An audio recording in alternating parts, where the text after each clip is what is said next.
Hey everybody, what's up? Welcome to the beginning of the stream. You're back. You've come back. Crusader Kings has come back. Henry's come to see us! Hope you guys are well and having a good almost end of the week. It is Thursday, May 18th, 3:04 p.m. Pacific time.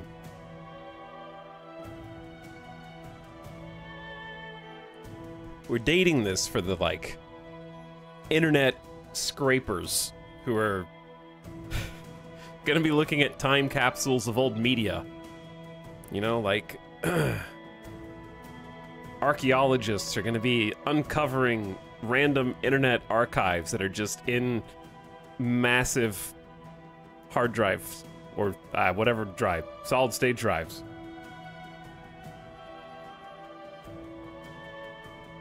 Like 250 years from now, they're gonna come across this.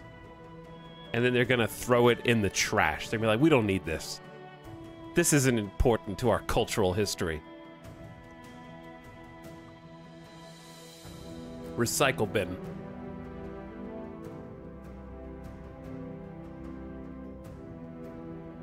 Jumping back into some Crusader Kings.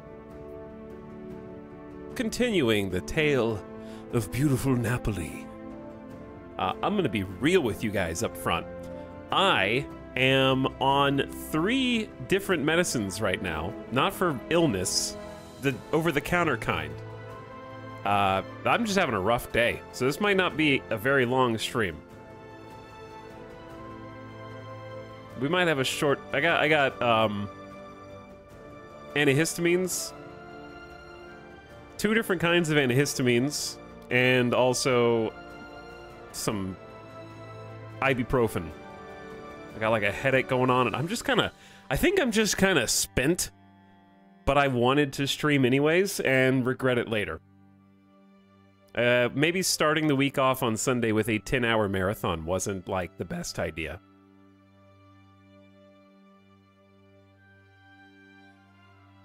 So, we'll see how long I can make it today. I can also it's getting harder to talk. I know we've been playing, strategy games, and games that aren't seemingly super high intensity, but they're games that necessitate an exorbitant amount of explanation, and therefore are high energy from a delivery point of view. 10 hours. Yeah, we did a 10-hour X4 stream on Sunday. And for some people, that is not a lot of time. But for me, that is a lot of time now. I'm old, Jet. I'm old, Jet. You know what they say about marathons? Always run the hardest right at the start. Exactly, yeah.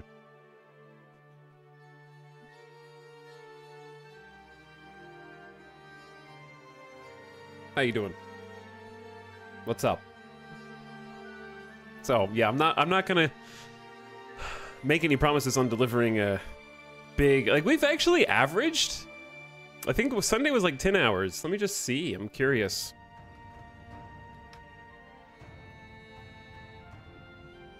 Been doing some pretty big streams, I feel like. Yeah, yesterday was over 8 hours. The day before that was 7 hours 40. It's close to 8 hours. The day before that was 8 hours. The day before that was 10 hours. So yeah, it's been putting in some work. And then I had one day off, and then before that was almost 9 hours.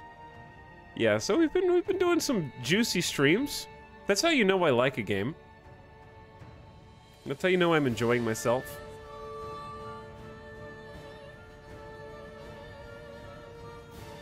But hi everybody. This doesn't look like Stellaris at all. Kinda does though. That's a great, they're both grand strategy games. They're in the same genre. They do kind of look similar, just different time periods. I think at all is a bit extreme. Maybe you should take more than one consecutive day off at a time. Maybe.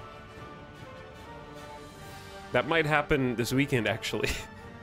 But I really want to do two things. One, I want to be at like a nice bookmark for each of our campaigns and kind of see where they go. And we've only played Crusader Kings 3 once since the DLC, so I need to give it... I want to give it some more time to kind of poke around and look at new features and explore the actual travel mechanics, the tours, the tournaments, and see what happens. Like, I feel like I haven't really delved into it as much as I want. And then two, I need to get SimCity back on the menu at least one more time before we pivot and change gears. Because I'm really getting in the process of setting up for what is effectively going to be Diablo week. I want to do the Diablo lore runs next week. So, I'm going to start with Diablo 1. We're going to go all the way back to the early 1990s. Go old school. Look at how gamers used to enjoy games before there were AAA multi-billion-dollar powerhouses. When it was just like some dudes working in a garage somewhere. Not that they don't still work in garages, but, you know, just some guys being like, hey, is this fun? Can we make money off of this? I don't know. I'm not sure. So, I think it'd be fun to go back and look at a little bit of gaming history. Because Diablo 1 and all of that paved the way. Like, those games in the... I mean, obviously, like, before that, Pong and whatnot, but especially, like, in the 90s is when games really started to take off for, like, home consoles, and playing games at home started to become the norm slowly. So it really paved the way for where we are today, and created mechanics that transcend genre, that go outside of just ARPGs or narrow categories like that, you know? So it's good. I kind of just want to do like a museum tour. Take chat to the gaming museum. But I gotta get it like there's at least 1 or 2 mods for Diablo 1 to make it run smoothly on modern machines. People are still curating that, which is fantastic. We're probably going to end up playing with the Devolution mod and making sure that it actually like plays, for example. Like there are some really dedicated individuals that are still ensuring we can enjoy those classic experiences.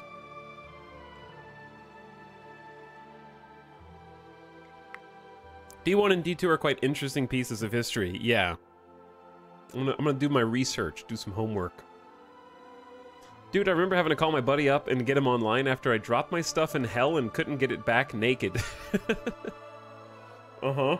Now, modern days, if you die and you drop all your gear in D2 Resurrected, you can simply disconnect from the game and restart, and the gear will port back to town automatically.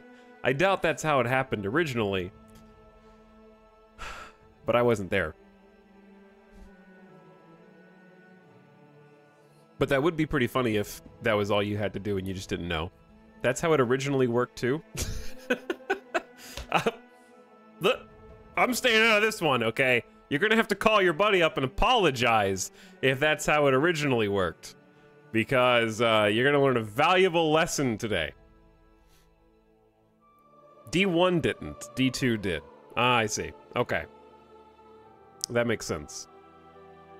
D1 was nasty. You could straight up lose gear. Mm-hmm. I didn't know that they changed that between games. See? Already learning stuff. Hello, Mad Dog, Arvarak, Streetwater, Shaboba, Point Effort.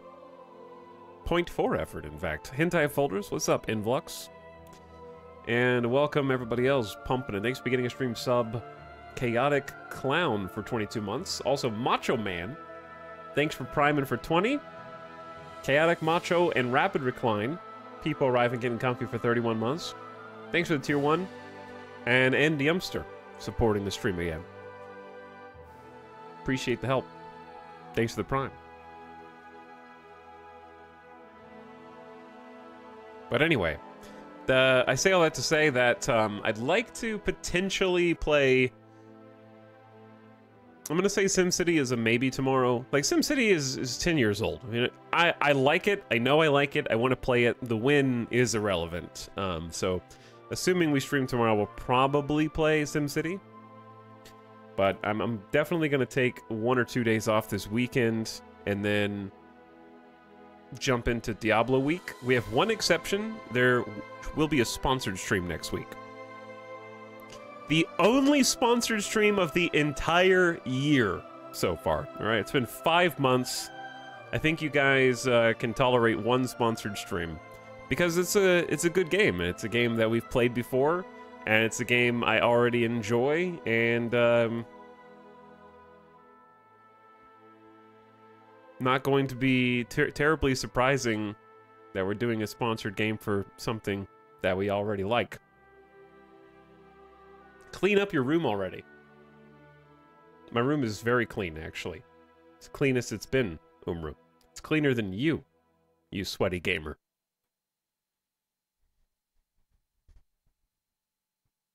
This room is immaculate.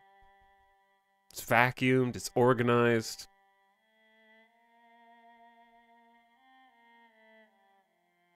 Do we get a cut of the sponsorship? Yeah, you get a stream, which you can optionally watch for free. Unlimited content. Hey, Tal, I've been listening to your streams on my daily bike rides. It's nice to have a stream. I don't have to worry about missing gameplay.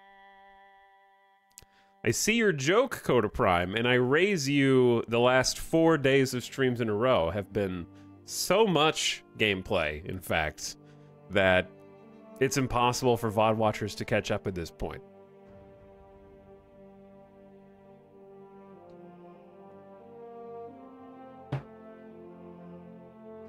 I know this because when we streamed Stellaris yesterday, the quantity of people who came in and went, I was watching the VOD. I don't know what the Dolphins are doing. I don't understand where we are in the game. Please help me. It was very high. Sadly true.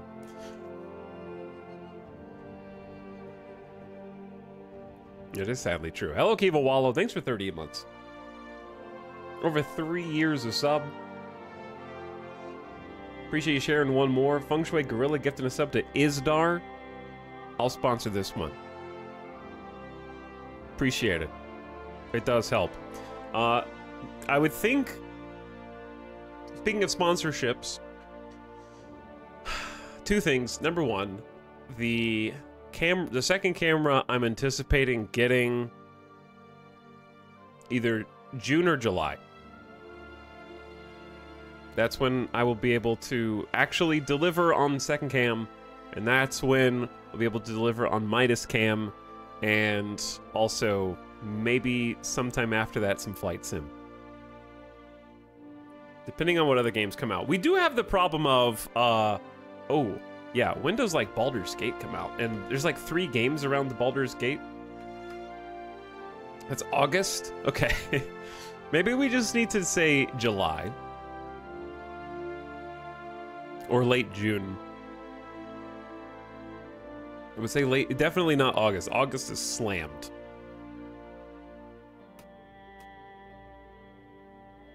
And then, we're sometime before or after that, we're gonna have some chat-sponsored sub-goal streams to get some other much-anticipated stream games pushed through.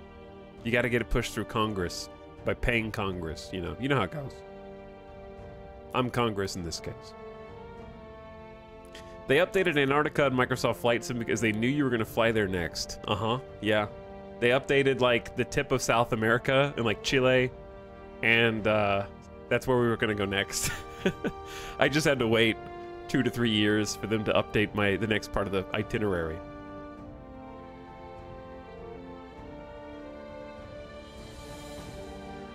I am sick of gameplay. I want more character creation. Crusader Kings is almost entirely character creation. Genetics and choosing lifestyle, making decisions on their lifestyle and choices, yeah. Imran says, huh, my mom has that same Van Gogh Starry Night Lego painting. That sounds like your mom is cooler than you. If she has the painting and you don't. And put it together.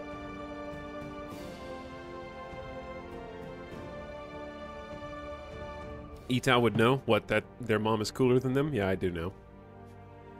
I think that too.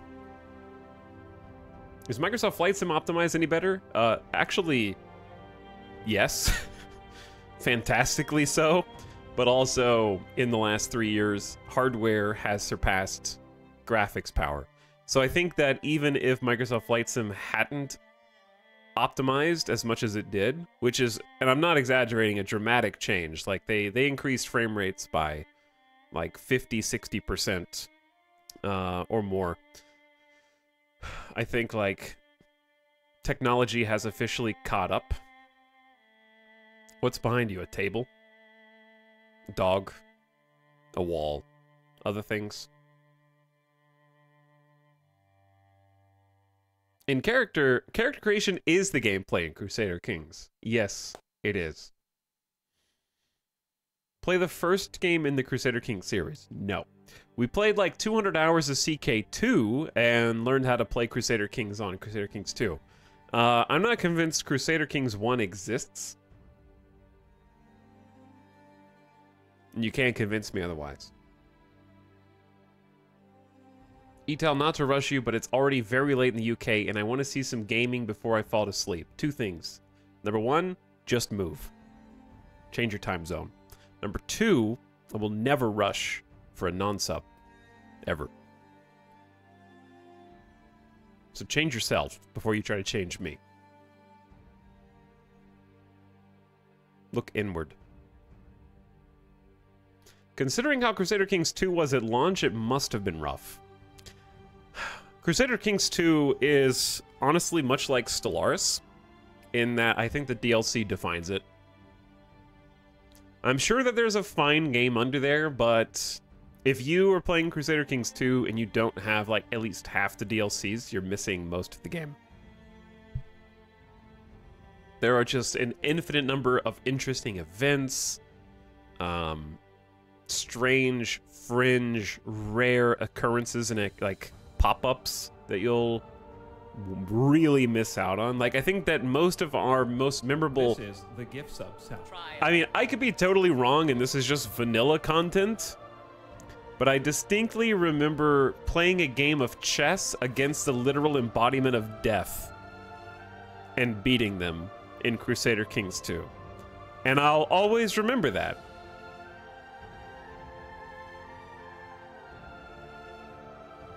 And death let me live for a much longer period of time because I gained death's respect.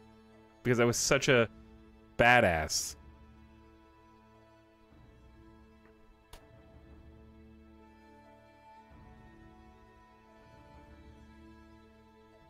That's like all Paradox games. The one exception, okay.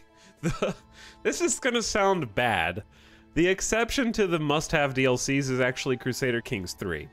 And that's because of two things. Number one, Crusader Kings 3 is a fairly robust game vanilla by itself. And number two, unfortunately, the DLCs so far haven't really defined it. And I think it's a combination of the two things. I don't think I can say that it's firmly in one or the other camp.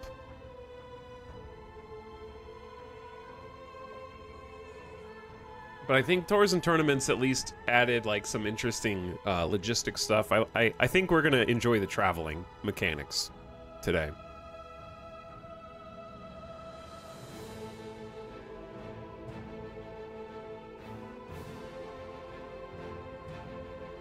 If I'm moving, you should be giving me money. No, you're asking me to adhere to your time zone. That necessitates money. You're asking me to move my stream forward for you. That you're asking me to move. That's why you should be paying me. And now an anonymous gifter has given them a sub. Not even self-paid. Thank you, Anonymous, for enabling this poor non-sub to watch VODs without ads, because Twitch has the audacity to roll an ad every 10 minutes for non-subs and VODs, which is ridiculous.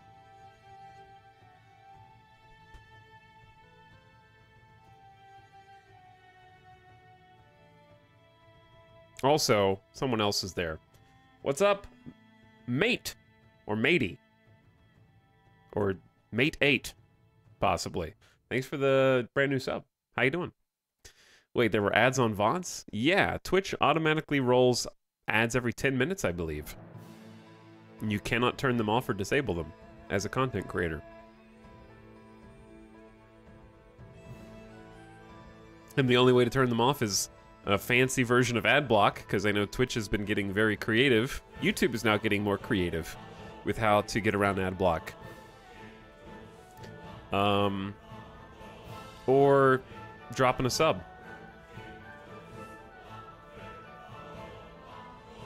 Yeah, if I really want to watch VODs, I buy a sub because the ads are gross. Very bold of you to say non-sub. Are you saying that you don't really want to watch my VODs? Okay. I know what category to put you in now. Alright, anyways.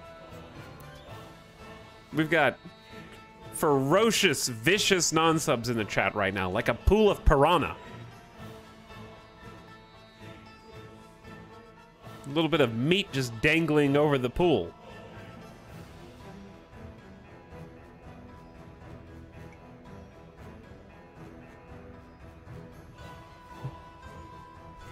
This is the CK2 soundtrack. It's a good soundtrack, but let's get CK3 game audio on for now.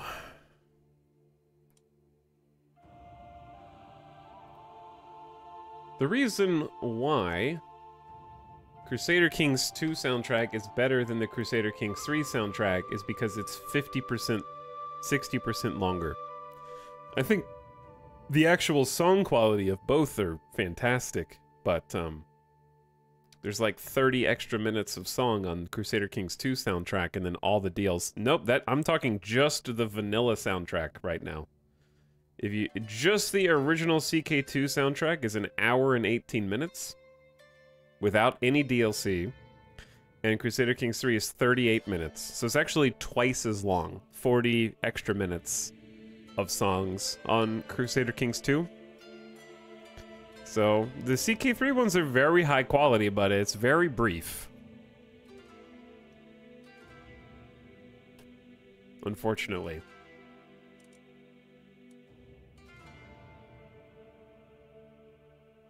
But yeah, they just added, I don't think it's on Spotify yet, but they just had like 20 extra minutes or something of songs on the The brand new DLC? I think Tours and Tournaments just added some new soundtracks. Is the new DLC fun? That's what we're going to find out.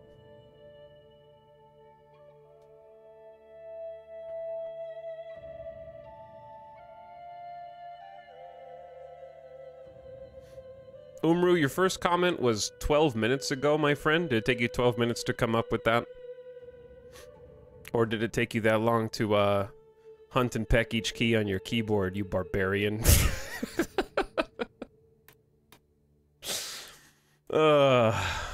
Okay.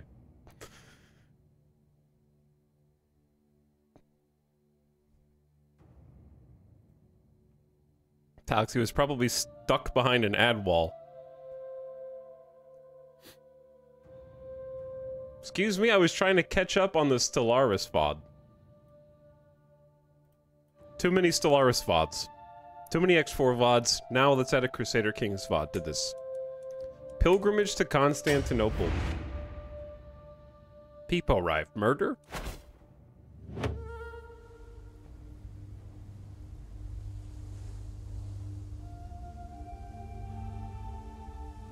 Welcome to Napoli.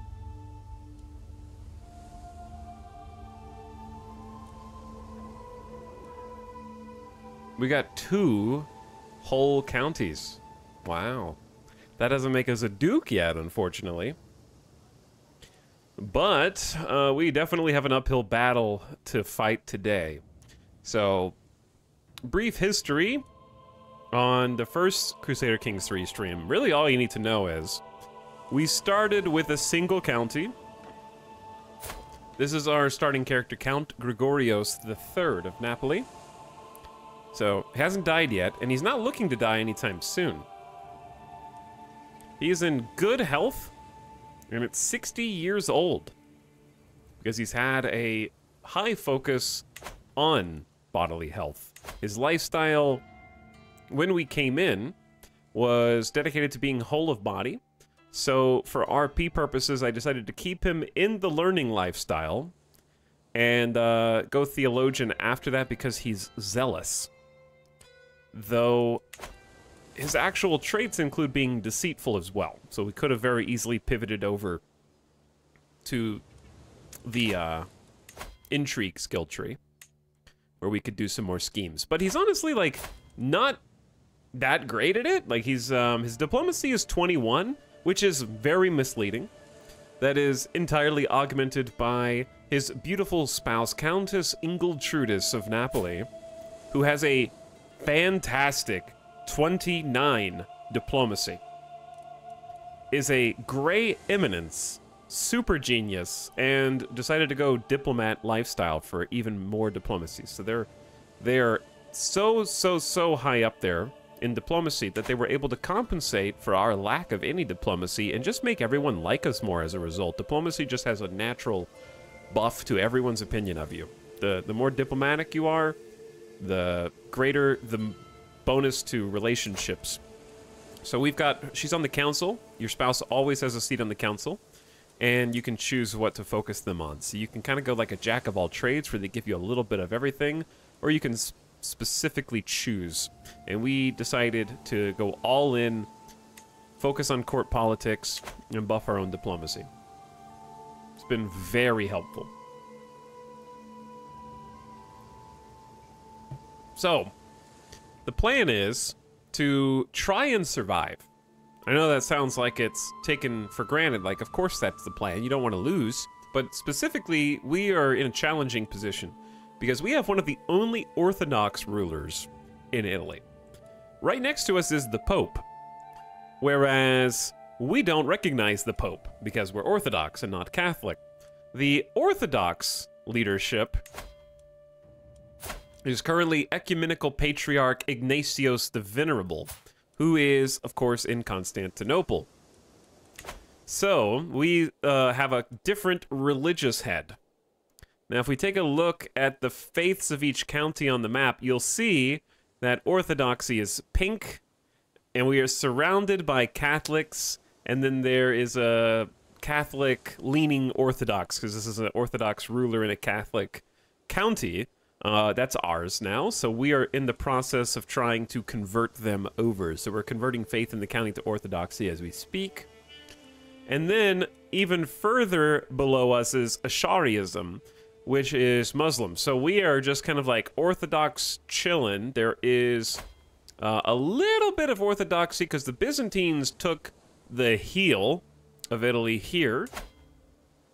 And then we've also got Chieftain Heba, the Orthodox Greek, sitting there. So there's a teeny bit, but we're kind of like worried, I suppose, that Italy is going to take an interest in us and decide to expand their already decently sized kingdom right now. There are no empires as of yet. But Italia is one of the empires that can be formed when you have all this land and you're already a king. Or at least a majority of it.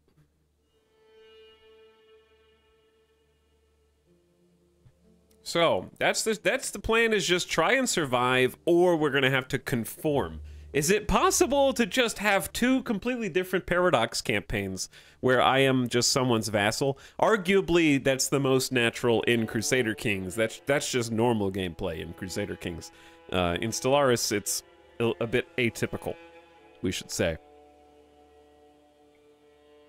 Rip East Francia. Oh, yeah. I didn't see that Lotharingia is very big now. Very big. They have expanded all the way over here.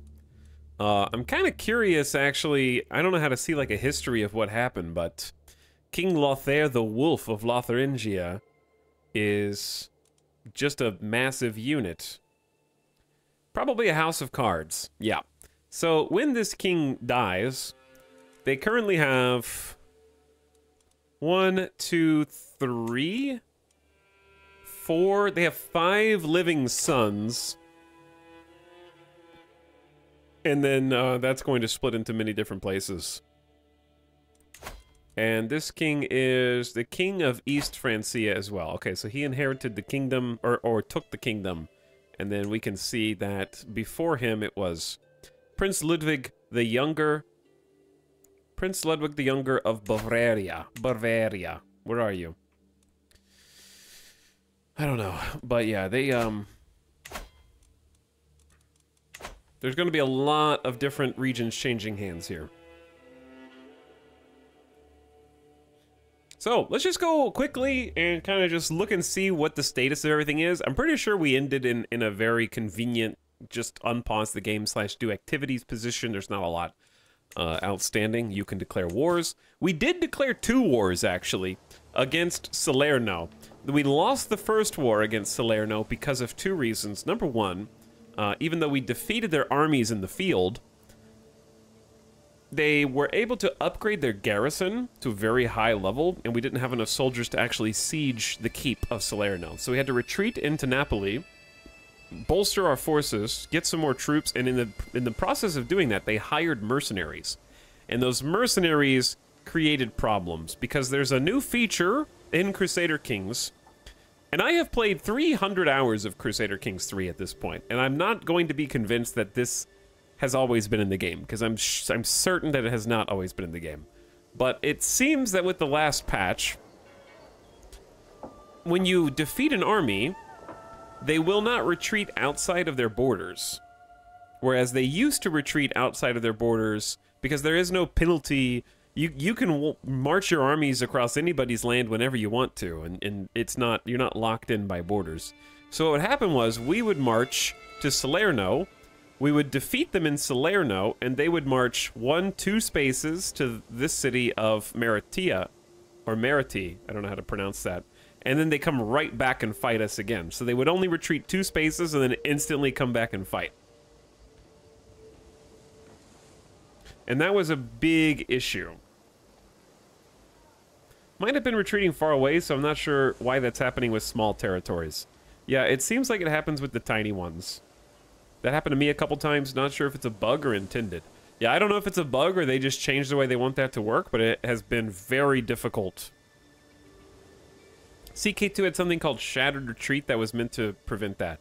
This used to be how it worked in Crusader Kings 3. Like, they would actually retreat, I think, up to 5 tiles away and then have to march back.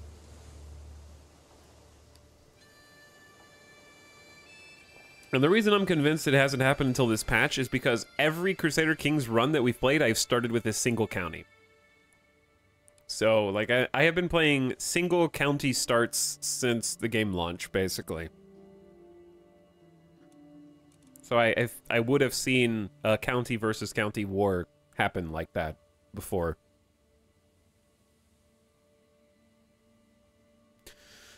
Anyway, the reason that it's incredibly problematic is because that doesn't give you any time to do anything strategically, and they just put constant pressure on you, and you can't siege. So normally you'd be sieging while they're retreating far away, and when they come back, but you don't have time to siege. They just go out, come back in, go out, come back in, go out, come back in. And the mercenaries do that too.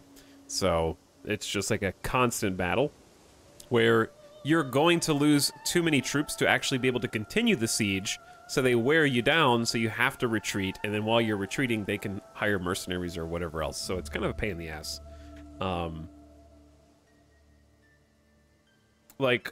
There probably needs to be some way in Crusader Kings 3 to do similar to what you do in, like, when that happens in, say, Total War, Warhammer 3, or just any of the Total Wars. You kind of beat them once, right? And then if you end up beating them again, like you chase them down or whatever, you pretty much disband the army temporarily.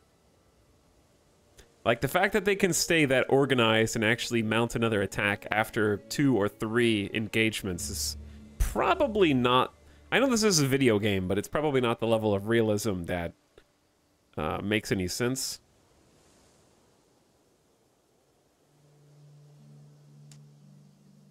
When they recklessly throw themselves. Like, when you kill them, they stay dead. Yes, I know there's a routing phase. I'm just saying that, like, 5,000 troops having enough actual organization and communication between each other to lose 3 battles and still fight against you with no kind of... I think a morale mechanic would be helpful there, because it's just like, no soldiers are going... They would need a certain inspiring leader or something like that to throw their bodies into the meat grinder, like, 5 times in a row.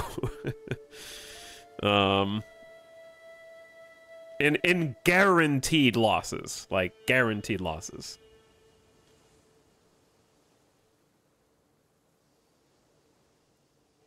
Giving recently defeated armies a tactics disadvantage would be good. That actually sounds elegant. I like that idea. Okay, anyway, I'm not going to complain about that the entire stream. I'm just thinking out loud about possible solutions to it in the future to make it feel a little bit more satisfying. So anyway, our capital is in Napoli, and we have built mansions, I think. Reduced cost for hosting feasts here. We've already feasted once. We also have bastions and curtain walls for an extra fort level. And this is buffing heavy cav, which we currently don't have, but I'm very interested in acquiring. And also bolsters the garrison, which our garrison right now is 480 people strong. And then we have a small harbor, since we're on a body of water, which gives us some taxes and some development growth. So we always want to be increasing development growth. And we've also got this on a farmland, which is very convenient. That's why the mansions are giving us such incredible taxes. We actually have more money than we've had in the entire campaign since we started, and we're going to spend some of that money now because we have so much money that we can't even ask the ecumenical patriarch for any cash, because he's like, you're already loaded, bro. I'm not giving you anything. And then we have a special building slot here where a university can be constructed, and there's only very few slots. There is a new special building feature or filter. Chat, what button is the special building overlay? Is it economy? Yeah, economy is where you can see where super special buildings go. So there's only a certain number of slots for universities, so it's a fairly hard to get building, but there's still room for them spread out across the lands. Like, we have the Colosseum, obviously, in Rome. We have a bunch of mines and mining settlements that have been added recently. So yeah, we can have a university that goes here, and it's very powerful once it gets built, and also helps with grand tournaments, which is useful. And then Salerno, of course, just has whatever it had when we captured it. Bastions and curtain walls, that's why it was so difficult to siege, and another harbor. But they have a duchy building slot, which we can't build anything in yet because it's very expensive, and you also need the title of Salerno, because Salerno is part of the Duchy of Salerno. So for us to become the Duke of Salerno, we need to capture the other half of Salerno, which is presently held by a neighboring ruler who is a Shari and also significantly more powerful than us because they have alliances and we do not. Our military forces at present, let me move just a little bit toward the middle, I guess, and I can just disappear when there's combat. Our forces are actually very specialized troops at the moment. We have 3 levels out of 5 of armored footmen, so we have 100 armored footmen per level. So we got a lot of just, we're going to call them knights, even though technically these are knights, because that's what armored footmen are. They're knights. So we just haven't been knighted. They're heavy infantry, okay? Alliances are cheating. Yes, alliances are cheating. But we've overwhelmed our neighbors with fairly powerful heavy infantry that really countered their spearmen in the last few wars. The second war is the one we were successful in taking Salerno, finally. We had to bulk these guys up, and they definitely carried us to the finish line. And then we have one company of light footmen who exist to counter heavy infantry. So it's a rock, paper, scissors style combat. And we have scant few levies. We're going to get more levies once we get complete control over Salerno. So our marshal is currently increasing county control. That'll raise our taxes and get us additional levies. And then we can create more men-at-arms regiments once we get a increased maximum count. But while we have just the 2 that we have an option of either increasing the size of the existing ones at the cost of money, so that'll take away from income, or we can replace the ones that we already have if we want a different type of regiment. And then there's also like the new stationing mechanic, which I've still been wrapping my brain around. So you actually have to station your troops in different counties. And I'm gonna need to repeat what the benefit of this is. So I'm just gonna read this because I learned it last time and then I forgot. So, in this case, our armored footmen are stationed in Napoli. And because they're stationed there, they'll get bonuses from any of the holdings that benefit them. So we can increase those bonuses, like, for example, if we had a light cavalry unit stationed in a province that had stables, the stables would give bonuses to the cavalry. So you try to get, like, good buildings and match the buildings up with a unit and station them there. It increases their effectiveness now. Are there any other benefits besides just the bonus to combat strength? Like in our case, right, we have...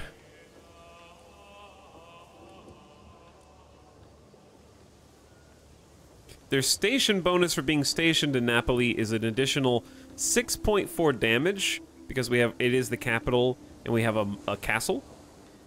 And then they get a 4.4 toughness for the same reasons. So they're getting 10% from both of those. So 20% extra damage, 20% extra toughness for being stationed there. Okay.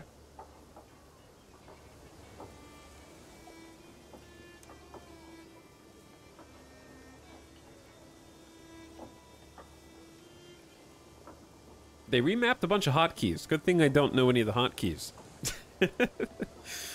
But yeah, that's where we're at now, and our fighting force is not super strong. We have about 688, but we have a good amount of special troops that can kind of carry us. And we also had some strong actual knights, who, some of which are now dead, I think. But, Photios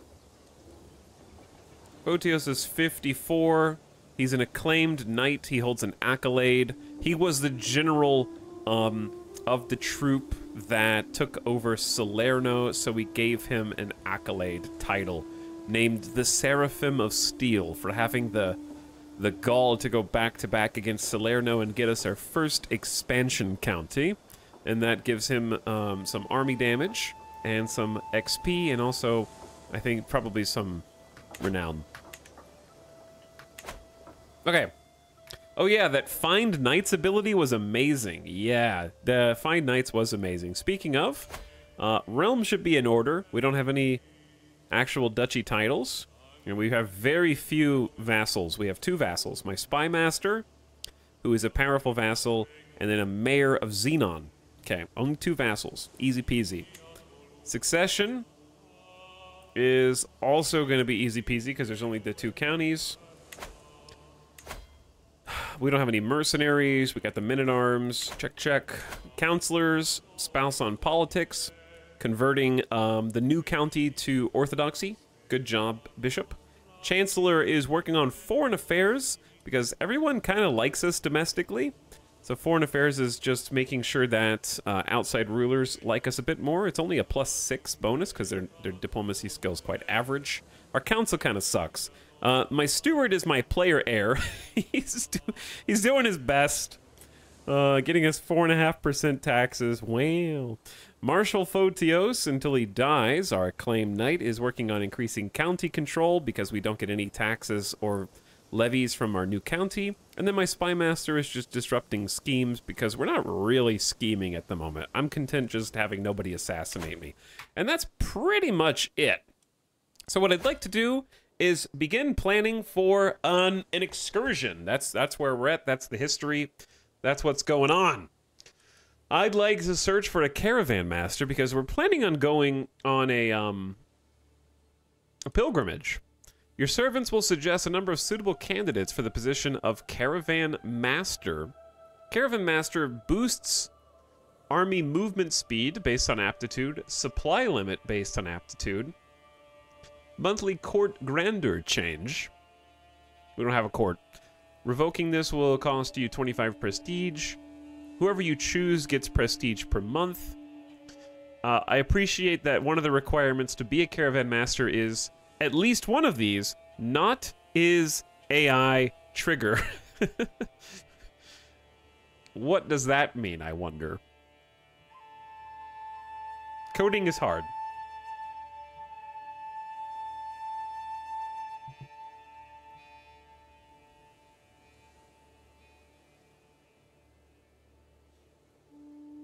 Is not your spouse, and not has variable trigger. There's 2. The caravan master assists you in traveling and takes charge of all itineraries. They aim to ensure you arrive at your destination safely and on time. not as variable. I see, I see. A good caravan master is the key to a successful journey. I'll request a number of suitable candidates be suggested. Your servants will suggest candidates. It'll be unavailable for 12 months. Absolutely. All right, that'll be our first task. We're currently trying to sway the ecumenical patriarch, and we really need to spend some money. But I'm going to go ahead and just unpause and get the ball rolling. Activity joinable. Sultan Ibrahim's Grand Tournament. Greetings, Count Gregorios. I am organizing a grand tournament in Bir Amir. We will start with a board game, a chance to show your skill to all, I warrant. Would a zealous... I don't know if a zealous leader would go participate in a different religion's grand tournament who's also a lunatic.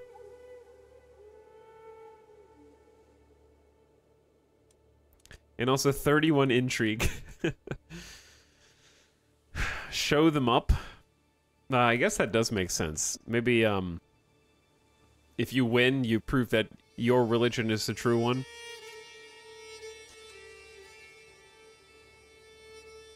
We'll start with a board game. So in the planning, board game. The closing ceremony and celebrations, and the conclusion. If you're eligible, joining a tournament will offer a chance to win contests and therefore prizes, as well as relax and take in the sights and sounds, and an opportunity provided for you to sharpen your martial skills. My martial skills Or actually, fine. It's my prowess that's terrible. We're kind of old. You will have to leave within 22 days. We don't have a caravan guy yet. Is this caravan guy going to come before 22 days? I accept.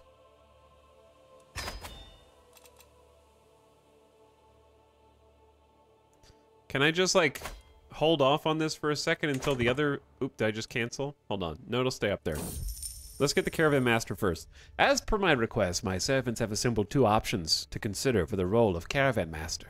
Aristarchos is said to be the more experienced, but Photios is, of course, cheaper. Oh, there's actually like a traveler perk. +1 to diplomacy, opinion of traveler characters, inspired by wanderlust. He wants to see the world. Possessed. The sudden changes in emotion, awareness, and ability that Aristarchos experiences can only be explained by spirits inhabiting his body. Temperate, craven, and zealous. Photios is, yeah, slightly less experienced. Sounds perfect. Sounds perfect. Possessed by the Holy Spirit? Question mark? I mean, extremely smart, good learning, good stewardship, good martial, good diplomacy. 25 gold to Aristarchos, who will join your court as your caravan master. Okay. Aristarchos is a fine choice. We have a caravan master now. We can check their aptitude at our court position. So they like us quite a bit. 5% to army move speed, 10% supply limit. Yeah, they seem decent. I want some other ones here, but that's another way to spend money, is getting some court positions filled. We don't have any antiquities. Court tutor could be good. Your court physician can double as the court tutor. They have, like, excellent aptitude, learning skill, and they are quite patient. How old are they? 48? I hope they live a long time, because this has been an amazing physician to have. Stefania gets, improves education outcomes. If you choose to revoke this position later, yeah, that's fine. All right, let's go ahead and hire a court tutor. I feel like that's a good one, but they're expensive. It's 0.5 gold. We don't have that much income. Doesn't show aptitude in the event screen like they added for the physician event. Yeah, it did. Seeing their aptitude before you have to hire them is weird. Or not seeing their aptitude, what did I say? But yeah, the traveler bonus itself is like +20. Learning, so things that apply to caravan master are actually learning and stewardship. And then the traveler perk is canceled by the craven perk, but they're still excellent. What is speed and safety contribution? Having a high speed while traveling, but how do I know their speed, I guess, before I hire them? Having high safety value will help you avoid danger during your travels. This is measured by your skills and those of your caravan master.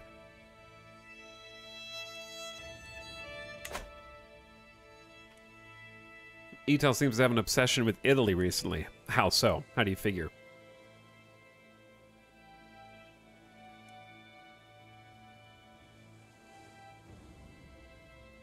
But yeah, I do like seeing all the XP bars, Snide. I enjoy having a visual representation of things like Reveler. Yeah, that's really cool. Okay, so now that we have a caravan master, I will now join the tournament.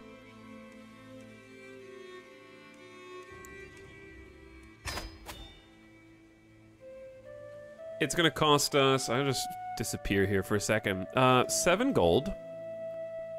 This is all new menu for me, because this is what's been changed with the patch.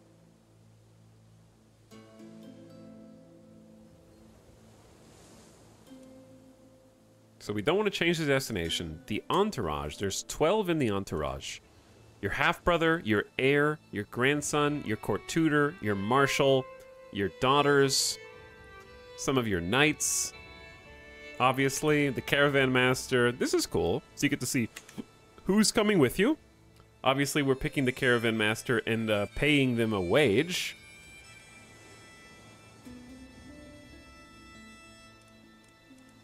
And then travel options, we have ability to pay more money for different things. Let's see, we're at 118% speed. Total travel time, 6 months to go to a tournament? Oh my. 6 months to go across the Mediterranean and back? Dear Lord. Dangers en route. High chance of danger at one location. 44% from the sea. Who knows what lurks in the deep?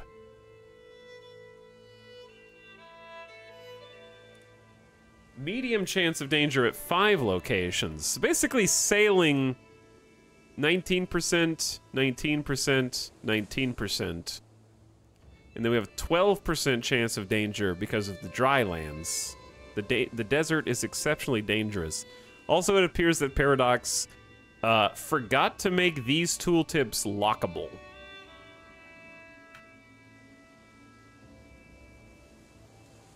Because you can't mouse over the things that are inside the tooltips.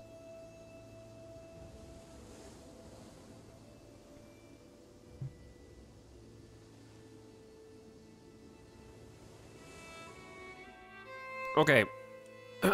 Now, I have 2 things I can do. I can just try and make some travel options that reduce danger in different areas. We can do 2 things there. Or we can customize the route to choose what waypoints we want to take. Now, when you customize the route, you're really just choosing, like, detours. So, for example, if I wanted,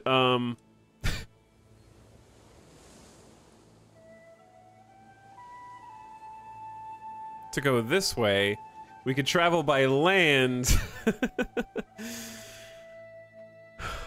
until we get here, but then we have a chance of danger in basically every single tile through that, and probably increase the amount of... That's an 8-month travel time, so that's even worse. But yeah, you can customize how you go. I think it's just choosing probably the most direct for us, and I think the most direct is probably fine. We just pay extra to minimize the dangers. So we can hire experienced captains for a seafarer with the forder trait. Crosses rivers and straits without advantage penalties. This also helps with travel time. You send word for experienced captains to join your entourage, significantly reducing the dangers of traveling across the sea and the ocean.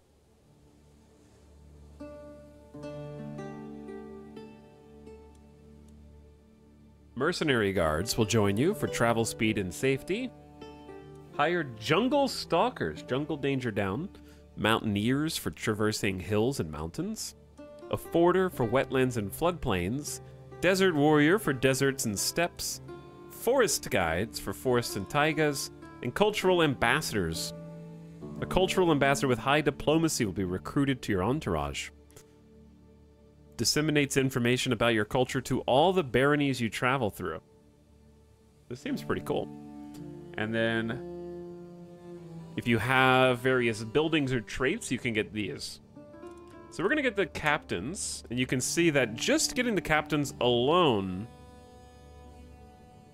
reduces the sea danger by a significant amount to like 1% danger. And then it's just 12 and 17% because of dry lands and desert.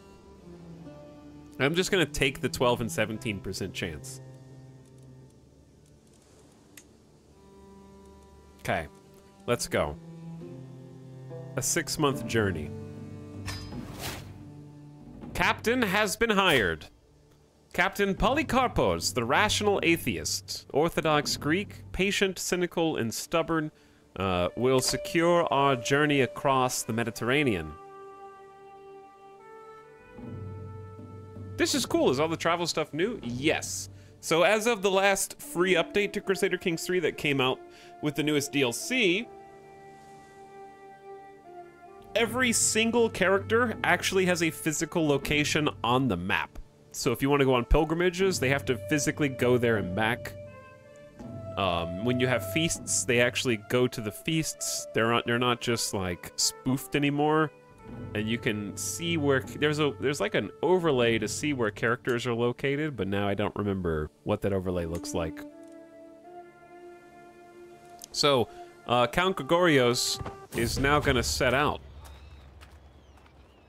My fellow attendees, Sultan Ibrahim is hosting a grand tournament competition in the vicinity of Bir Amir, and time has come for us to depart.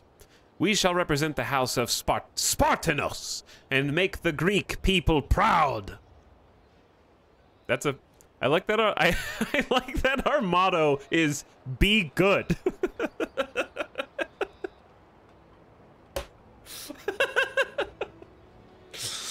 We're gonna tell that to every Crusader Kings character that we meet. Hey, be good.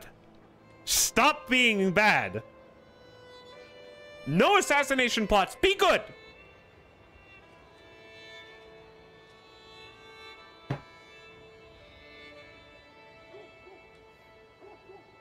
Hopefully the rest of Bir Amir won't be as rotten as Sultan Ibrahim, but we should still be wary of what goes down when in the lion's den.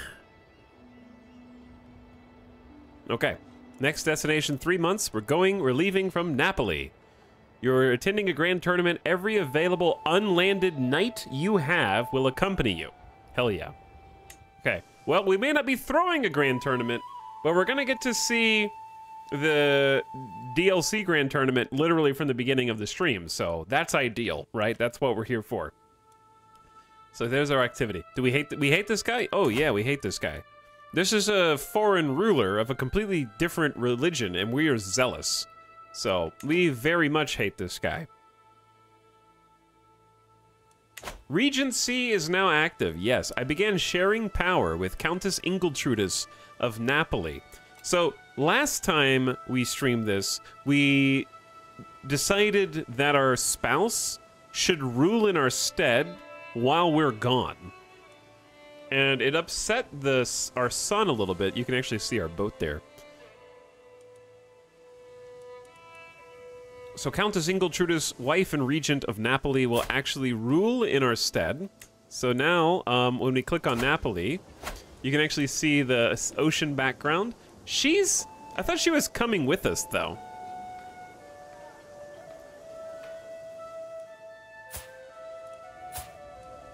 Or no, maybe she stayed behind to be the regent. At your court in Napoli. Yeah, she's at court in Napoli. Chat, how do you choose who's going to be your regent? I already did this, but I forgot.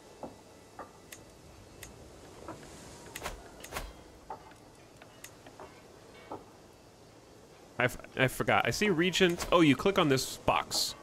You click on this box. Self-interested.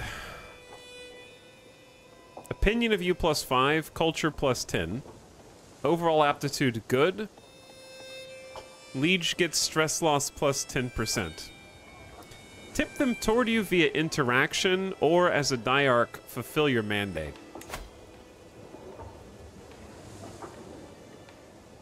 Hello, honey. Hi, it's me. I need you to, like, rule well for us. Ask for intercession from your head of faith? No. Leverage your piety? Loses 10 opinion, frustrated. Because I'm intervening? I guess I don't understand the scales of power here. Level 1. Diarchs can try to embezzle gold from their liege. This regency can be ended at any time that the liege is fully capable. Next month, the scales of power will swing by 0.25 until it balances at 100. Scale level 2, Diarchs. So this is the Diarch. Diarch can attempt to imprison fellow vassals and courtiers within the realm of their liege. Level 3, Diarchs can try to instantly forge claims on the titles of fellow vassals. And at 4, Diarchs can entrench their regency, becoming hard to remove and accessing more borrowed powers. Diarchs get a free extra change to their vassal contract if it can still be edited. Alright, there's a lot of stuff here. Be good. The people are going to realize where all the good diplomacy comes from. I don't know that that's ever been a secret. And then on the left, we have fill coffers, possible mandate effect, extra gold, free domain development. So this is what we've told them to do while we're gone. The regent is instructed to increase revenues for the liege at any cost. So we can just be like, fill the coffers, swell the armies, or promote our authority. Boosted crown authority, boosted counselor opinion. Levy modifiers, men-at-arms, skilled knights. Yeah, I'd say domain development and extra gold is good. My question is, my marshal is coming with me, but is still increasing control here, I think, which is okay. She's gonna change the locks on your county. So do I have to do anything else here? Like, those are just her stats. Good aptitude. Liege gets stress loss because you're not having to rule. And then the regency's succession, should she die or be deposed, would go to your player heir. Okay, so this is just the line.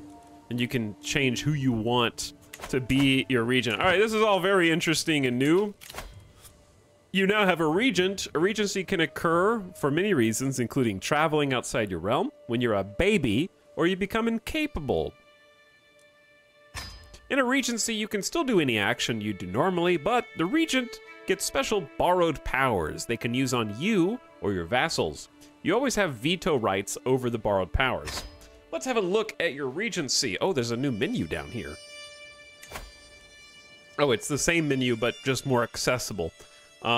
This is explaining what I was just trying to figure out, hilariously. These are the scales of power.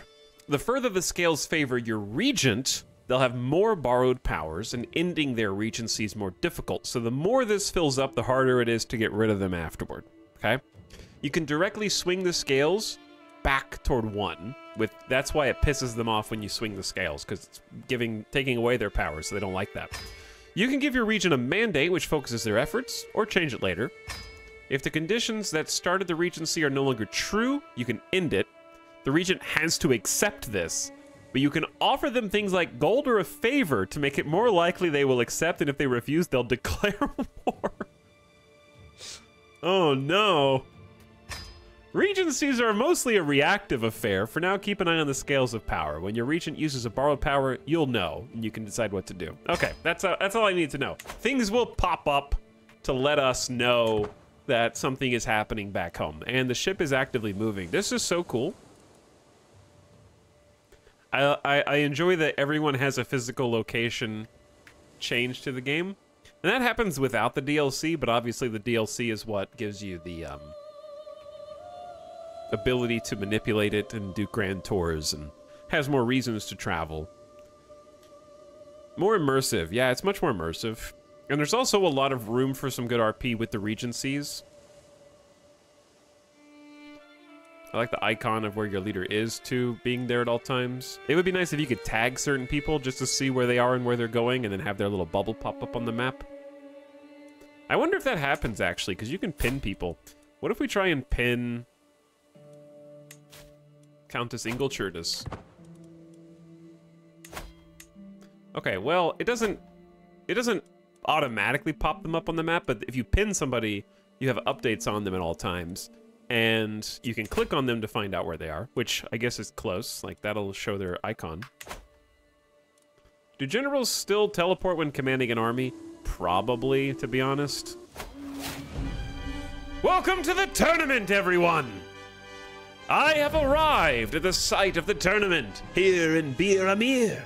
Though not all the revelers have yet arrived, throngs of people wander through the colorful surroundings, all looking forward to the forthcoming displays of skill and prowess. There is no time to lose. I must begin preparing.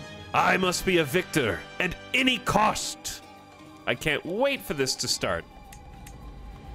Oh, what do we have here? It's a full new screen. What's up, Adanian? How's it going, dude? Daniel said, such a good addition. Yeah, the new content and just the traveling. Very cool. This is the DLC content. So we got full new screens. Lots of stuff here. Let's just dive in, shall we? I'm gonna start at the bottom left. Your intent, what you personally seek to accomplish. Murder. Of course, it wouldn't be Crusader Kings without it. Default to triumph. Win contests at the grand tournament at the cost of all else. This often leads to increased progress to victory rewards and special options. Daniel says, yeah, the characters actually moving around the map was a big peeve of mine. Glad they finally added it. Yeah, I think it was definitely one of the biggest changes to the game that's making things better. Recreation, stress relief, okay. Recruit, you can do this like a PR move to try to get some new knights. You're focused on ending the life of your target. This often results in murder occasions. Murder occasions. Seduce. Seduce your target. Befriend. Win contests at the grand tournament at the cost of all else. Yep, that's the one. Your bow contest aptitude, non-existent. Your horse contest aptitude, terrible.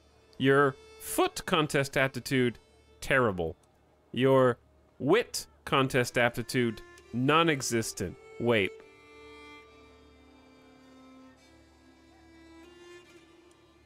I need wit to win the board game. But I thought my learning would be enough. Could I not just study the moves and use some deceit to win? Witless leader. Oh no. I thought our learning would carry us. Okay, hang on. Hold on. You are waiting for the board game to begin. 31 days.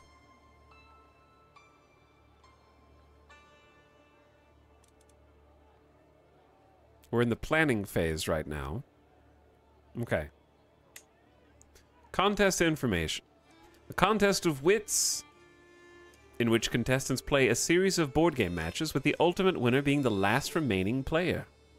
Contest format, knockout. The winner of a knockout contest is the last one remaining after 3 contest rounds between qualifying contestants. Number of contest rounds, 3. Knockout contests determine a winner by pairing all qualifying contestants against each other until only one remains. So there's 3 rounds. Quarterfinals, semifinals, and the final.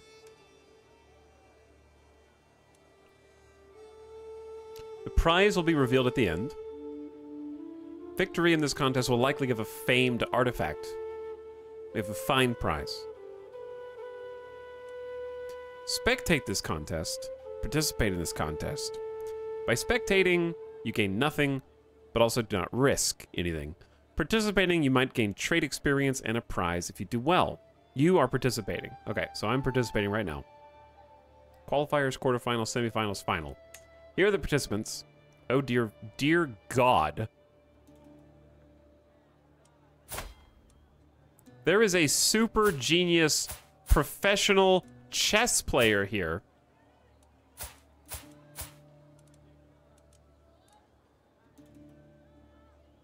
They have a 5 out of 5 wit. Oh my God, they have like good everything. Why are they getting so much? Diplomacy, learning, diplomacy, diplomacy, skill. Is this all from the Tournaments DLC? Yeah, this screen is all Tournaments DLC. There are a lot of contestants here. Okay.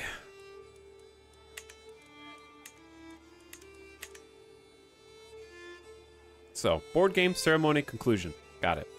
There's an activity log to see what's going on in the grand tournament. You can check the guest list, see who's there, check your knights, manage them. None of them are good at chess. They're pretty good at the other stuff, though.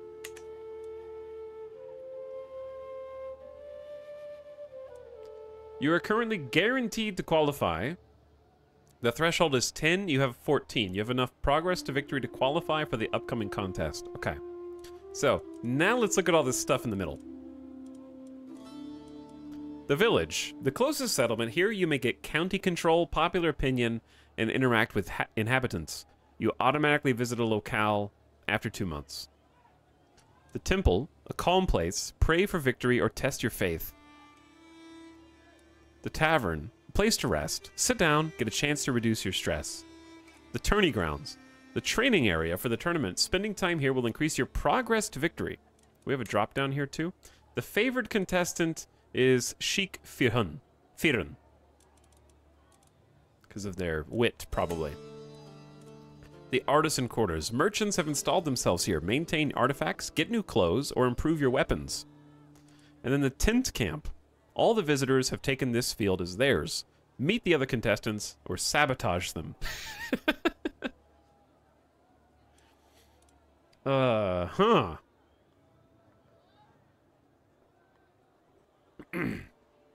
Let us start.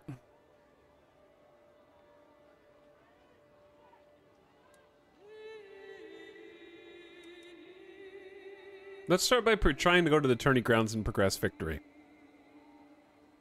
Actually, let's go pray, because we're zealous. I take a moment to myself in the small temporary orthodox of Bir Amir, Nasir standing a respectful distance away. Pondering in the presence of God, I find myself wondering what it is I wish. In my heart of hearts, to see come from these days of revelry. Bring me glory, St. George. Your score increases moderately, 50-50. Let me find inner peace. You gain piety, you lose stress. We don't have any stress. Bring me glory, St. George. For you. You are currently guaranteed. That was a 50-50, and it worked. We won the 50-50. I'd like a sound effect that indicated that it worked. Just a dun dun dun dun.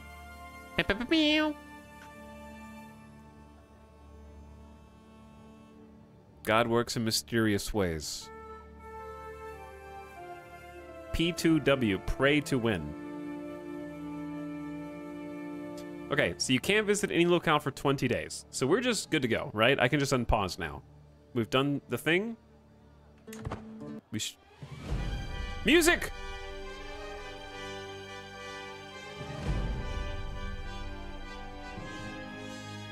God, please give me a winning Catan strat. False. I went to the temple to pray that I didn't have to play Catan. Dear Lord, please, please let me play anything other than Catan today. Let's see if he answers my prayers.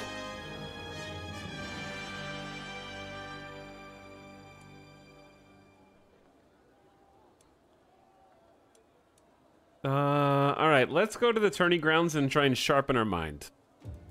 Because the tournament's about to begin in 9 days. Feathered entertainment. Go, Spring Blossom! Go faster! I hear a man's voice echo across the grounds. I look up to see a small thing hurrying through the sky like a little black bolt of lightning. Soon enough, it swoops down toward a finishing line. Bah! You must have cheated. Your bird cannot fly that fast. Just look at her. She's as bright as a rain cloud. The angry loser shouts with the winner looking smug. Excellent entertainment. It must take a lot of preparation to do this. Double or nothing, go again. 43% chance you get money. I don't have time for this. Wait, how is observing a bird race gonna help me win at chess? Your score increases moderately. It must take a lot of preparation to do this. I don't think that went up at all. I thought that was guaranteed. Your wit? Oh, my wit went up. Ah, my wit went up. All right, here goes, chat. We prepared as much as we could.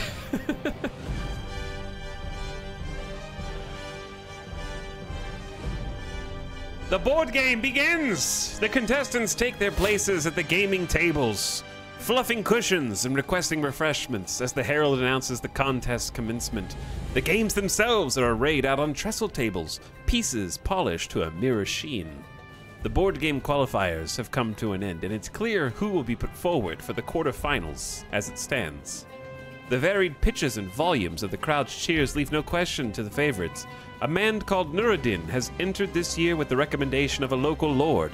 Little is known of his play outside of rumors.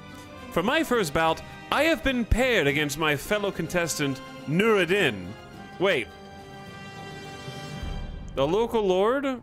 We don't know about him. He's just, that's who we're playing against. Treacherous artist. He's got decent learning, and he's a deceitful, arbitrary, cynical snake. Chat, we have 83% progress to victory. 30. This is a 30-day long chess match. That's a marathon. I am ready. I have a bet to place. There's 8 contestants remaining. Place a gold wager on the board game contest winner. You will face Nuruddin.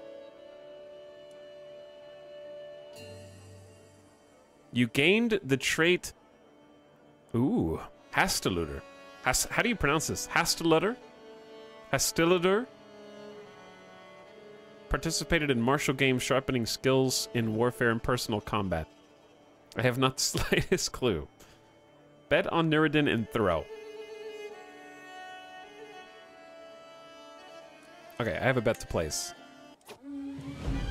Place your bets! Peering at the bookie by the tavern's dim light, I ponder the stream of odds. He shouts over the heads of the milling punters. Sultan Ibrahim is the board game favorite. 4-1 for Sultan Ibrahim. Pah, I'll bet on myself. Oh yeah, I am humble. Oh no, I get stressed for betting on myself. 8 whole gold? Oh, what am I gonna do with 8 whole gold? Okay, here's my question, chat. Does the gold bet scale later in the game when you're like an emperor? Because I can't imagine players are gonna want to get bogged down with like a 5 and 8 gold bet later on. Yeah, it does? Okay. That's all I care about. Right now it's just small potatoes because we're all poor.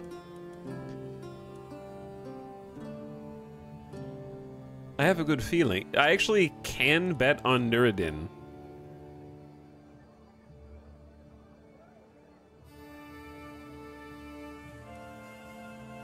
That's 4 months of taxes. Huge payout. Yeah, 30 gold payout to bet on Nuruddin. And then I don't want to lose. I am humble, but I don't want to lose. But I'm also deceitful. I could lose on purpose, but then the other guy still has to win. Okay. Does the game actually let you have a choice, or do you just auto-win if your progress to... We already have a, goal. The stated goal is to win. I don't want to know. I don't want to know. I'm asking questions I don't know the answer to. I'm just going to pick something.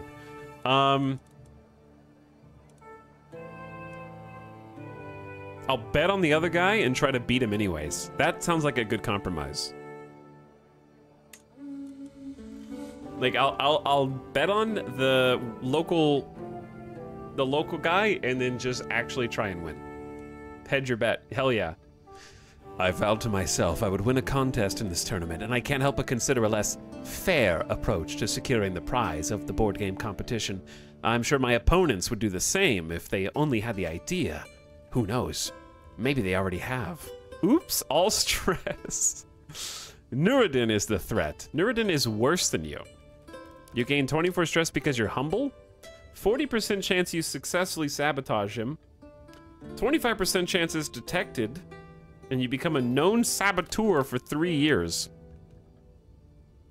Sultan Ibrahim may disqualify you for attempting to sabotage a fellow contestant.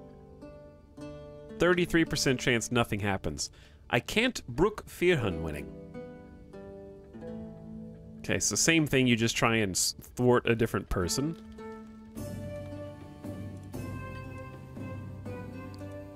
Tifot must be pacified. Is it Firhan that is... They're all worse than me. This is no way to win. I'm deceitful and humble at the same time, which is really confusing here.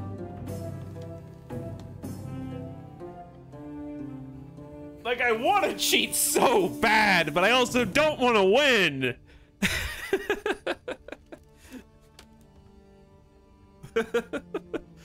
I want to lose, but also cheat. The classic conflict. You're gonna gain stress either way.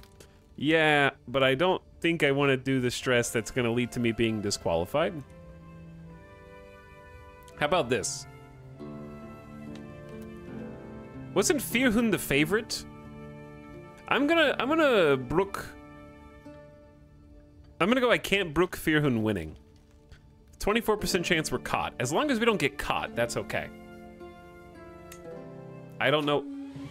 Alas, between his shrewdness and my bad luck, these attempts have done naught but raise suspicions of foul play among the contestants, who are more watchful now than ever. So, I don't think we got caught.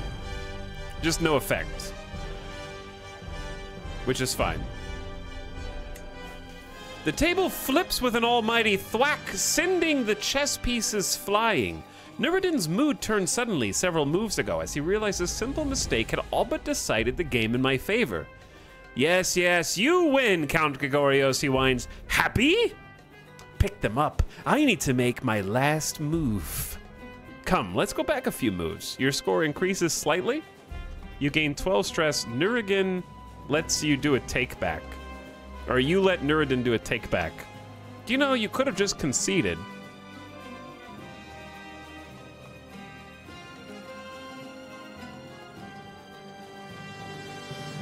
All right, if he didn't beat me, let's go for the win then. You know, you could have just conceded.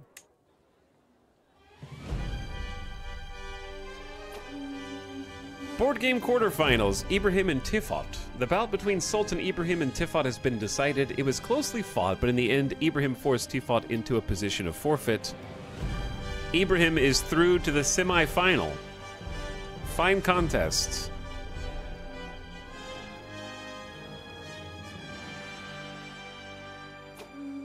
The board game quarterfinals are over.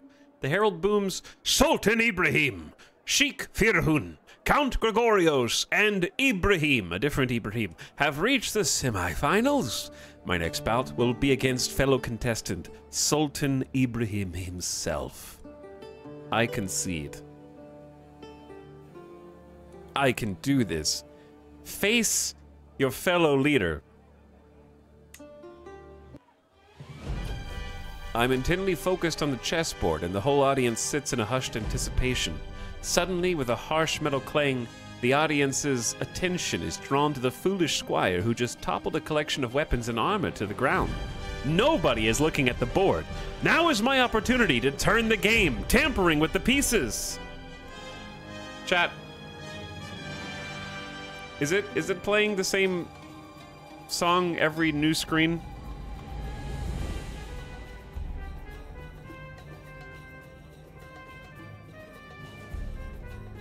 Yes. Why does it restart the song every screen?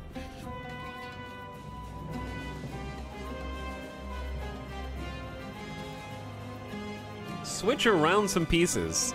6% chance you are unnoticed. 93% chance you're caught. Wow. I will not dishonor myself by cheating. Your score decreases slightly and you gain stress because you're deceitful. Wow. Oh, damn. Bro. The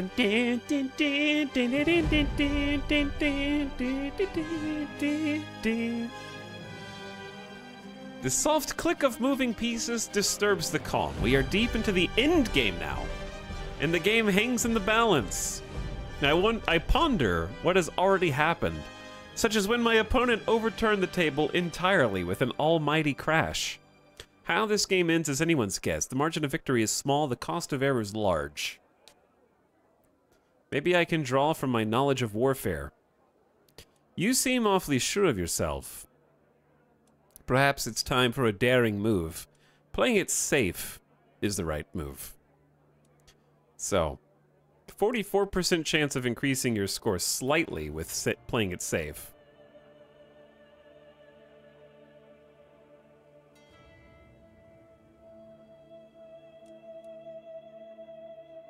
37% chance of a daring, learning and intrigue combined is probably our best chance here because it's only a 3% differential, and it's moderately instead of slightly. Go for it. Hell yeah. Being part of the crowd at a sporting event can be a real treat. The atmosphere, the sound, and the sights. The only problem is, sometimes, it can bring as many downsides as it does boons. One such downside has just materialized, as I find myself stuck behind the large frame of Hussein. I lean first one way, then the other, but his sheer size occludes the action almost perfectly. I sigh loudly and tap my foot. Hussein doesn't budge. Cheers ring out as something huge and exciting happens. Did we win? Like, I guess we won. Did we miss like a... This is like a different thing happening. I'm watching someone else's game.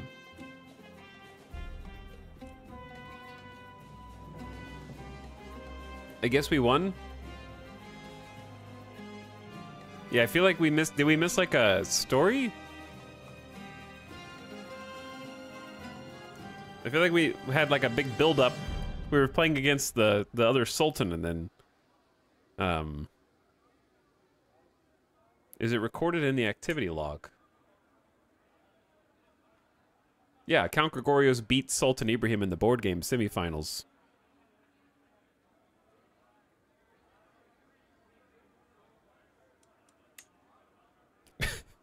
It might be bugged. Your character is so humble and he doesn't recognize his own victory. Huh.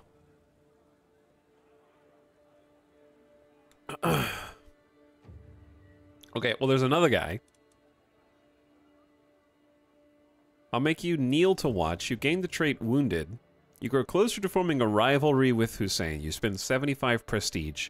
Hussein is brutally mauled and loses 15 opinion of you. Excuse me, could you please move? Or never mind. You only gain 9 stress because you're humble.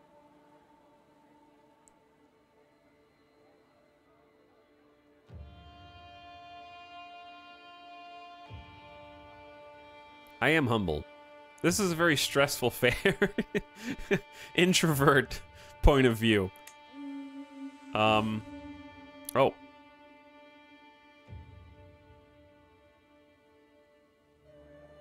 The end game. Huh. I can't help but allow my visage to crack a moment and smile as my opponent falls perfectly into the trap I'd laid. Oh, this is from the game that we just... Okay. It got... Yeah, so this is a bug. It went out of order. It's soon clear there is no coming back for Ibrahim. I grind him down, inexorably moving toward victory as his position weakens slowly but irretrievably. The judges call an end. I have won. The guy was blocking the view of our own game.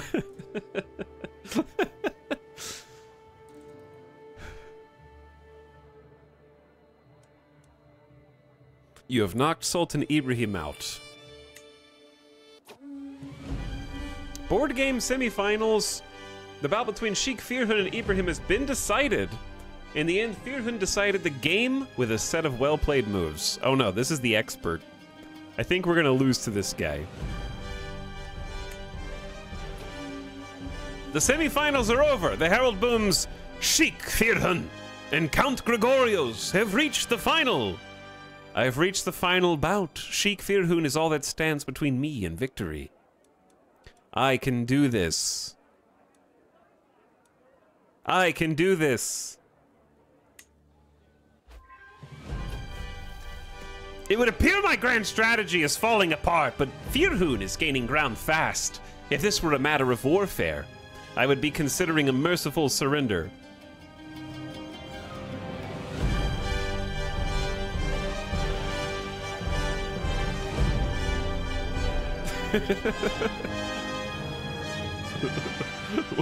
What? It's on every screen, dude. I can feel my insides boil with rage and my fists clench tight enough they're fit for bleeding.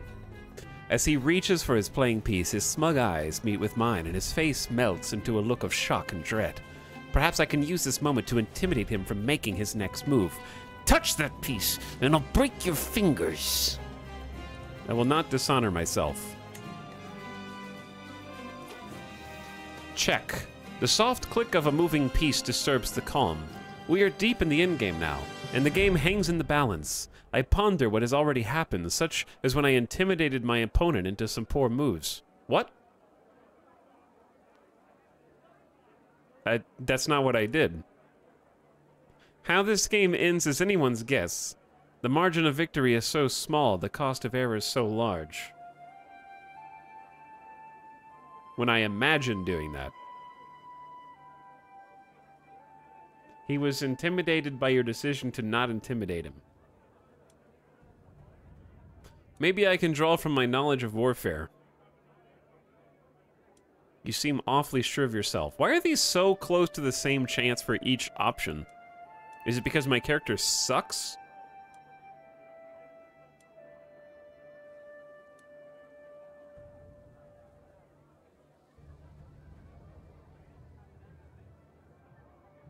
I think it's because my character sucks. I guess a daring move, because it doesn't seem any... It seems like the same as the last time.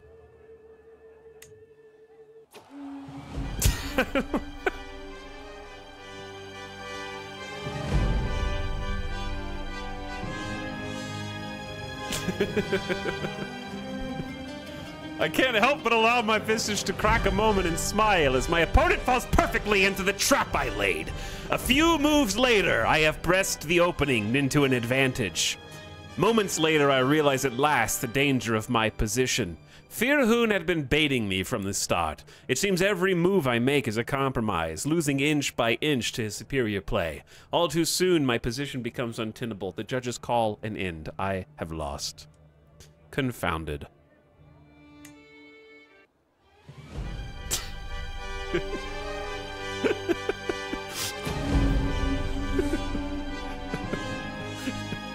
Bro.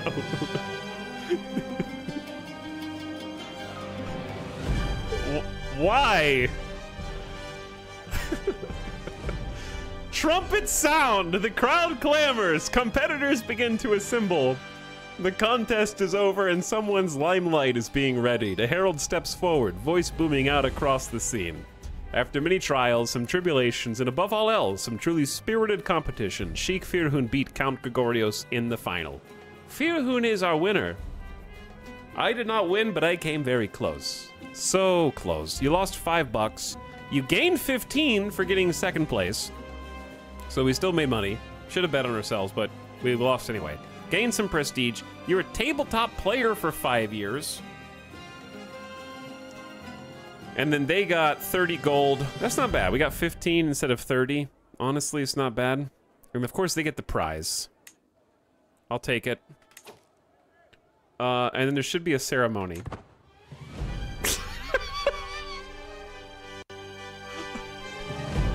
I'm being pranked! I am being pranked!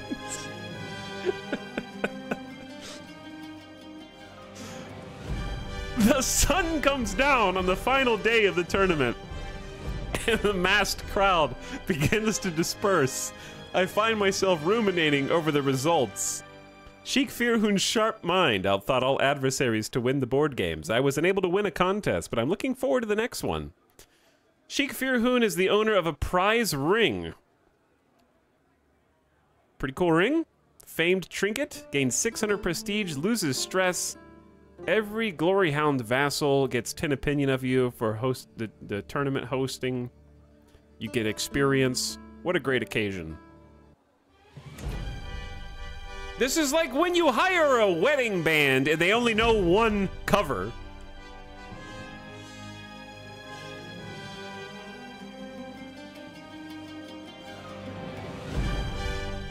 They just like the local band in the bar being asked to play Freebird.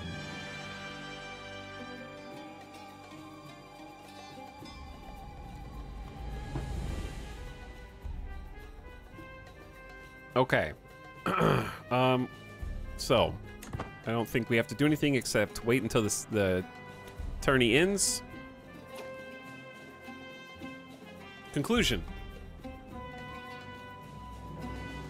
finish the grand tournament. This is a scary screen. Oh, okay. I see. I'm in the corner of the map. Spooky. Stefania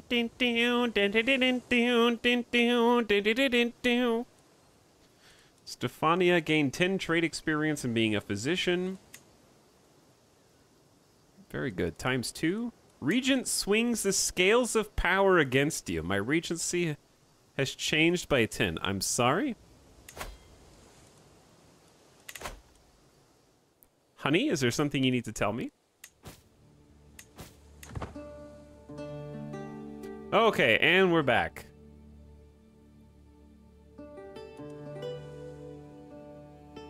Alright, chat, and we're back. I'm gonna be hearing that in my sleep tonight, I think. Where's my favorite trumpet tune now? Okay. We're on the road back to Napoli. More of an earworm than the Marvel Snap song. I can't even remember the Marvel Snap song. That's occluded it completely.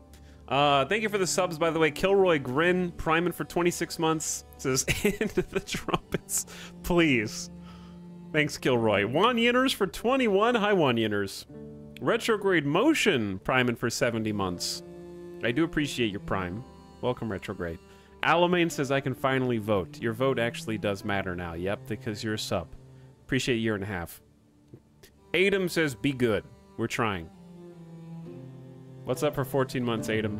And then Psycho Peanut says, yay, birthday stream. Thanks, Etel. Happy birthday, Psycho Peanut. Happy birthday. All right, we're almost home. We're gonna have to ask the Regent to step down. At long last, I am finally home. I do look older now. There is nothing better than arriving back in Napoli after a long journey. I look forward to resting, but the call of the road beckons ever onward. My caravan master reports that we have journeyed for 257 days and traversed 11 baronies. I think that's more than 6 months. That trip took longer than expected. You gained 2 trade experience in horse. So we now have, yeah, some wit training. My regency ended. Countess Ingiltrudis gained 150. All right, so I didn't have to do anything. They just ended the regency, and we can host our own grand tourney, which I'm not gonna do because we just went to one. I don't think we'd immediately host another one. I do want to do a pilgrimage, but I think that he should rest for a bit. That was a long trip, and we have some. I think we want to like solidify our hold over Salerno first. Now, goals that we have include taking Salerno as a duchy. The problem is that's difficult to do. Our opponents have twice as many forces as we do. So we'd have to get an alliance.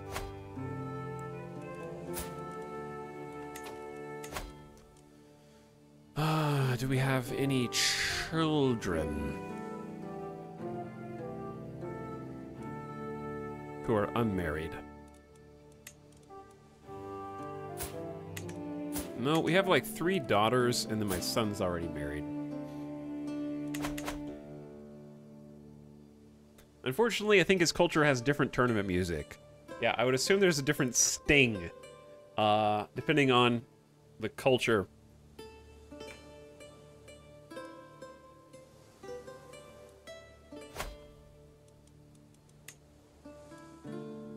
They have about 1,100 troops, 300 light horse, and some knights. We're not in a position to go to war with anybody, really. Like, to be perfectly honest, we need to consolidate Salerno first, because we're only getting 31 control. That's affecting our levies. We should save. Should make a save. Second place. Chess. Where are my saves?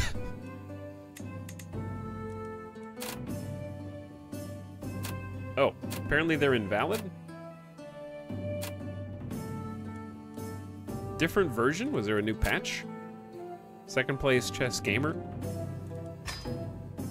There was a very small update. Well.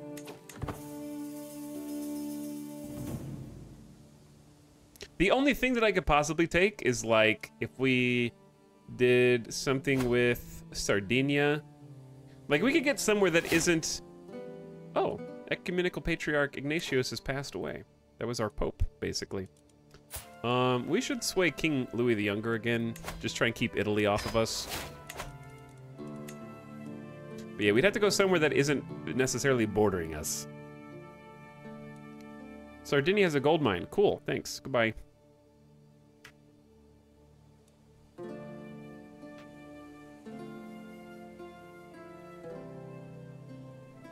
But yeah, very small patches. They're gonna definitely need some more patches.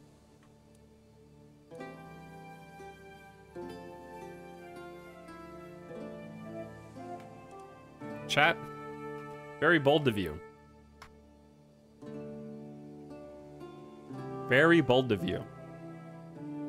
To be talking meta in my chat.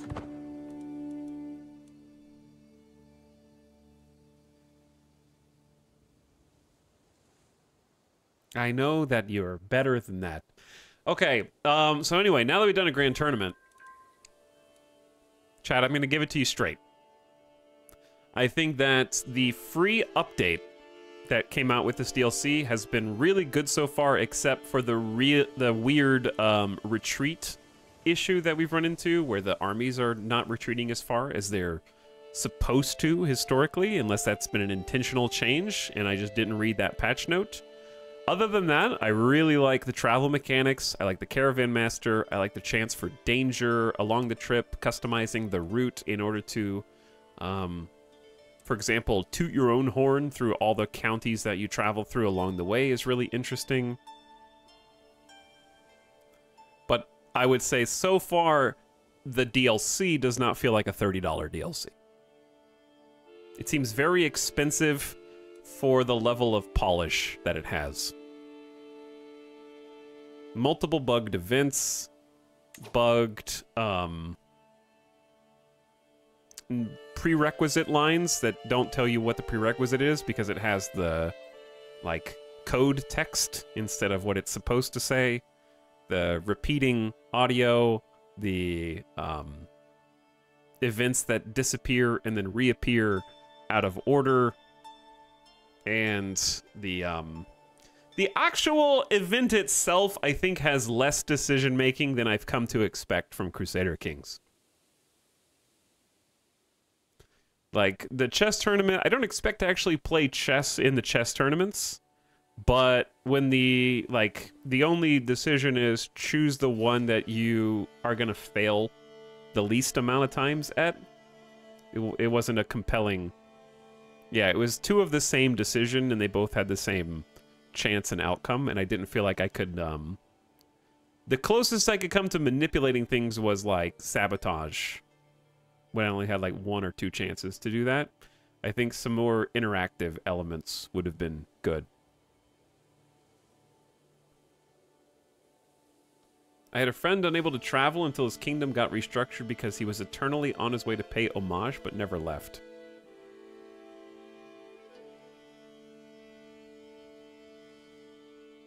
Are there other types of tournaments? Yeah, there are other types of tournaments. I'm surprised it wasn't a your stats versus their stats situation. I think it kind of is, but I think that the progress to victory mechanic is very difficult to follow and therefore unsatisfying. And it felt like I was arbitrarily winning or losing, because it didn't give feedback on whether I had a good roll or a bad roll, other than the bar moved up or down.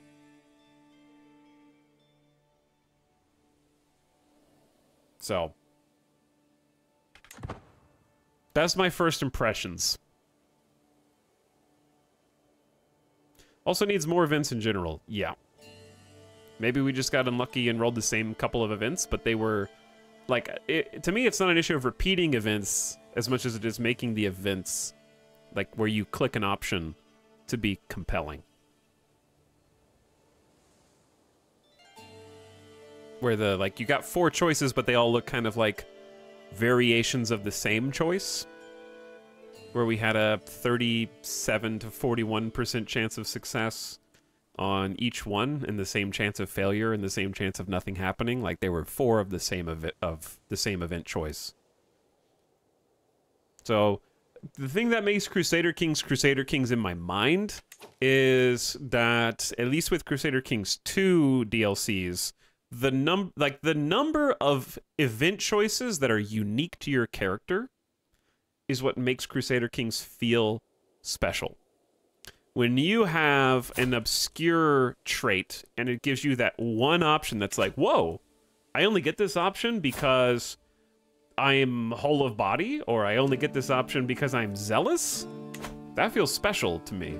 Like, I think it just needs more of that, where it's those little pockets of interesting choices that you may not see ever because your character is completely different than the last time you were in that event or whatever. And not that all of them have to change, but having a few that pop out as like special choices would be good, and identifying them as such. Kind of like in Stellaris, when you're like, you only get to pick this choice because you're a xenophobe kind of stuff, or you only get to pick this because you're egalitarian.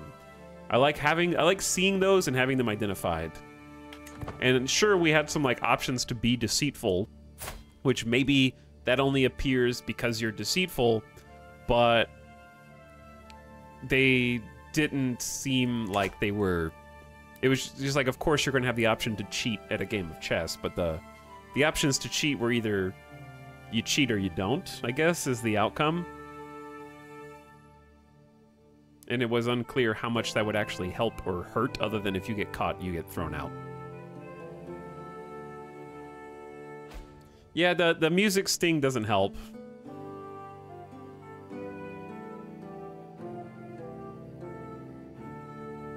I think the stress system is supposed to compel you to choice, but penalties are an unfun mechanic to drive decision-making. Maybe that's a small part of it, but honestly, I didn't think that the stress was... Like, every option that was presented to us gave stress.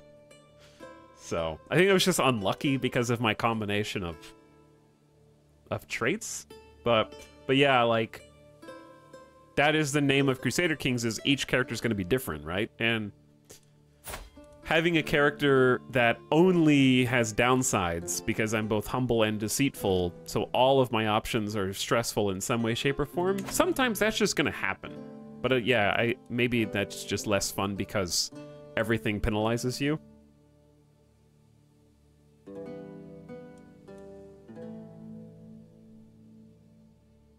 Seems like it suffers from an overall lack of polish. I mean, that's basically what I said, yeah. It just felt like the repeating music sting, the way that the events kind of popped in and out, and sometimes it would go to like the foggy nether realm up here before it loaded in the next one, and the like events out of order and with some missing text. That was my first impression, was lack of polish, yeah. Especially for $30, which is like half the price of the game. But the free update, 2 thumbs up so far. The patch, the actual patch itself, I think has been making some fantastic changes. But I think that Crusader Kings 3's first impressions when it first released was, oh my god, I can't believe how much polish this game has. So when you have a DLC, the standards are much higher because the standards were set higher by the base game. Like, I don't think they're unreasonable expectations from the player. I'm just responding to what has already been presented to me. CK3 is the most polished single Paradox release, and it needed a lot of patches for balance and stuff, but it's by far the most accessible entry point for new players into grand strategy games. So because of that, you have higher expectations for DLCs that come out, I think.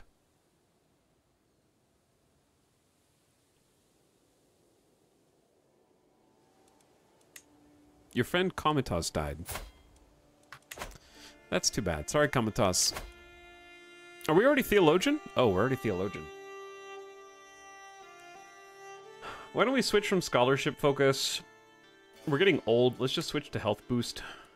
Try to live as long as possible. Why not? I don't think these help us at all, so I probably should have just switched and not taken Medicine focus right now. Your wards get additional skills and can become your friends. Yeah, I don't think those are gonna affect us too much.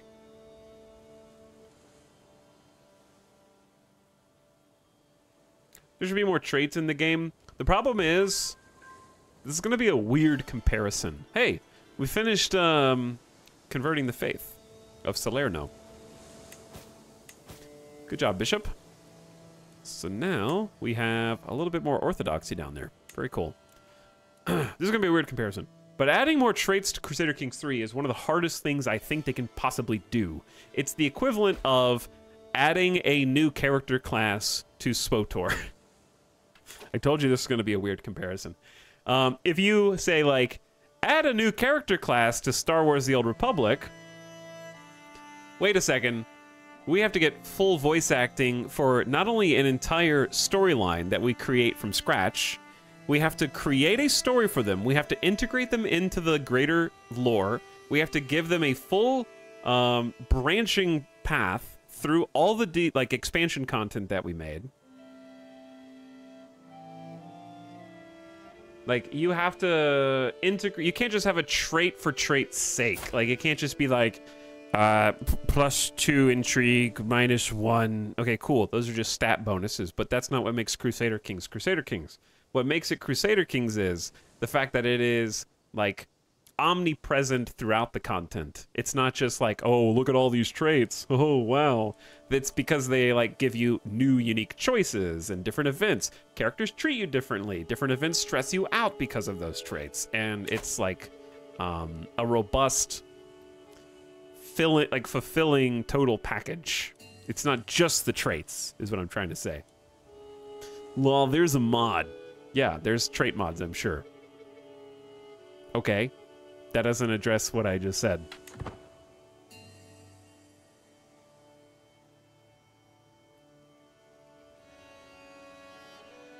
And also, like, if you've got mods, then you don't need more traits. There you go. See, if it's so easy that you can just use mods, then don't ask for it to be added to the game. Just download the mod, forehead. There's a mod is such a nothing argument. Yeah, it is. Well, it's also like counterintuitive, because one or two people in chat are like, I think we need more traits in the game. And then other people are like, no we don't, there's mods. It's like, okay, well, there you go, you solved the problem.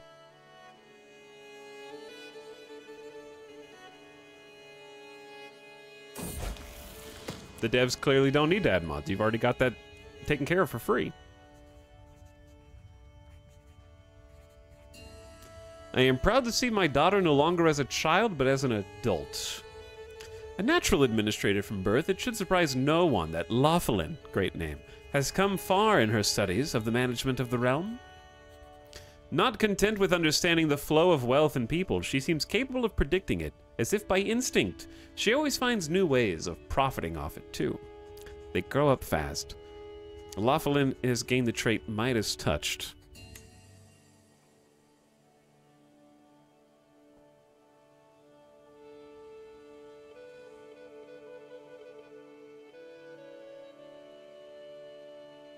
Mods clearly get made by magic. Yeah, like the Elder Kings mod, that is a mod that has been worked on since before Crusader Kings 3 even existed, chat. I don't know why you're talking about the Game of Thrones mod. They've been working on that for literal many years. I don't know about a decade, but from Crusader Kings 2, and it took 3 full years to have the first version playable in Crusader Kings 3. It's different. It's not the same as adding mods from the devs to vanilla Crusader Kings. And also,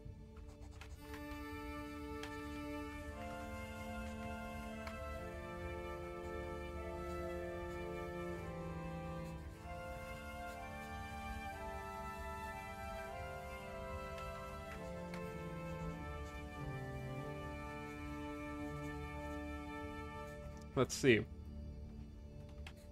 But yeah, the existence of one total conversion mod is like completely different. The mod began development in 2011. 12 years later. I'm sure it's great, but it has absolutely nothing to do with what we're talking about. I don't know what people are saying to Shara. I have no idea what the argument is. Not a clue. My son-in-law Casimir is known for his interest in venery. Brings rumors of beasts spotted in my realm. I'm hearing much talk from the county of Salerno. It's said there are excellent prospects for hunting thereabouts, with many a worthy stag. A glut of promising game has been sighted. Hunt success chances increase. We could just like throw a hunt there. We have 150 gold. Why don't we just act on that now? Let's do a hunt.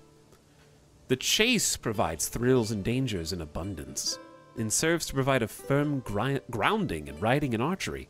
Hunts are overseen by the master of the hunt, who will announce sightings of beasts, common, rare, and fierce. See, one of the best things that the update did was actually integrate the court positions into the events and activities. Like, that is a huge change that I think is really smart. Because my problem when the court DLC was added is that these felt sort of empty and they lacked the RP potential that Crusader Kings 2 had. So actually tying them, like, you really didn't care who your court positions were except like, oh, my court physician.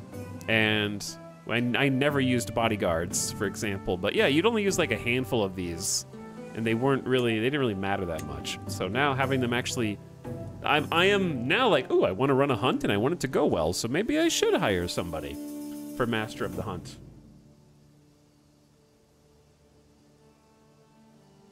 Court grandeur change. We don't have a court. But hunt success chance and the frequency of sighting increases with aptitude.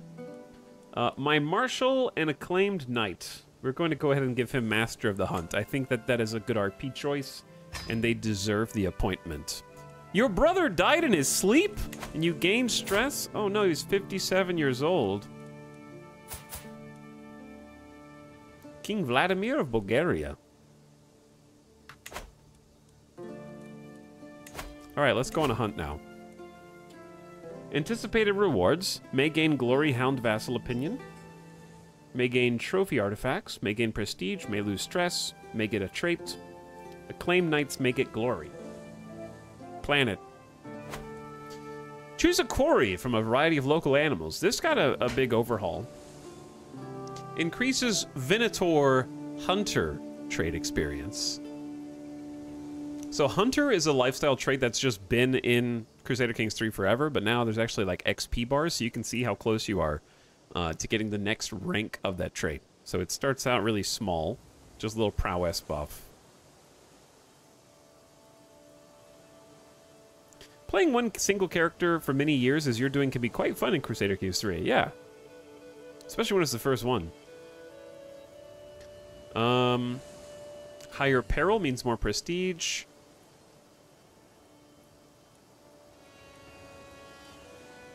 We can do falconry. Choose a quarry from a variety of game birds. Hawking and falconry provide a joy in the mastery of nature beyond compare. And there's a legendary, it requires a legendary sighting for this mythical beast. I love when your Lord King dies and you get to play from early childhood. Yeah, I don't like taking over when they're like 55.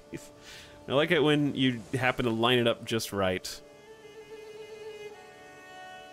And you get to take over from like when they first take up the mantle. Okay, let's do hunt. We have to choose a destination now. Locations you pick from are on the map. Some ground is more suitable for hunting. Success chance is higher in provinces which are wild, remote, or have recent sightings or special buildings. So we've got stag sightings here. And there's no holding, which I think makes this better. There's also a forest in the top one. Let's go to the forest.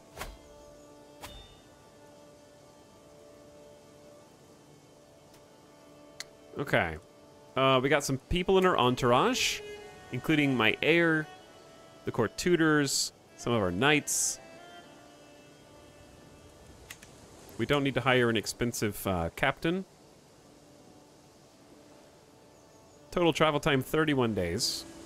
Gotta walk through our own provinces. 49% of danger because of the forest. Many travelers have been known to go missing in the forest. So if you want to not risk it, there's a forest guide you can pay. It's just 2 gold for this, because it's probably just like very close and very cheap. So I'll pay the extra 2 gold. And there shouldn't be... We're not going through there, right? We're not going through the hills, so that danger shouldn't apply to us, I think. There's just a medium chance of danger. Where's the medium? Just says 1 location. I guess it is the forest at 17%. It's still medium danger. Okay. Yeah, let's choose a goal. Recreation? Stress relief. You want a good hunt? You want to be the one that brings down the quarry. Murder somebody, seduce somebody, befriend somebody.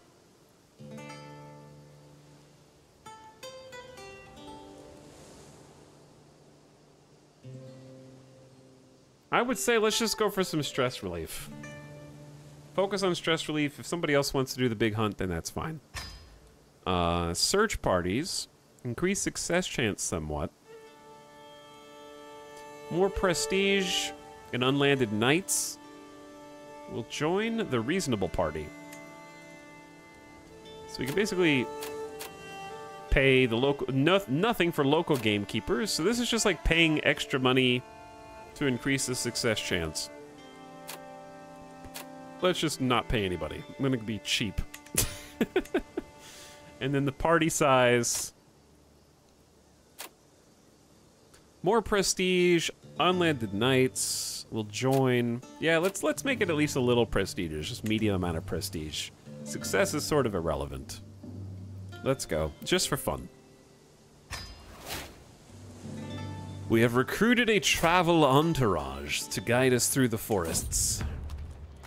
I will be hosting a hunt in Potenza, and the time has come for us to depart. I look forward to spending some time outdoors. It's true, there's nothing quite like a good old-fashioned hunt. I can't wait. Your daughter can marry. Okay, we'll need to get, I would like somebody with an alliance.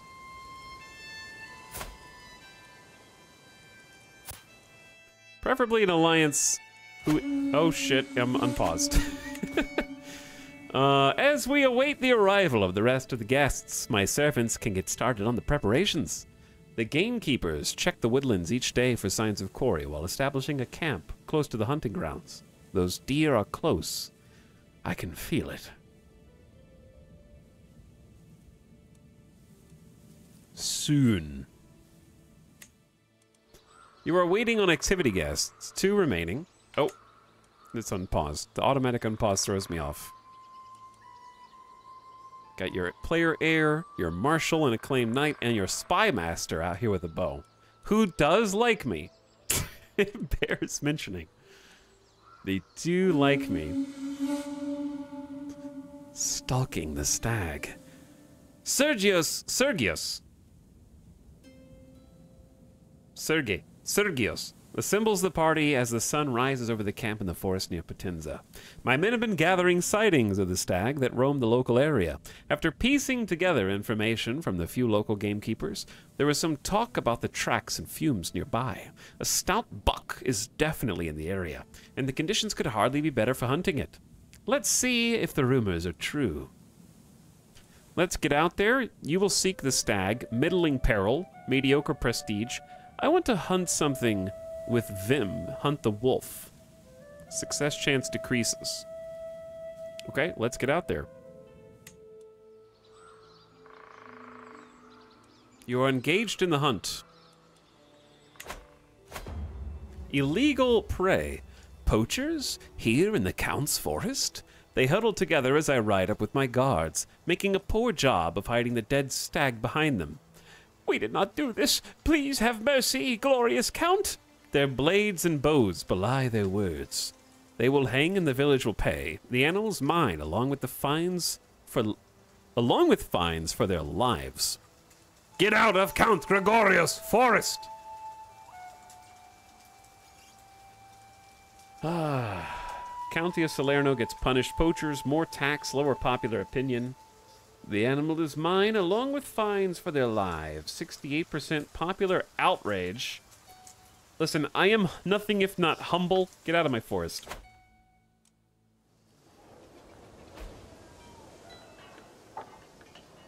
That's pretty much all I need to do is just kick him out. We don't need to make it a big fuss. It's a lovely day for a hunt, which means a nice day to be outside.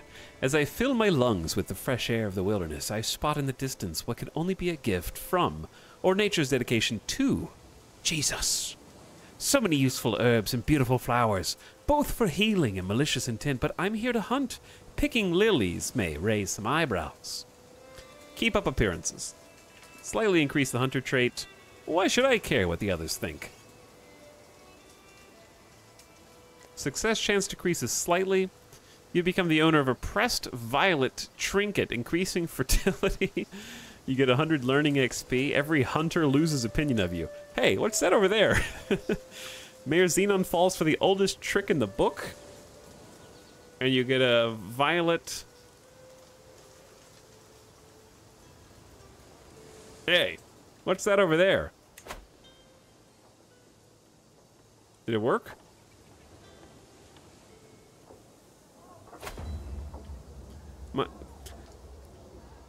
I think the biggest problem with like the choices is it's hard to know if your thing worked or not.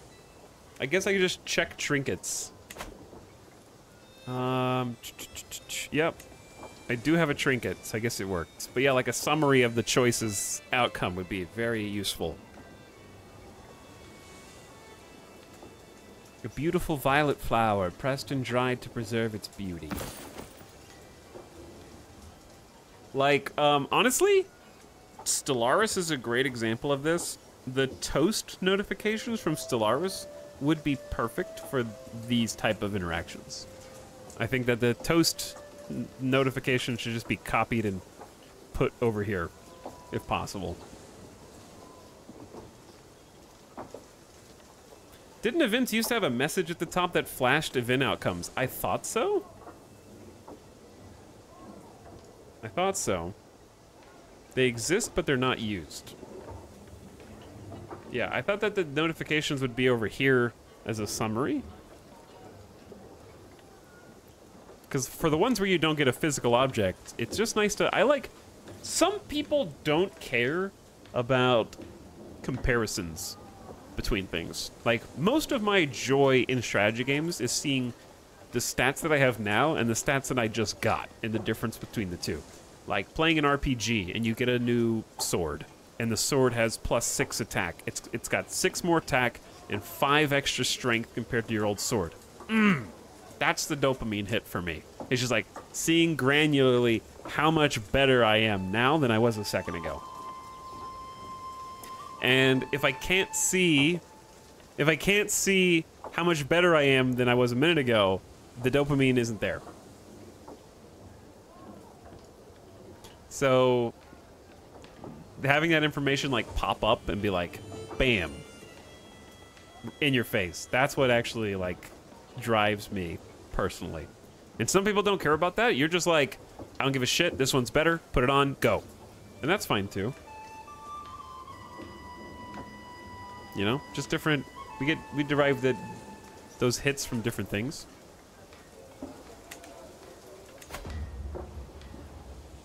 My huntsmen say they know the place of the beast's covert. Covert? Is covert a noun?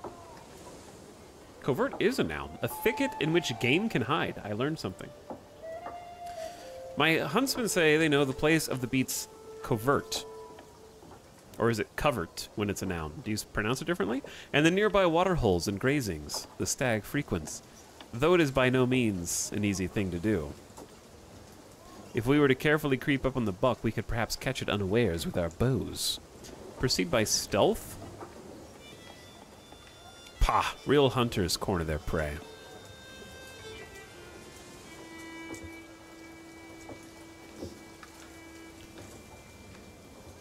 You will attempt to corner the stag. This is more perilous. Meh.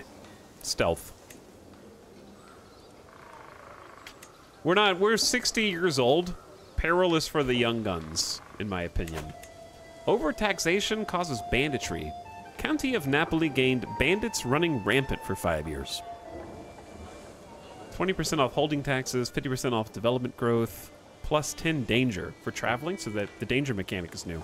Development growth down is not great, and taxes down is bad, but 5 years is 5 years. We'll figure it out. We must have chased it across the whole forest twice over now. We are still no closer to cornering the stag. Everyone expects me to return triumphant with a trophy, but as things stand, I return home with only shame. The nearest market should have a stag. The hunt will succeed, in a sense. I will not sink so low. I am deceitful. I am deceitful. People will believe my scheme 78% chance. Or I lose 150 prestige. People believe my scheme. The hunt will succeed. Okay. See, like, there's a toast that shows a thing that worked. But I'd love if these also had a summary of what you got for doing it. There is something majestic about the way the stag gazes across the landscape. Hidden in the leafy bushes, I raise my brow.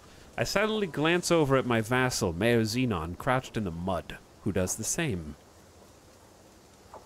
Watch this. Get 1 trait experience in the bow. You get a prowess challenge, probably lose. Strike true, Xenon.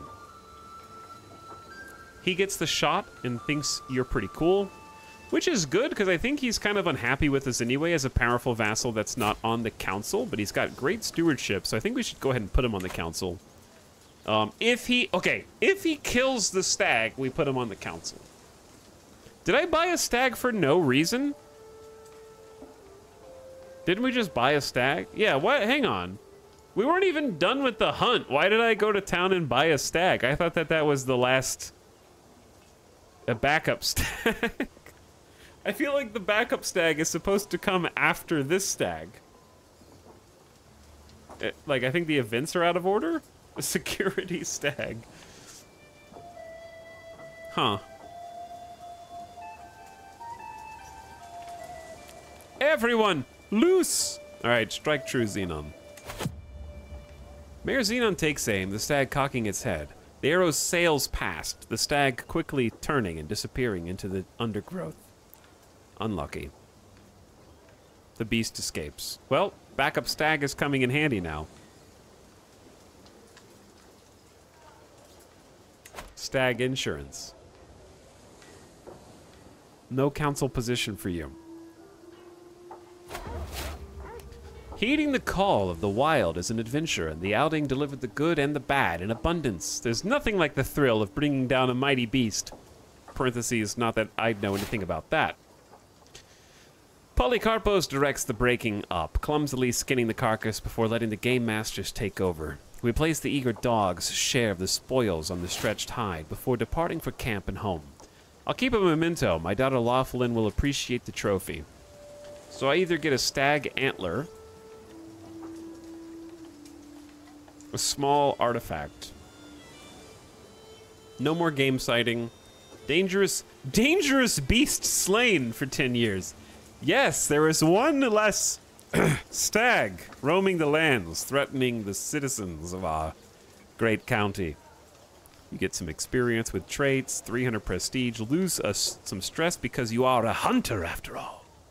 And every participating guest gets some bonuses too. It's nice of the tooltips to appear on either side of my webcam here. Or Laughlin gets it. No, I'm keeping it for myself. See, there's an inventory artifact gained. I think they just forgot to fire off the toast for the other event. Because that is what that is.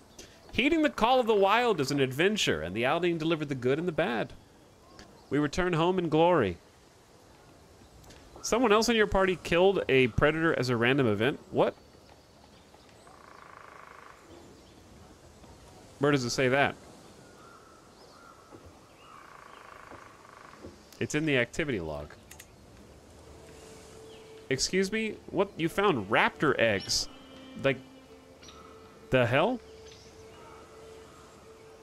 Count Gagario has pardoned some illegal poachers. We're about to start our own Jurassic World? Clever girl. What? Okay. Something about any time someone says raptor and someone else says clever girl is always funny. It's just like immediately on cue. We took a flower, found tracks, surprised a stag, compliments. We bought a carcass to stage, found more raptor eggs, missed a stag, slew a stag. Where's the killed a dangerous beast?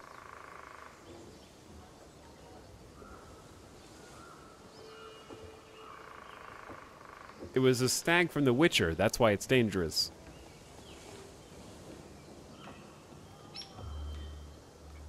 Chat making things up as usual. Okay, finish the hunt. We succeeded in our relaxation attempt, and we got a small prestige and stress loss bonus, and we have a third trinket. I like that my trinkets are like, I have a book. I have a flower. I have a stag antler. This is my finest treasure. I love flower. all right, daughter. We need to find you a good marriage, probably because we can't get any alliances out of this. Anyway, let's just find a willing knight who is also... Actually, they can be plus or minus 2 years because we're just arranging a marriage with 16-year-old daughter. So someone who is same religion, I guess, like Orthodoxy will make this easier. How are you? Brave, gluttonous, chaste, tough soldier, rough terrain expert, disloyal. Chat, do you think this is out there? Do you think that disloyal should be a hidden trait until a character does something that reveals it to you? I feel like there should be secret traits in Crusader Kings.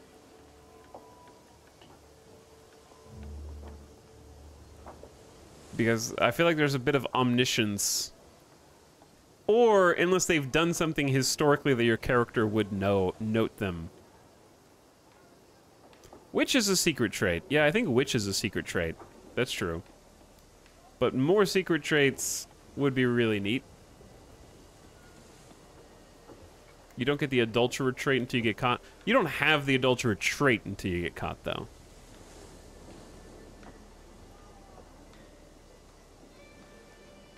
But putting disloyal on your resume is bold. Alright, this person seems nice. They're ambitious, but they're compassionate, just, a blade master, and really good prowess. Built like a truck. Hypatios. Hypatios. No grand wedding. Sorry. Matrilineal. There we go. Born of our house. Let them come to our court.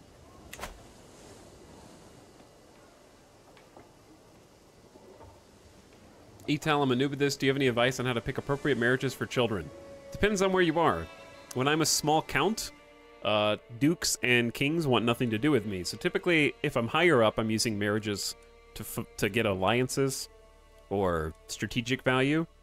But at this stage in the game, when I'm just a small countess or count, I use marriages to, if you matrilineally marry your daughters to high prowess men, they come and fight for you. They come to your court and become a knight. So, waiting for them to accept my invitation. There we go. I accept your marriage proposal. May their union bring happiness and fulfillment. Excellent. And then you'll watch, he puts on his armor and is now your acclaimed knight. He holds an accolade? He got an accolade from someone else?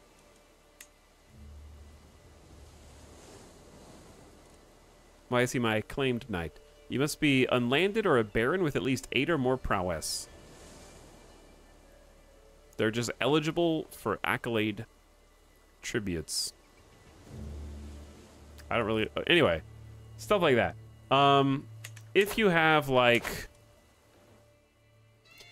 sons, you want... Like, when I'm a small count, you arrange marriages to have someone who complements them.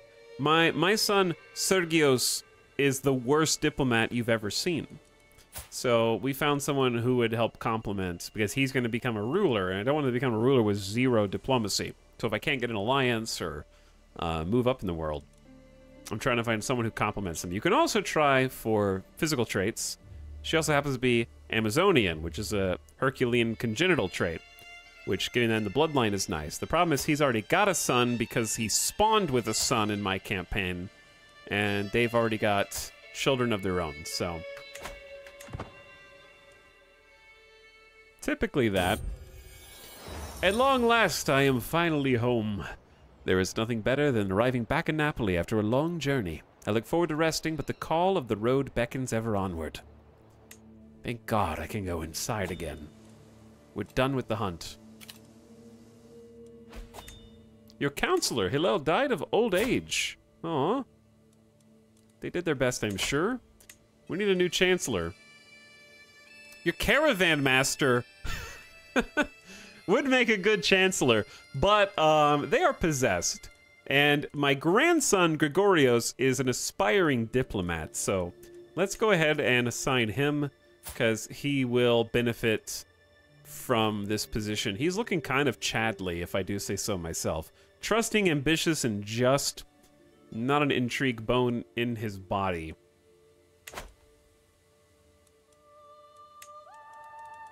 Now, listen, Mayor Xenon, just because you missed the stag, I forgive you. I need your 22 stewardship, and my player's son and heir is just... He's a spineless raff. This is going to be an awful person to play. I'm firing my son. My son has been a disappointment. Through and through. No skills. He's a craven, lustful, greedy coward. He's not really a coward, but he is just... We've sort of fired him from the council. He's not my regent. He thinks we're cruel. And then powerful vassal Xenon. Much better, right? Much better to collect taxes with.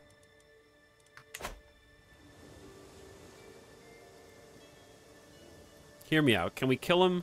I don't think that we would try to kill him.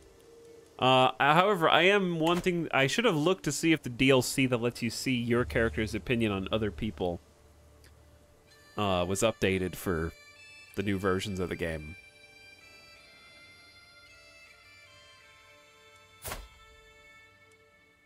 But also, I can't kill my son because we have no other heir.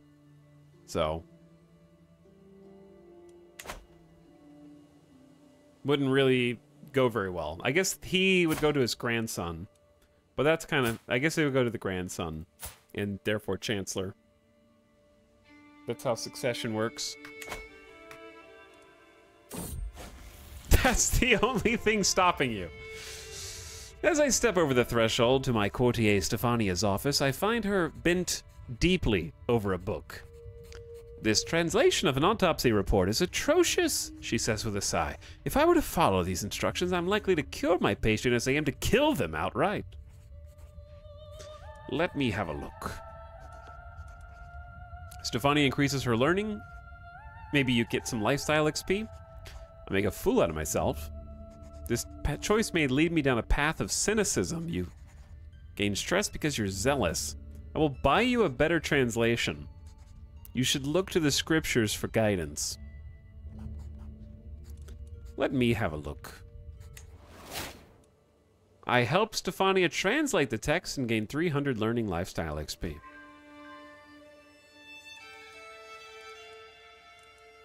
How we doing militarily? Ah, sorry chat. I hope that wasn't loud. I just accidentally poked the microphone. My bad. We're up to 700 total soldiers. The levies are getting a little bit more full.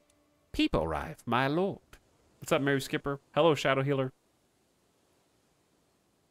You poked us. I'm sorry. Right in the ear. As far as things we can do, like our health is actually good. We're totally full of body. Whole of body. That's another way to say it. Open-minded. I should have picked something besides lifestyle focus.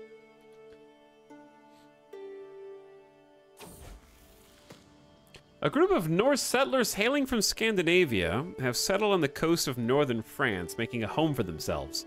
Their Duke Harold has decreed that his people shall adopt several local customs and traditions, ensuring they will thrive in this new land.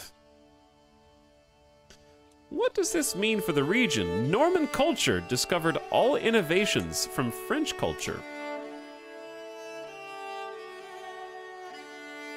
Because, yeah, I don't...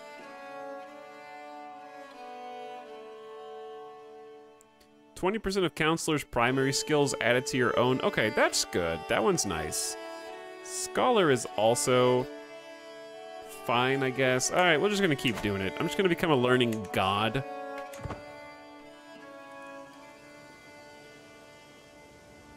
But I want to, like, figure out how to properly take... We're boxed in. We have a habit of getting boxed in lately. King Louis has been swayed. Okay, is there anything cool I can do with you? Basically, no, other than swear fealty. I'm just trying to keep you off my back. We really just need to use our taxes. Taxes just went up. We just need to, like, bulk up, I guess. Do we want light footmen is the question.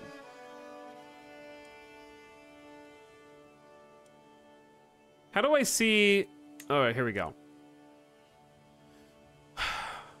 What I really want is cataphracts, and they're damn expensive.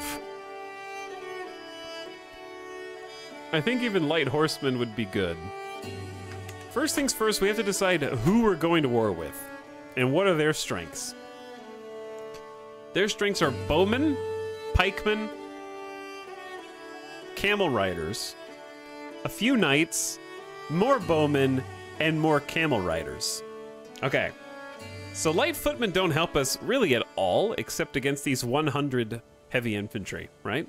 If we went to war with Benevento, they are all light horses. If we went to war with Italy, which I don't recommend, they have 500 armored footmen. Oh my god. Okay, so light footmen versus Italy, yes. But we're not going to fight Italy. We're going to surrender to Italy. We're hoping that King Louis the Younger dies and Italy gets very split up. And there's Normandy. Yeah, there's Normandy up there, huh? Chat, Normandy is, very scary. Are you telling me that 5,300 angry Vikings just appeared from Scandinavia and were like, I'm going to live on France now. I will adhere to your culture, but I'm living here now.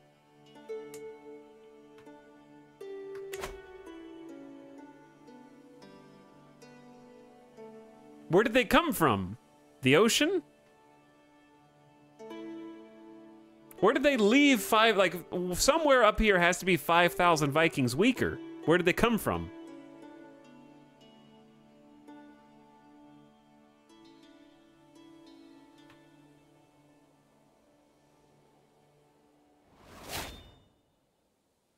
Literally Normandy. You're telling me that Normandy came from Normandy? Normland. That's how they reproduce. They lay Viking eggs on the shore and then go back to the ocean. Wow, we swayed him, us the same sway. Speaking of available perks. Cultural fascination progress. Chat, I never said it was ahistoric. I asked a simple question. Where did they come from? Scandinavia was getting mildly overpopulated during this time in history, so there was great pressure to leave, if I recall. Okay, someone who's actually trying to answer the question. instead of shouting into the void. We can't use cultural fascination progress.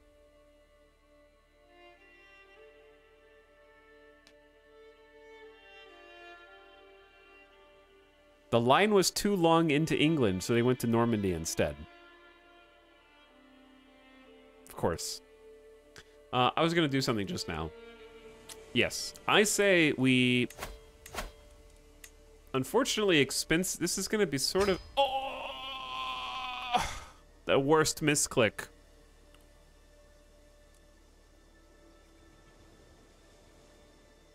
Well, it looks like we're light footmen from now on, forever.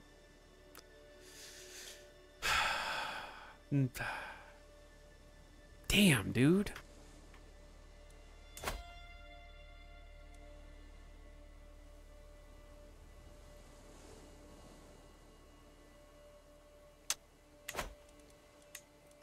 Get out. We'll just make the money back or something. Did we get the money back from doing that? Okay, we're back to 120.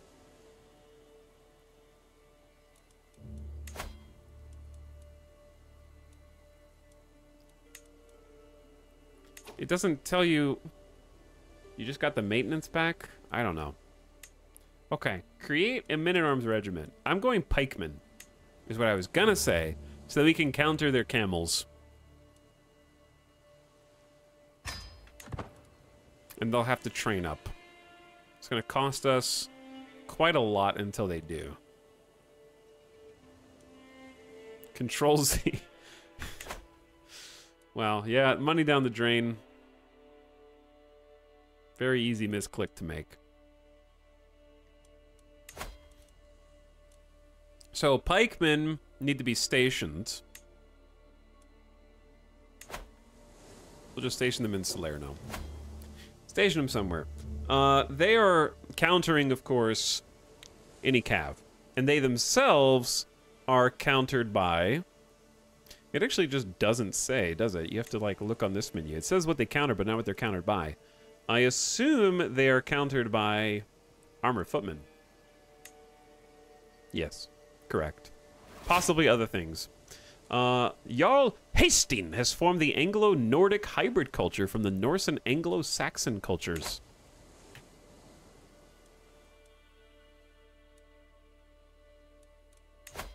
Alright, we're already at 45 out of 100. We're gonna need more taxes. You've gained a level of devotion. We are known as being faithful. Being faithful gives better Orthodox clergy opinion from other bishops.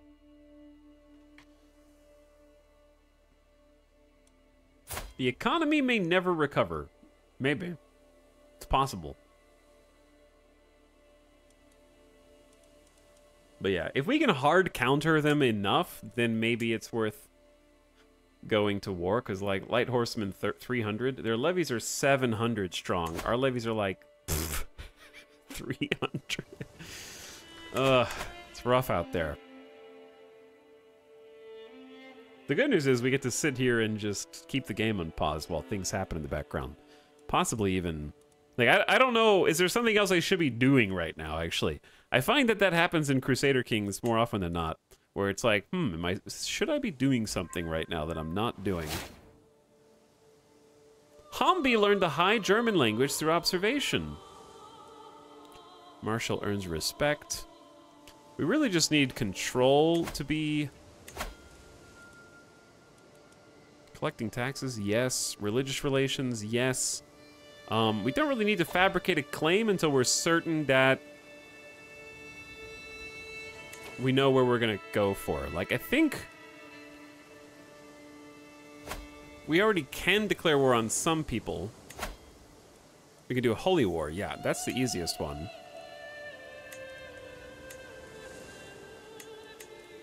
In this case, we could just pay piety to do a holy war. Ashari rulers may join the war. See, that's bad.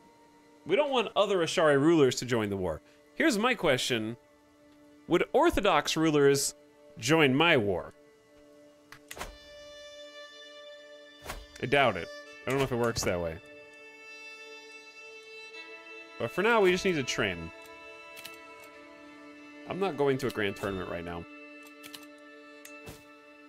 You can designate a guardian for Hambi. Okay, Hambi? Hambi is a charming child. Let's train... I will personally train you as my ward, Hambi. Because I also happen to have... Your wards get additional skills and can be your friends. I want to be friends with my family.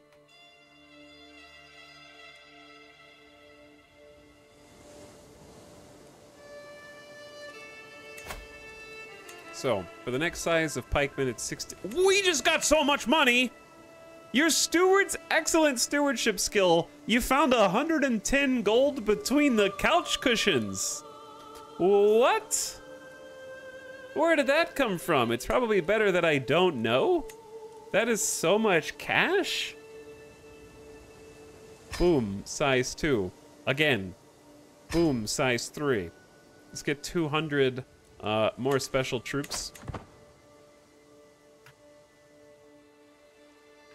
It fell off of a cart. Promote that man. I already promoted him. They got 22 stewardship. That's our mayor. A mayor is just like a little holding inside of a county. It's a city holding inside of a greater county. You don't really get to control it. But apparently that's my most powerful vassal. 0 income. That's fine. That's because we're having to pay upkeep. We're paying full maintenance to replenish the pikemen. We're training peasants. We're giving them pikes, presumably, and teaching them to use them. Once this is full, the maintenance goes down. My daughter Volmanuma has given birth to a son. Since the little one is part of the Spartanos dynasty, he should be blessed with a good name. Indeed. But yeah, that's just a temporary burden on your income. You will have to pay more money because you pay an unraised salary to these guys as well, which is not cheap, but it's going to go way up. I need a letter, chat. You know the drill.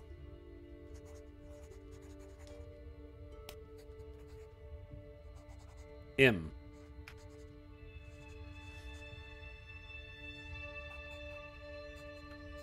Mikeltod. May you grow to be strong and wise, Mikeltod.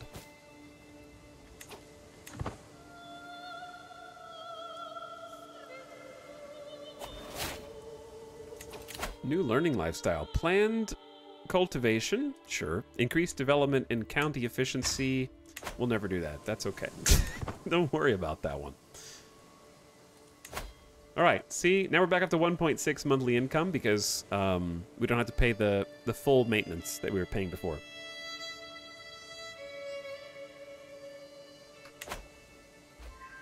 Relax, chat. Build more gold buildings. Stinger.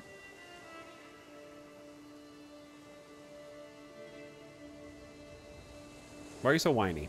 Hmm?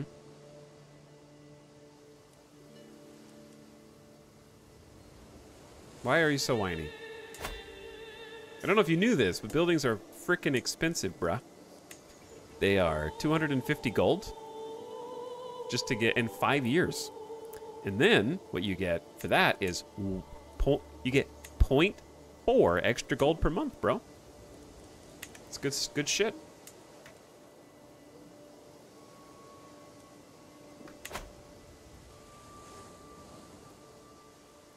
We are whining. I want more trumpet.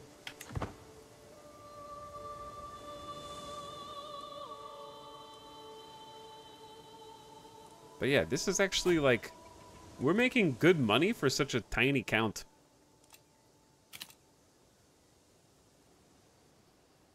Our steward is phenomenal. The domain tax is up 11%, and their skill's so high, they're just finding 100 gold in the couch cushions. Like, that is crazy. How old am I? Health is from... Ooh, King Louis! King Louis is dead. My wife Ingiltrudis approaches me as I am sitting by the window. You haven't been the same since what happened. She doesn't say it, but I know she's referring to when my friend Komitos died in his sleep. Perhaps you need someone to talk to. I could be that someone. That sounds nice. You grow closer to forming a friendship with your wife. You know what? Let's... 10% chance to romance my wife. 40% chance to seduce my wife. 92% chance, let's at least sway my wife. She needs to at least like us. She seems nice.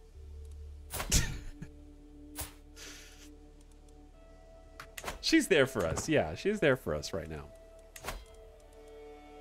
Okay, chap. I think we need to go big.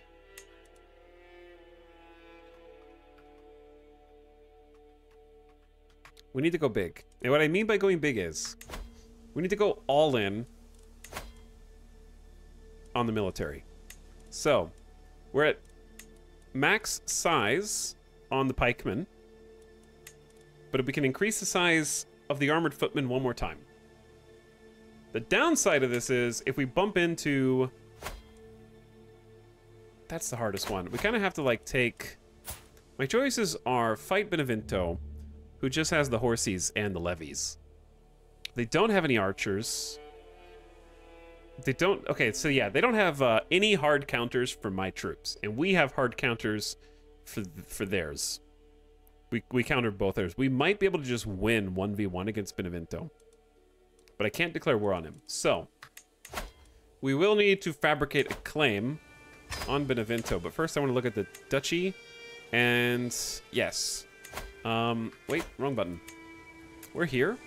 If we can make a claim on the seat of their duchy, if we take Benevento itself, they won't have a duchy capital.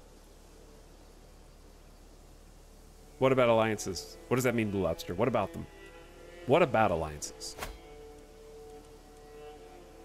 You're just saying words? That's okay. Let's fabricate claims on the actual capital of the duchy. It'll take about 10 months, and then we'll maybe have ourselves a little bit of a claim. Then, simultaneously, in that time, we want to max our men-at-arms and just pay the man. Murder? Monthly income is down to -1, which I'm sure is fine. We don't need money anyways. Once this is full and we've trained all the new armored footmen, this will stabilize. We just need 20 more armored footmen to be trained. There we go. Income is back to stable. And what we need to do is acquire a small stockpile so that we can afford to go to war. And if we had even more money, we could hire mercenaries. So the main thing that we have to be worried about, I guess, is them having a lot of money for mercs. Now that we're super poor, though, we could actually just take a peek at who is the head of faith. That guy looks angry. Vengeful, calm, trusting. Vengeful and calm is a scary mix, you know? 22 learning. Very smart. Good stewardship, good martial, good diplomacy. They're not gonna allow me to take any gold. I need to start swaying them, actually. And we only have a 20%. I just started swaying my spouse, though. I need to you just need to like me a little bit more.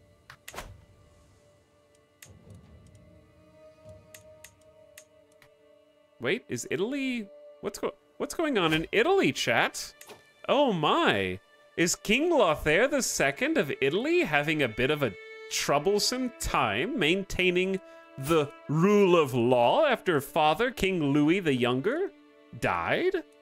Is there a full-on rebellion afoot, perhaps? As the covetous gambler loses its grip on Italy proper. Huh. That's really good for us. They've only got 1,300 troops, which is still a lot, granted. And 500 armored footmen, but...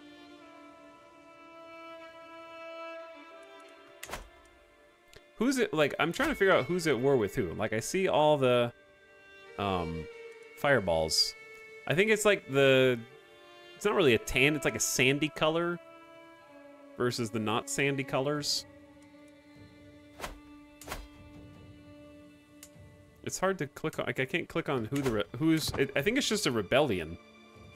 Can click the war flag under his diplo. Okay, there we go. War against the tyranny of King Lothair. Prince Bishop Benedictus. Oh no, the Pope rejects you. The Pope rejects you. That's a big war. Chat. Do you see the number of soldiers here versus the number of soldiers here? Good luck. I ain't messing with that. That is a not my problem situation.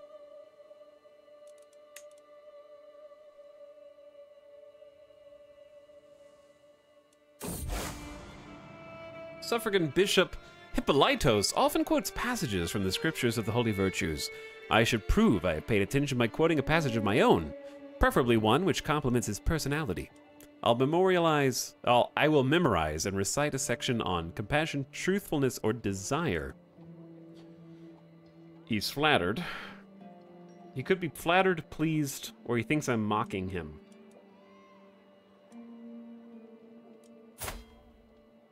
He is compassionate. Let's tell him about compassion. You gained 100 piety, 50 learning XP, and he likes you. That's my bishop. That's my bishop, plus a hundo.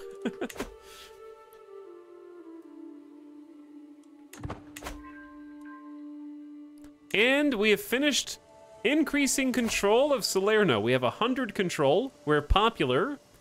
We're getting full levies, full taxes from them. We've also converted them to orthodoxy. They're fully integrated.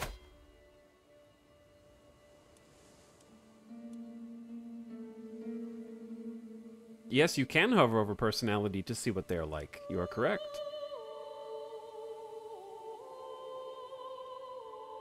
Hello, she's the worst. Popular while taxing them. Yeah, like you just gotta sweet talk them a little bit. So we can organize the army, which will increase reinforcement rates and lower their maintenance. I'd like to train commanders again, because that was going really well for us before. And that'll increase the toughness and the damage of our men-at-arms and our knights. So it'll take 18 months to max out at 18% based on their skill, and we have a chance of finding a commander or a knight.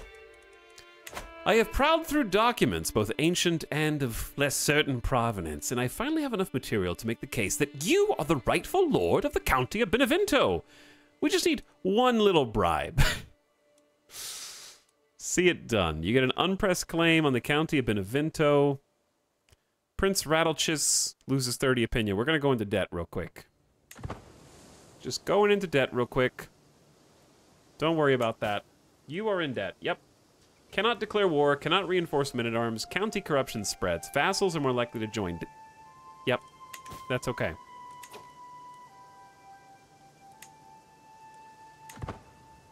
We're golden because we're totally going to finish swaying.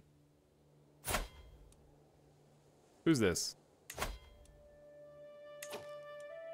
Oh, that's just a foreign ruler. Okay. I clicked on the wrong thing, not orthodoxy. Yeah, we're trying to sway you. Chat, he's broke.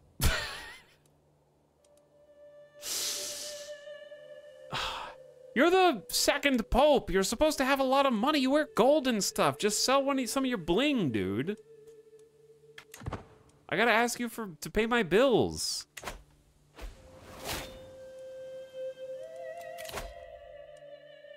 Learning per level of devotion +2. So if our level of devotion is faithful, this is the second level of devotion, but we are getting smarter as a result.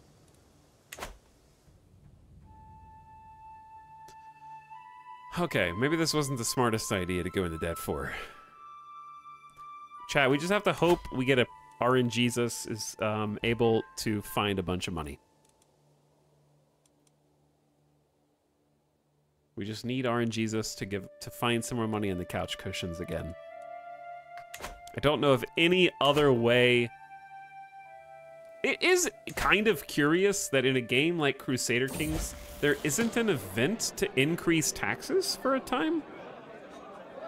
Like, I'm kind of surprised taxes aren't more of a gameplay mechanic in a game like Crusader Kings, now that I think about it. My daughter Humby seems to have been having a difficult time at our latest feast. She slipped underneath one of the tables, and there hid from people for the entire meal. The important thing is that the guests know that you were there. She's shy.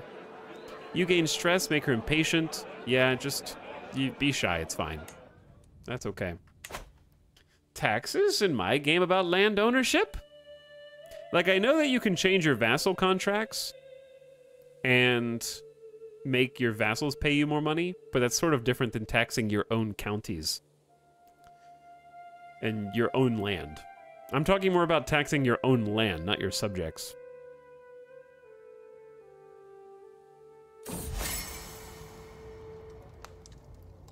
In a recent communication with Ecumenical Patriarch Polycarpos, they expressed a want to focus on his ambitions and interests. I could make sure our coming letters contain more on a topic close to his heart. The ruling of the realm certainly interests him. In his response, he encouraged my slight dip into more personal topics. Now I just have to pretend to know anything about stewardship. Gains 10 opinion of you. You failed to sway him, though.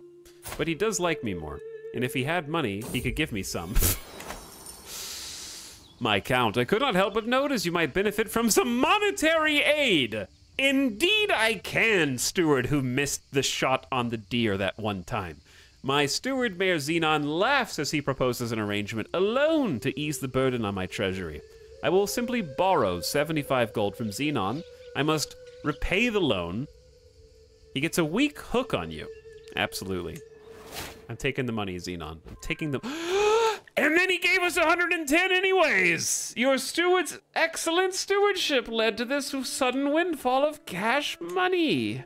Well. How about that indeed? It was a test. It was a test. He had the 110 gold the whole time, but he just wanted to see if you trusted him. Also, the war in Italy is over, and King Louis III has taken over. His father is simply unlanded now, sitting in the court. They must have won the War of Rebellion and installed his child on the throne in lieu of him. Curious. I want to play as Steward Xenon. No. Steward Xenon making us bank, dude. So we have a new decision to repay the loan, which of course I will do in time. But first, we must maximize our armored footmen. Once more. We must not lose this war. We cannot afford to lose the war. I lost the war, the first war in Salerno. I can't afford to lose the first war at Benevento. Uh-oh, they have an alliance now. But the alliance is small.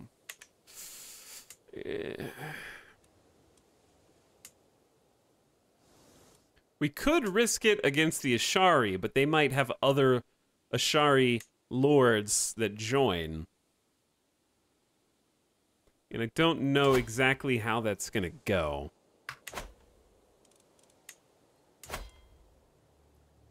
Their allies are just simply 200 levymen, so it's not that big, but it's enough. All right, chat, we have 500 armored footmen and 300 pikemen. I don't know why we only have 339 levies from our two counties. We've got so many specialty soldiers, and they're not cheap, but we've quickly bolstered our forces to a very specialized, very strong 1100, and indeed, moreover, we are training commanders, which has given us an 18% bonus to their damage and toughness, and our knights' efficacy.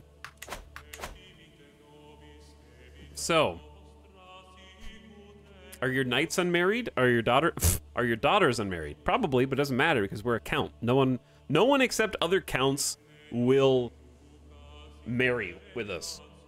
And the only other counts around us are Ashari or someplace that we definitely want to take over, like Sardinia.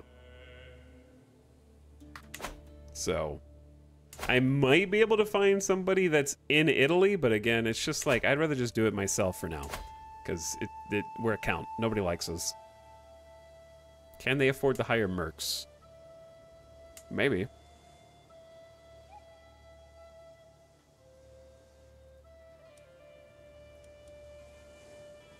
I kind of want to, like, try the Holy War and just see what happens. Can't do that. Don't need to do that. The problem is just Ashari rulers may join the war.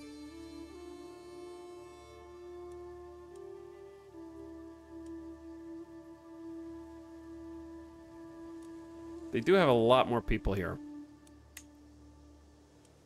So, I don't think we're going to do the Holy War, because that's just 2-1. I think we got to keep it within Benevento. I'm sorry, Prince Rattlechis, but your time is over, my time is now. I'm going to press my claim on the County of Benevento. Pay a little prestige. To war!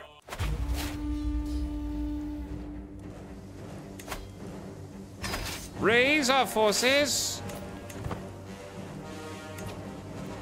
March to the capital.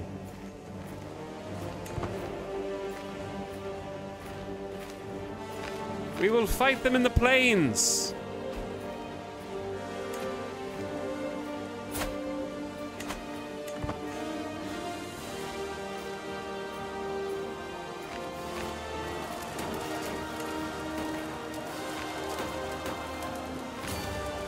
We must defeat them swiftly.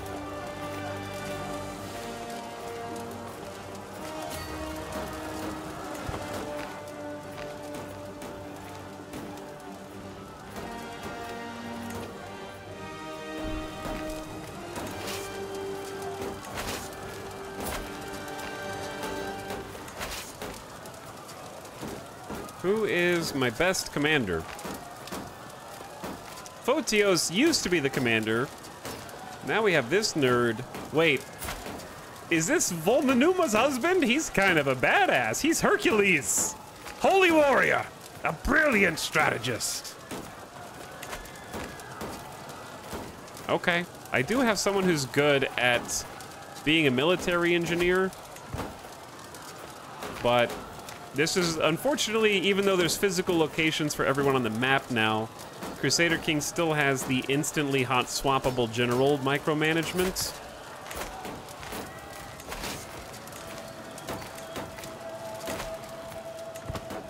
See, as soon as I switch generals, they leave.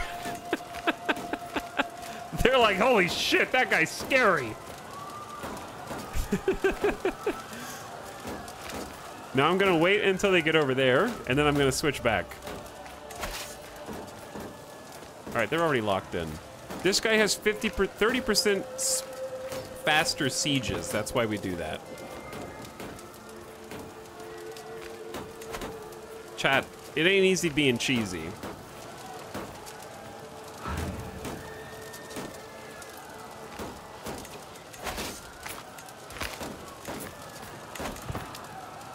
Get out of here. Go away. We're luring them into a trap. Oh, uh-oh. They do have more people coming. Those are the allies. There's a bunch of knights. So, we're actually gonna abandon the siege once they get locked in to moving there. When it turns gray, they're locked in. So we're gonna just fight them in the field before the allies can show up. Let's get a W before these nerds come in. Okay. What we've got is a level 21 commander versus a level 10 commander.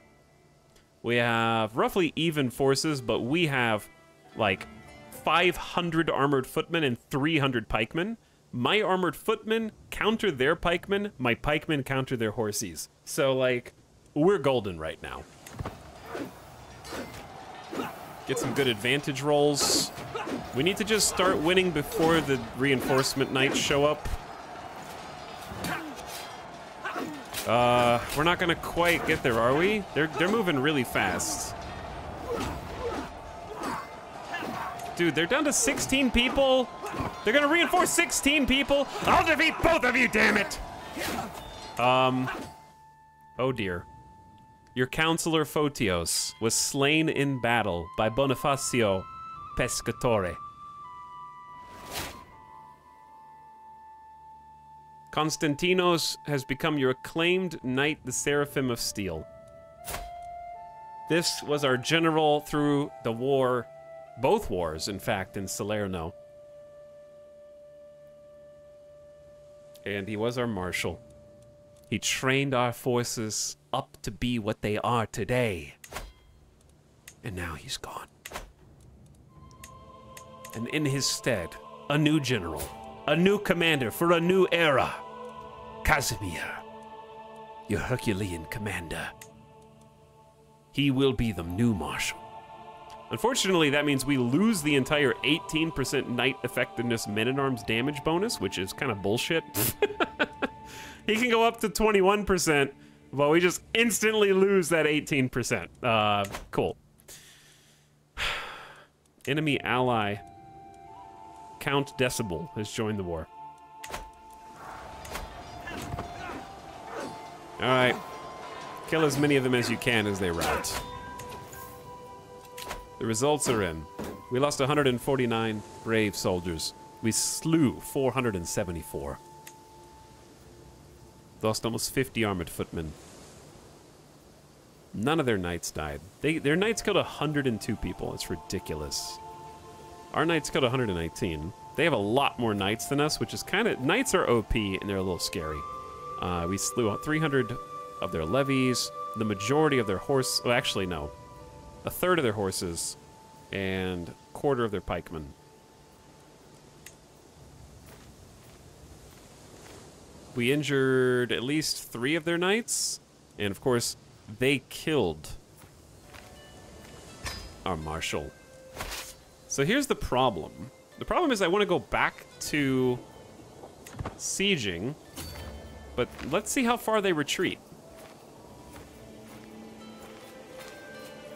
I don't know if I'm supposed to just follow them.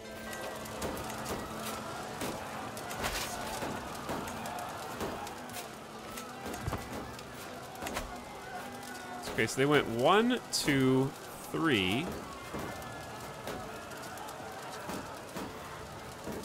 They're going 4. They're going much further now. The eclectic mix of peoples in southern Italy and Sicily has given rise to a unique culture. Affected by the myriad influences, it is clear the people in the county of Salerno no longer see themselves as Lombard, but as native Sicilians. An interesting development. The culture in Salerno changes to Sicilian. So they basically go to the edge of their border and then turn around, because the other guys are going to their capital. So if they can't go to the capital, they just go to the edge of the border, and if the border is tiny, then they just come right back. That's gotta be new. That's a new feature. The other guys are going all the way to their capital, though.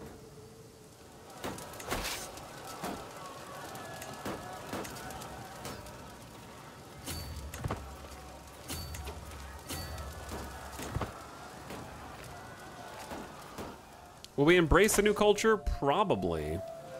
I don't think that there's... Oh, wait, they're not going to their capital. Or are they? Yeah. They're gathering up more on the way back, like they're refilling the ranks. I definitely don't want to fight them in the hills. This is a plains province, so I think it's just as good as anywhere else. Let them come to me. We should probably win.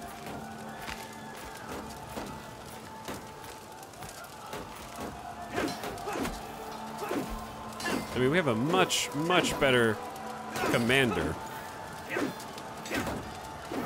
We captured one of their knights as well. One of our knights was maimed. Man, we are having it rough. Constantios. I feel like their only real edge is the number of knights they have. Basically, yeah.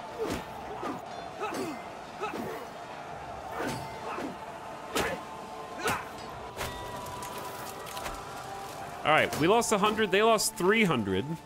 We killed one of their knights. Armored footmen are still doing work. That's what they're paid the big bucks to do. Paying them 4 gold a month right now. Yeah, we killed this dude, Desi. Wounding 2 or 3 more. Casimir picking up 23 kills casually. Captured some more dudes. We want to keep these guys here because we don't want them to be released. Even though we can get money for them, if they get released, they'll go back to being knights and fighting for them. So now they're bringing back even more knights. They might... unfortunately, I think I have to follow these guys. I can't follow them because we'll take attrition. I need to switch to the faster commander.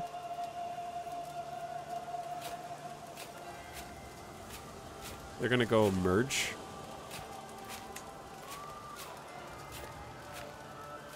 And then bring it back again.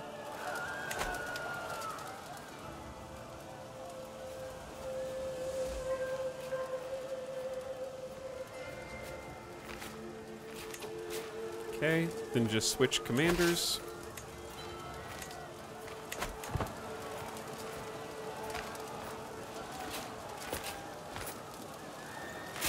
Do it again, we'll do it again, we'll do it again, and again, and again. Damn, they killed another one of our knights! They're getting so lucky with these, like, random knight crit rolls, dude.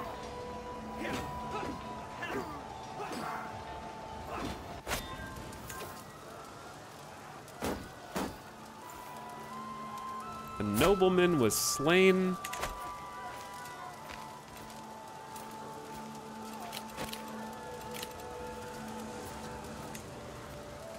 This is why I would like there to be some kind of morale mechanic, okay?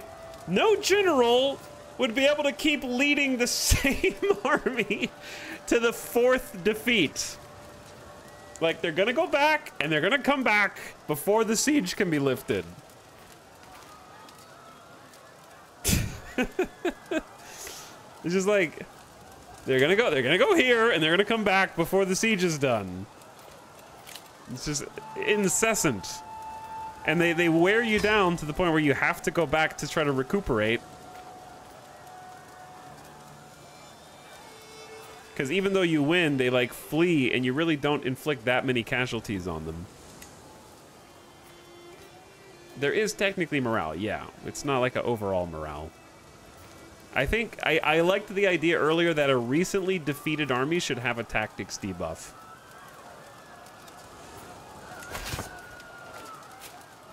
Because they're going to do the same shit. They're just going to walk over there and then come right back until we eventually lose.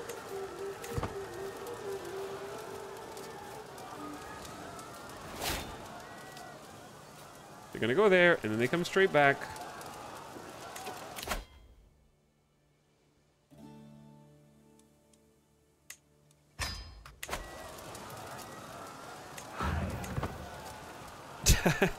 I can do this all day.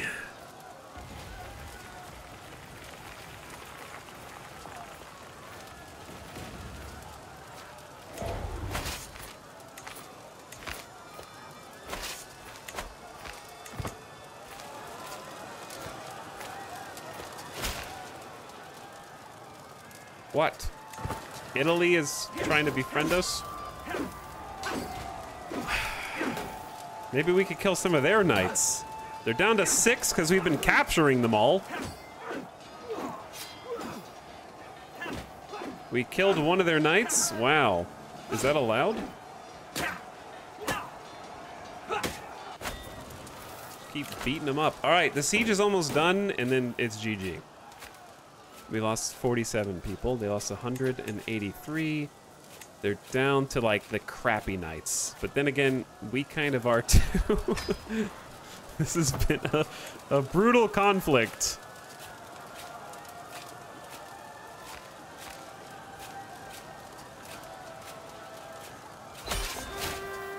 Okay, it's over. I took my foe, Prince Rattlechis, hostage. The siege is won. Now it's time to be a little cheesy. So we keep Rattlechis. Oh wait, no, he doesn't have any money. They just wouldn't accept. Never mind. I can't be cheesy. I'm just gonna take my demands. Hostages taken will be released. You get the county, the bishop, and the city. You gain 20 fame. Your acclaimed knights get glory.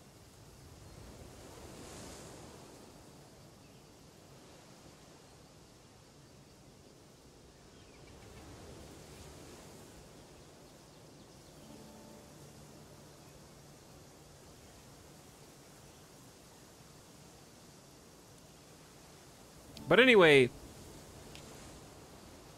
chat, we've mentioned the issue a few times already. I don't want to just keep harping on it the entire time.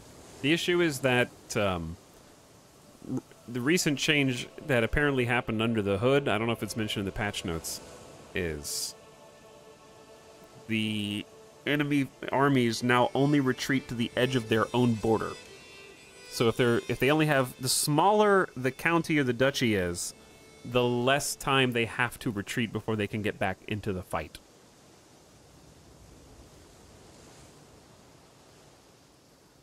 I don't know how far up it goes. I'm sure it has a maximum, but it does not have a minimum.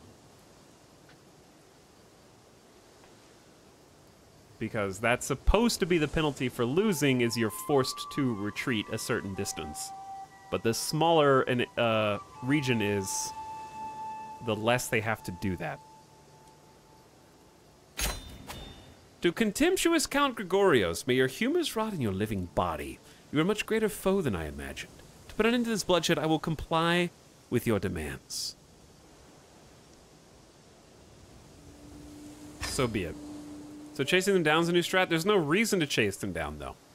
Because you still have to fight in their territory, so you're fighting a defensive, they're getting a defensive bonus for even when you chase them down.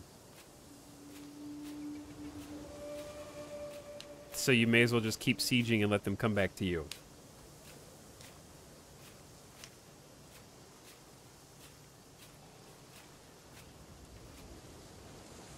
Like, there's not a benefit for fighting them over there. Slowly consolidating power in southern Italy. Yes. Unfortunately, we have 3 completely different counties from different duchies. But the war is over. We have Benevento. I don't hate it? Well, you're wrong. You now control Benevento. You get 35 gold.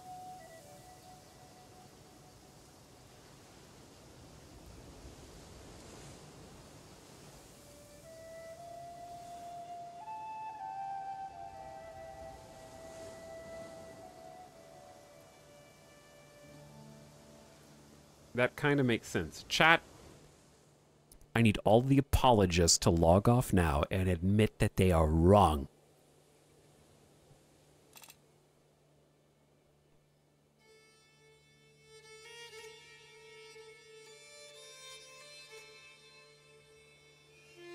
We are not wrong. What did you even say, Solar Lancer? You just said hello. How can they admit it if they're logged off? Because then they type into offline chat and I don't have to read what they say anymore.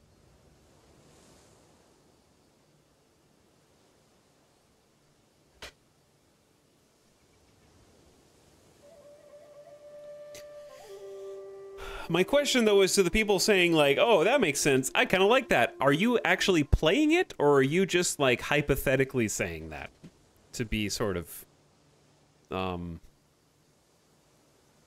taking the other side? Because I as someone that is playing it right now in front of you, I'm telling you it's less fun. Combat has been my least favorite part of this update. I think the rest of the update is fantastic, but I think that war was already the weakest point of Crusader Kings, and I think that it's slightly worse in this update.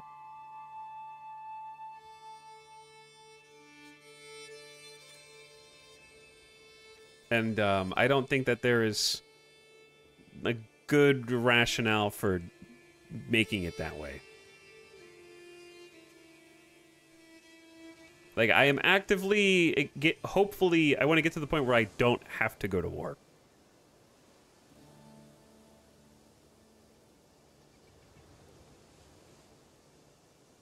I've always disliked how far they ran away. I think that we can both just meet in the middle and say that the running away mechanic is the problem, whether it's far or near.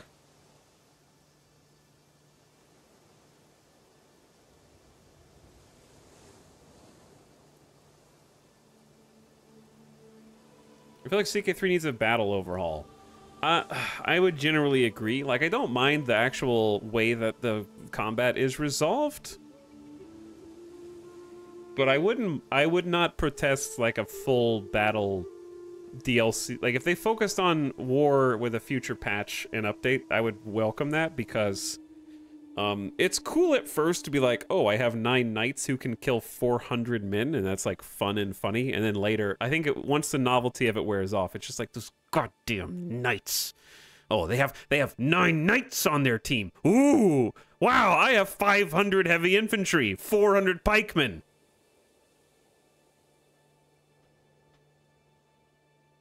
So yeah, I wouldn't mind if that was changed. That doesn't bother me as much as the other things.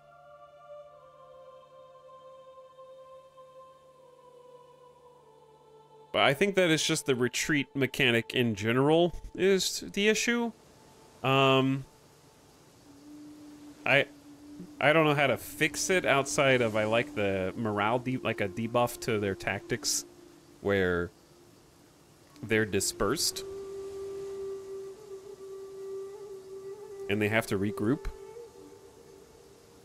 Like, would it be better if you won a battle and then the army sort of disappears off the map to represent, like, okay, there's like 2 types of retreats. There's like a retreat that you yourself call, like, okay, men, we're retreating, and you're kind of just backing off. And then there's another type of retreat, which is you stayed for the entire battle and you lost, and we ran you down, and now you are dispersed. And if you're dispersed, your army like fades off of the map and has to regroup like in friendly territory. So there's like a much more penalizing sort of time delay. Organized retreat versus routing. Yeah, basically.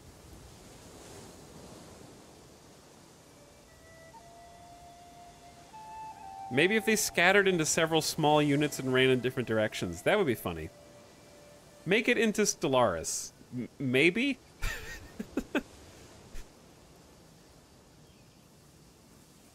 But, I don't know, I think there's ways to do it thematically as well.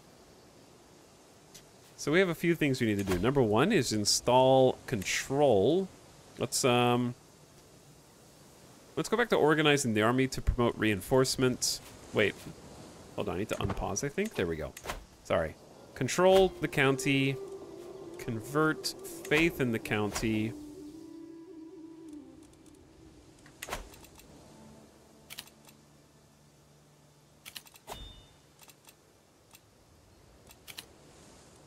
And I thought, oh, we didn't. I thought we found someone. Oh, your husband died in battle. Oh, that's so sad. You guys just got married.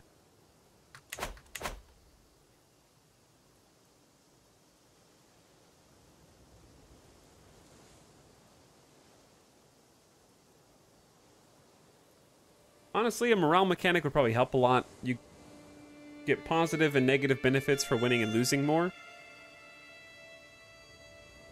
And I think that that plays into the stats as well. Like, if you have a very inspiring general, then they can convince the men to keep going back and fighting. But if you have like a piece of shit that nobody likes, or they hate their liege lord or whatever, then one decisive defeat is enough to sort of break them open. But the problem is that players don't enjoy that. Players want a consistent way to win or lose. I have this many knights, I have this many counters, I am basically guaranteed to win. Like, nobody wants to be on the receiving end of, oh, well, I lose one, and all my forces go into hiding because they hate me. They'll reload their save. Like, I don't know how to do that in a way that won't piss people off. Me personally, I'd be like, oh, that was cool. I'm just gonna stick with it and continue being a vassal of my new lord and figure it out later, I guess. But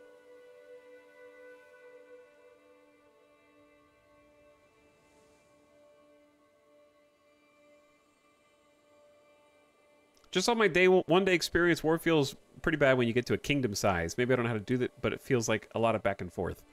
One of those things that I think would really help is making it more like Stellaris. Actually, it's difficult to do, but I think one of the things that makes war in Stellaris very fun to me is that there are choke points. And there is almost no such thing as a choke point in Crusader Kings, where you can build up a choke point and fortify. You can build certain county buildings, right? Like you can build a bastion and a curtain wall, but there's nothing that sort of gives you, like, okay, for example, in this update, they gave the ability to garrison troops in different regions. A similar thing, but defensively, would be very cool, where two things happen. Number one, use that garrison mechanic for more than just a passive bonus all the time. Actually use the garrison, like, as a thing. Like, for example, if we rewind the clock and I'm doing the war again, when we fight in Benevento, they get a defensive bonus from defensive structures.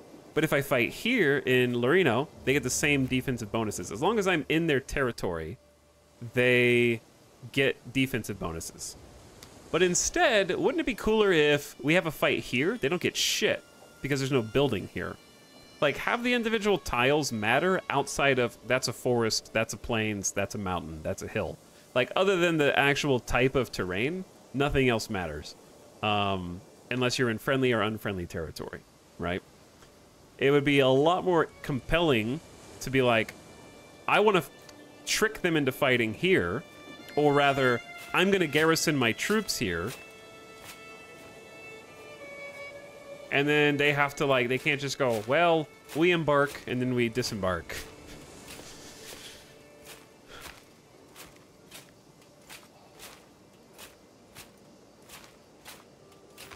And maybe that means making boats into physical entities, or, like, ports.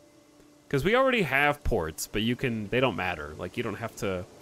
It doesn't matter if you disembark from Napoli, even though it has a harbor or not. Like, making harbors matter. Stuff like that. Just making the actual buildings that you build affect traversal and combat. I think it would actually improve it a lot. Yeah, boats were a thing in Crusader Kings 2. That's also true. They were an annoying thing in Crusader Kings 2, but they were a thing in Crusader Kings 2. Oh yeah, the trading routes in the Silk Road was really fun in CK2 too. I agree. For sure. I love that feature.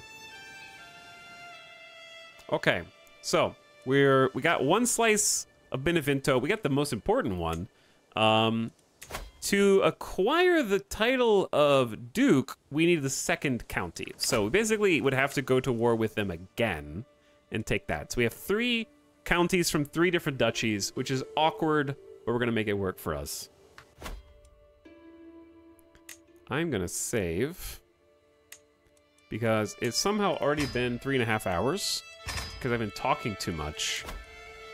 And I want to see how long 69-year-old Gregorios III lives. Incredibly healthy lad that he is.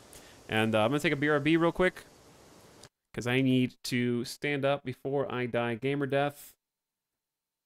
Grab a drink, grab a snack, take the dog outside, give him some snacks. And I'll be back in a few minutes. Thanks for waiting.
What's up?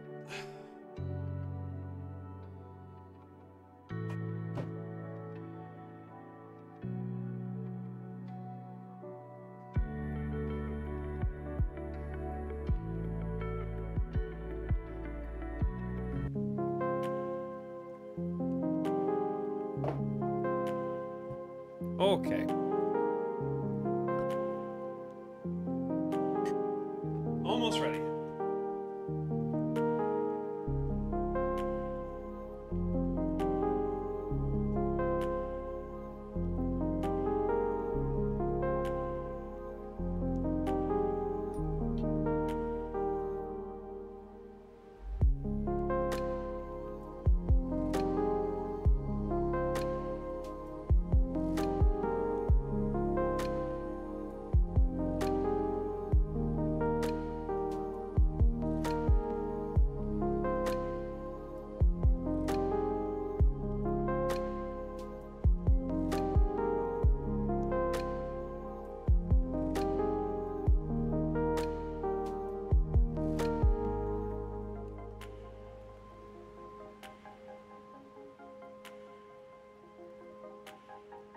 All right.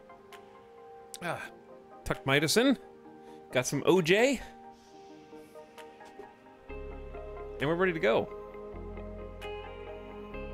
Stop spamming. I'll give you something to complain and spam about.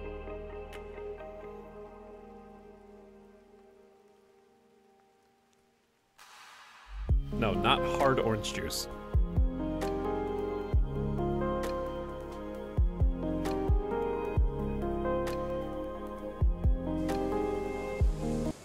There we go.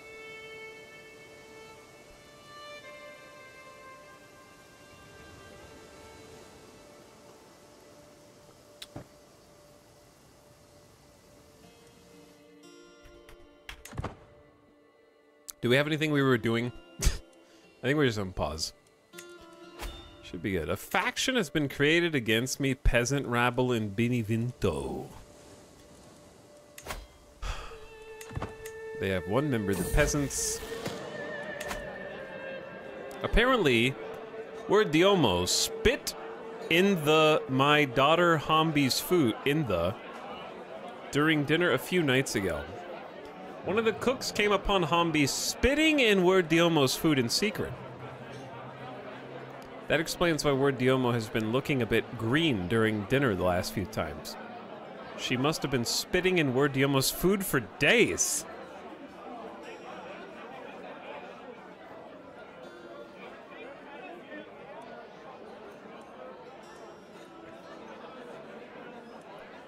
My great-grandson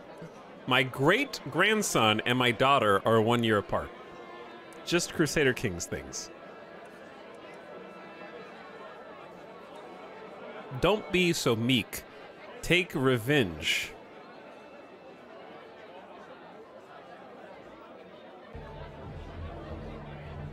Just turn the other cheek. She's just what he deserves. He's like he's like 10. Okay. The plan at this point is just to go one step at a time. We need to recover the men-at-arms. They're still reinforcing. Once they're done reinforcing, we'll stop being in a deficit, and we need to pay back the loan. I'm inspecting the barracks infirmary when a severely injured soldier's brought in. He's losing too much blood. Where's the physician? Stefani is nowhere to be found. A chill runs down my spine. I might be this man's only hope. Suddenly, as if he steps out of thin air, my suffragan bishop, Hippolytos, is at my side. He rolls up his sleeves and looks at me. Literal 100% chance we can both save him. We're so smart together. Let him bleed.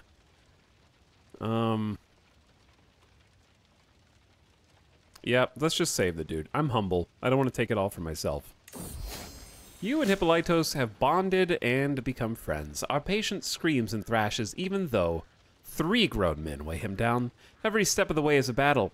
But Hippolytos remains calm, and eventually, a quiet focus settles over us. I don't know how we managed, but in the end, it seems like the soldier will live.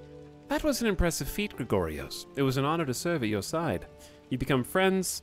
Eugenios joins your court, and you get a big hook on him, but I don't think we need him for anything, really. Gotta keep checking on my health. It's gonna go by fast.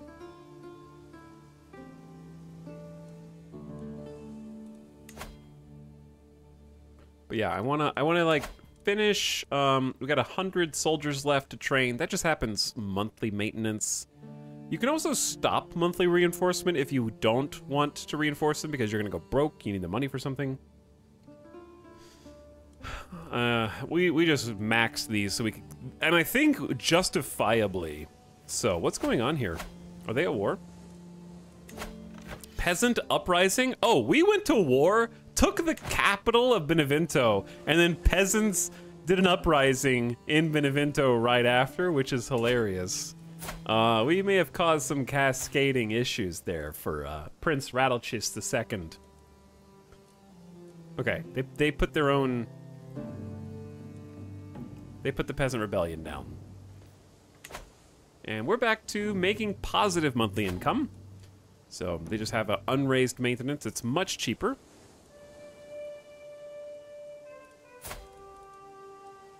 Okay, this dude never has 100 gold. I'm gonna stop swaying him. The new king of Italy cannot be swayed. Who is, okay, there's the regent, Prince Lothair. Wait a second, hold on. Italy had a civil war to depose the king, Prince Lothair, and instate Prince Lothair's son, King Louis III. But because King Louis III is a child, the child has to have a regent, so the old king that they went to war to depose is now the regent and doing effectively the exact same thing that he was doing while he was the king. Explain. I'm gonna sway the regent, I guess. The more things change, the more they stay the same, I guess.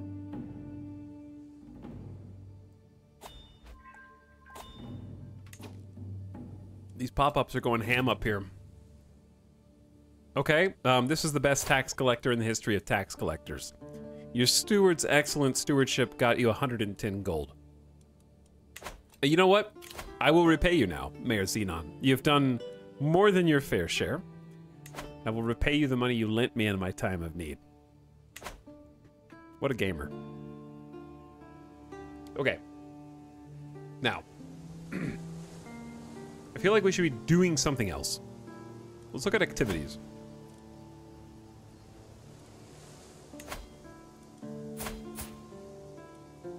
There's another grand tourney. It's very far away.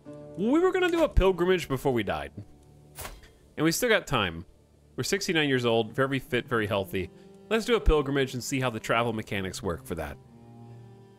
That's a good use of our cash. Unfortunately, the money that we spend, the money that we don't spend will pass on to our son, but our character doesn't really like their heir. So who cares if we drain the coffers a bit first? Characters of most faith can choose to go on a pilgrimage. Each holy site has an individual grace period before you can revisit. Cooldown, basically. Such a journey may be filled with opportunity and peril, but upon reaching the destination, characters will earn piety or other rewards. Let's plan the pilgrimage. Some event options will allow especially pious actions. A pious or a worldly pilgrimage. Sightseeing. Multicultural modifiers. Alright, let's do a pious pilgrimage. Pay respects to the divine, truly connect with the very substance of your spirit. These are locations that you can choose from. The further away your destination is, the more you may prove your dedication to God and gain additional piety. So the Vatican is the shortest distance. We should go to Constantinople. We should see the motherland, I believe. Be a good idea. Okay. So to do that, it automatically plots a route I honestly don't see any reason to change this route, but you can customize it. We're gonna bring with us the court tutor, my bishop, Hambi, who we're tutoring, some of my knights, my caravan master, and our marshal.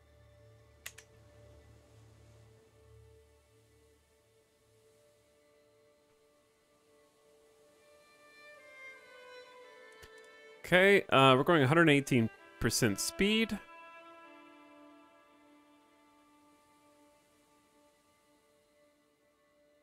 High chance of danger, one location. I think it's this one. There's a 47% chance of danger because mountains.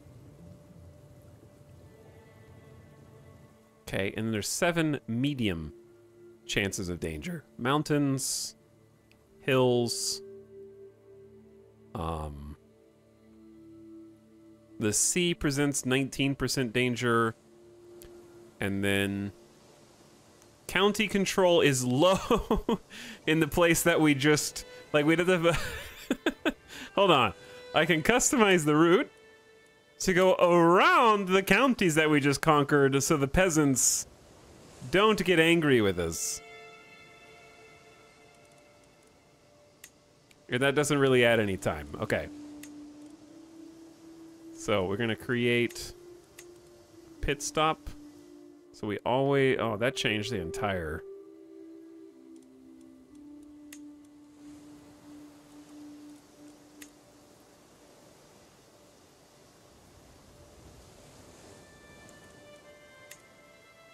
There we go. All right, that's still about 11 months. We're just gonna avoid, there's still a low county control danger there. Huh.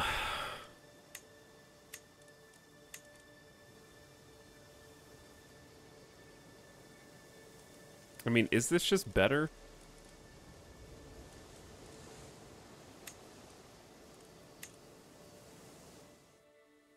Yeah, we've still got the sea dangers. It still has mountains, but the mountains are sort of back to back. So yeah, I think we just, if we want to play it super safe, we just hire the experienced captains to make the sea safer, and then we hire the mountaineers to guide us through the mountains. You send word for experts in mountainous terrain to join your entourage with rough terrain expert skill. Okay. And then our intent is you've adopted a mindful approach to your journey, looking for opportunities to relieve stress, improve the lives of others. This often leads to an increase in popular opinion. Or zealotry. You are firm in your beliefs and look for opportunities to share your conviction with others. Yeah. That one. Activity options. Okay. Pilgrim, travel unaffected, piety, unaffected. Humble. Bring no one from your court, making travel dangerous. You join a train of 7 random pilgrims. Much more piety earned. You bring bodyguards or good knights and maybe a friend. Up to 5 random pilgrims join your train. You also bring attendants and pious hangers-on. Up to 10 random pilgrims. Every interested character at court joins you. A throng. Let's just do appropriate level. We are humble ourselves. Well, you know what, chat? We'll just go by ourselves. My character is both humble and zealous, and I think for sure you could reason RPs that,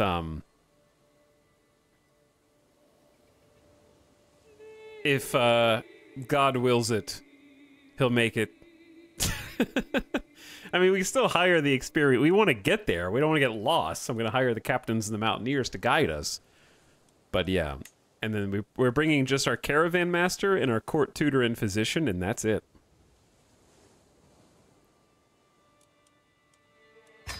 Bye, everybody. It's also cheap. Let's do it. We've recruited a captain. All the while preparing for my journey, I have had this sense of serenity in knowing that everything will be all right. I am pleased to embark on the pilgrimage to Byzantium in order to get even closer to God, and now more than ever I feel certain He will watch over me on my travels. I can't wait.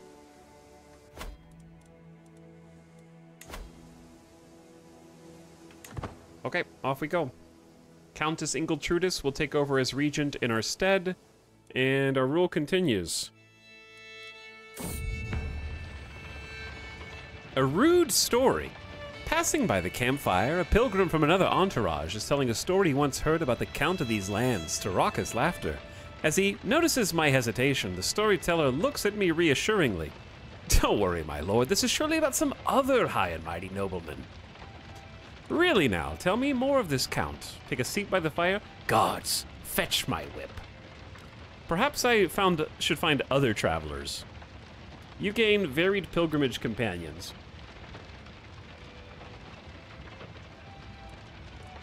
Really now, tell me more about this Count. I am humble after all.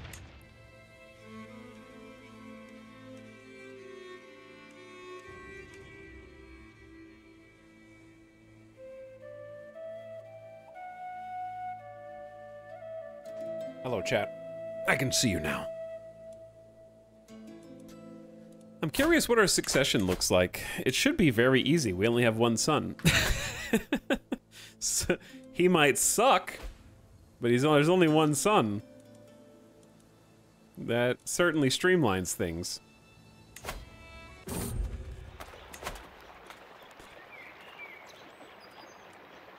It's not the first time I catch Rodolfo, a nobleman from Gardiki, fiddling around with some flowers he's been picking along the road. Sometimes I swear I even hear him sighing, overlooking Gardiki's holding. My liege, he says when he notices I've been observing him, it's not a secret that my heart has found a new home far from home. Alas, my liege, my soul aches for Sibylla. My desires know no end, her eyes, her hair. I long for just a salute. I would die for a word. Please, I beg you, let me stay with her. We're currently in Gardiki. This is just some random dude. I don't even think we just met. I don't care. Who am I to interfere in higher matters?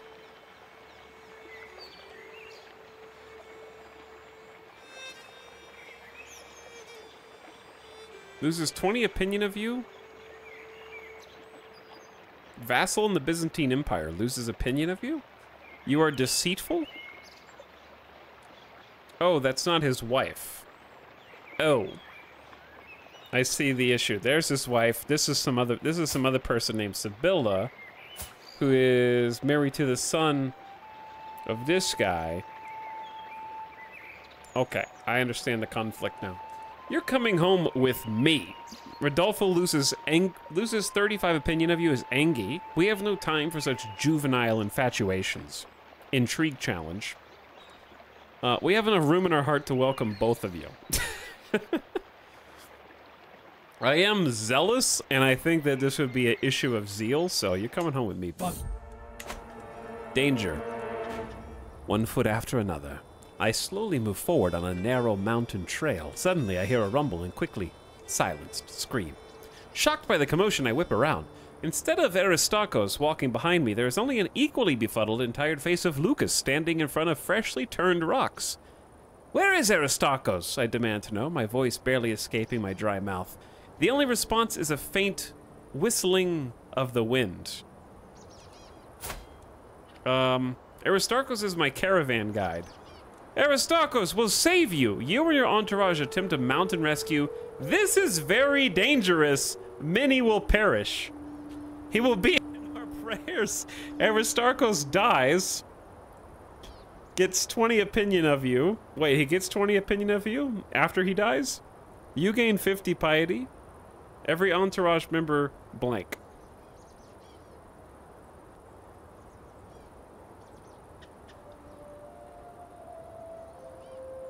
Is it just me, or is the gains 20 opinion of you supposed to be after every entourage member? It's on the wrong line, I think.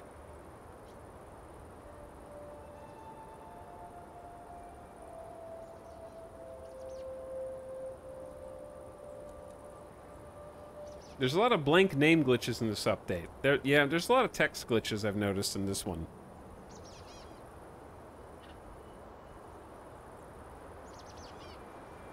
This is very dangerous. Many will perish.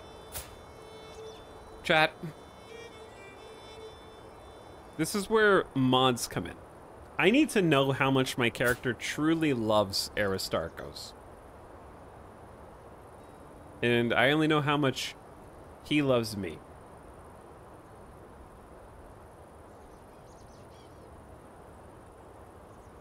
He will be in our prayers. It sucks to be him. Yes, because you are zealous. Aristarchus Belantes is no longer your caravan master. The mod is updated. I might just go ahead and like, that'll take 30 seconds to install. That would help me RP a lot. Alright, we're gonna quickly install, in my humble opinion.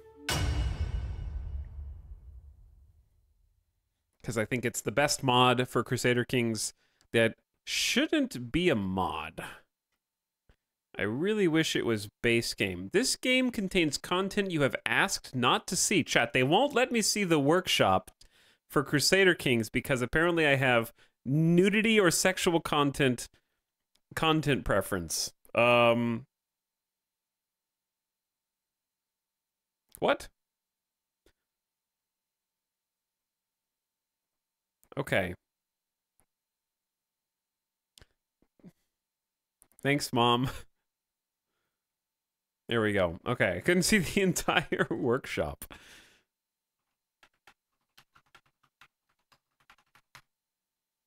All right, in my humble opinion, it's already subbed. It is updated as of May 18th. Cool. So all I gotta do is start the game.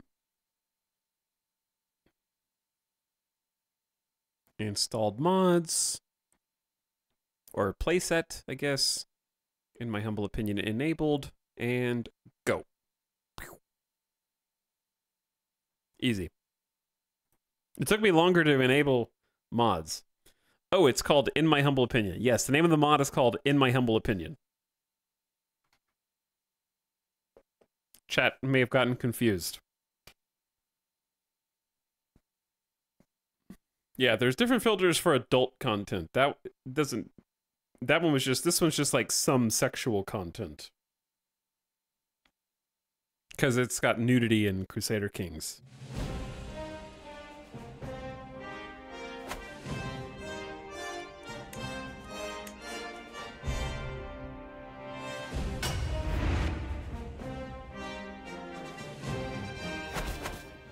So, what that mod does is it gives me 2 modifiers next to each character. The first one is their opinion of me. The second one is my character's opinion of them, which actually used to be vanilla in Crusader Kings 2, but some super genius decided that it shouldn't be in Crusader Kings 3. It's a stat that is already tracked by the game. It's already there under the hood. It just doesn't show it to you for some reason. So this mod is like a UI update that displays it.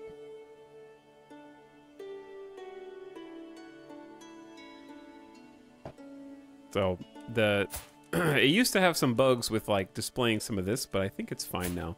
So anybody who's alive, I can see what my character would think about them and why. It's bad for RP? No, it's great. It is literally for RP, Dorito. Like, if my character had a plus 100 opinion of that last guy, I would have risked my life to save him off the cliff. But I didn't because it wasn't a good strategic decision, and I didn't know how I felt about him. But you can know what other people think of you IRL. I think you're confused. It's a mod that shows you what the character you are playing as thinks about other people.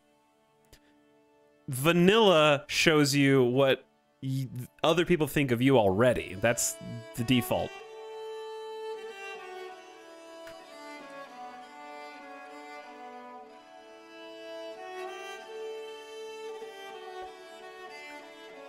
Unfortunately, you can't sit down and have great conversation with hundreds of fictional characters to understand the breadth of their personality.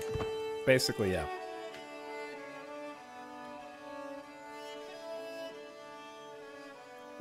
Yet. But yeah, it's a fantastic mod, and it's been updated now.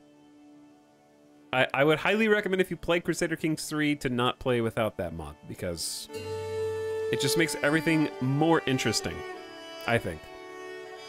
It's pilgrimage time! Apparently we're hosting an activity. Oh wait. But before we get there, dear Lord. Froila is in charge of the food supplies and sheepishly revealed our provisions are useless, having been poorly stored. Patches of mold cover the bread and fresh produce, and we have quickly used up our remaining dried food. The party grows hungry as dusk begins to fall. Chat, for the next DLC, I volunteered to work for Paradox for 1 month to proofread all the new events. And by volunteer, I mean I will do it for money.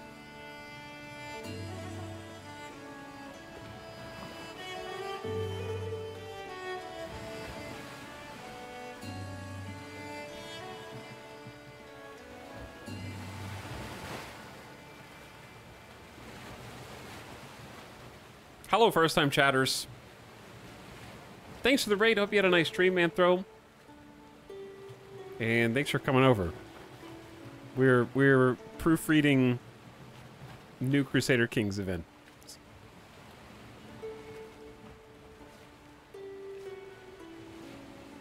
Paid volunteer. Yeah, paid volunteer. Well, I wouldn't be contracted. I would just be like... Or I would be contracted. I wouldn't be, like, employed, you know? I wouldn't work for them for, like, a year. It's just like a little sponsorship. It's okay. A consultant. Exactly.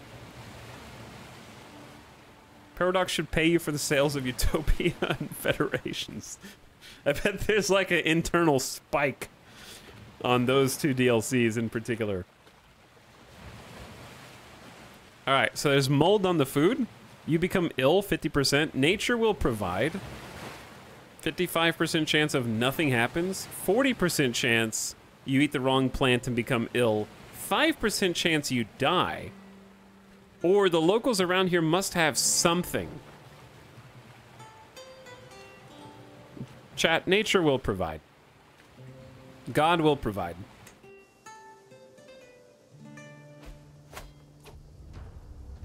Am I ill? What happened? I think nature provided.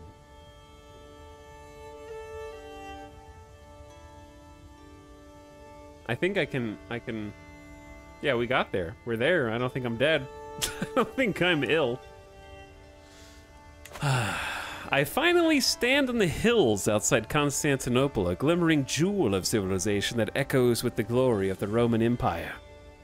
It is truly a sight to behold. Near the center, I can see the Hagia Sophia. Chad, how do you say Hagia Sophia? How do you say? I've never. I know what that is. I can visualize it in my mind, and I've never said it out loud. That's pretty much that. Okay. You got it. It's often considered the epitome of Byzantine architecture. It is far from the only wonder here, though, and as I gaze out over the city, I marvel at the glories of God's creation. The glories of God's creation, indeed. We have up to 4 levels of piousness. I have walked the holy path. You become a pilgrim. So now there's actually a pilgrim path, which is cool. Travel speed up, travel safety up, rip our travel guide. Zealot vassal opinion up. All of your entourage, there's like no entourage, basically. We came by ourselves. And my prisoner died in my dungeons. I didn't know there was a prisoner. There's 4. They've been in prison for 22 months. Okay, we'll deal with that in a moment. I have walked the holy path. You spent some time in solitary prayer and gained 100 piety. 3 months until the pilgrimage ends. 5 days until the next activity phase action chance.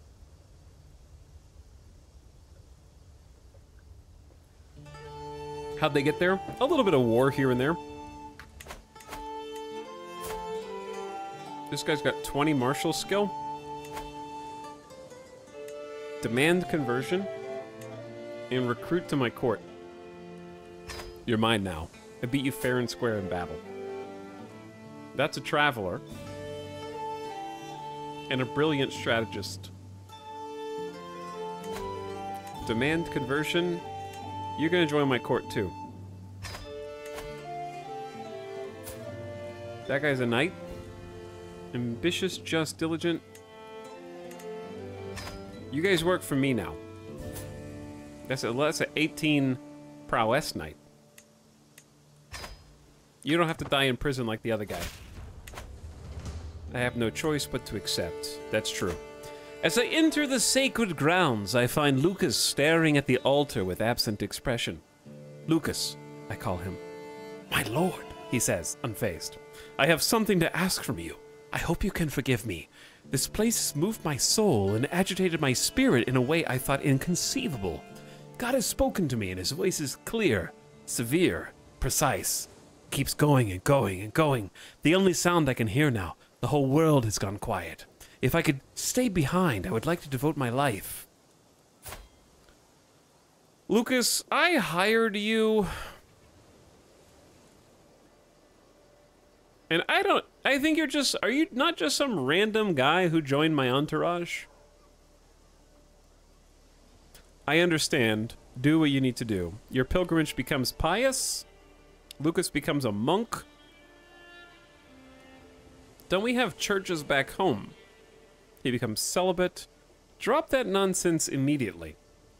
Delightful. I shall also make a donation. Your pilgrimage becomes more pious. You gain 20 trait XP in pilgrim, 250 piety.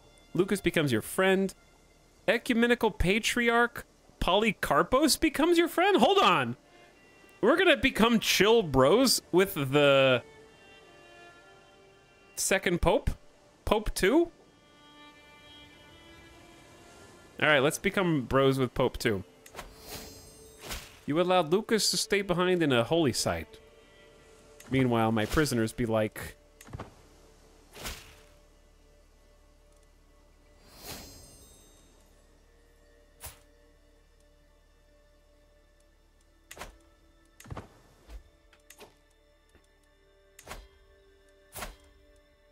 Friend. Friend. Hey, if you're really my friend, you'll hook me up with some fat stacks, Ecumenical Patriarch Polycarpos.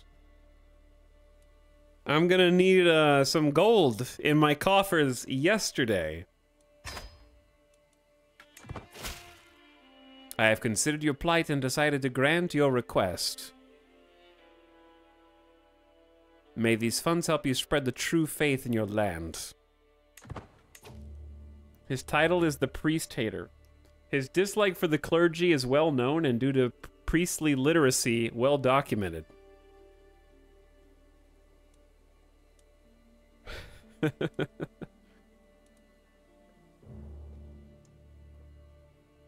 This leader is a reaver.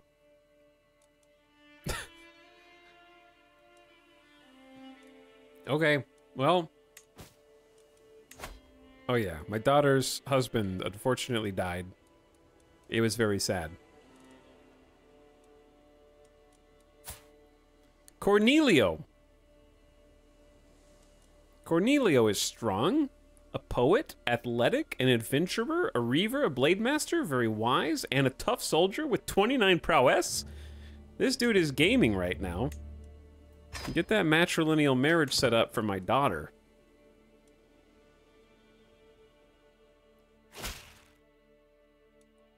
Impressive, Gregorios. I gladly accept. Good for you. Good for you. Now don your armor.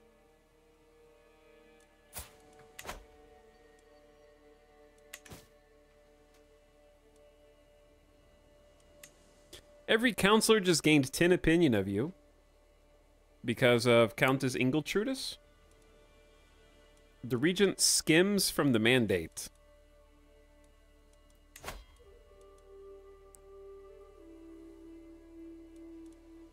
Well, we've already kind of filled the coffers, huh? I guess swell armies is fine. Still trying to replenish the levies here. And I assume we're still trying to exert control over the new County Benevento. Yep. Okay.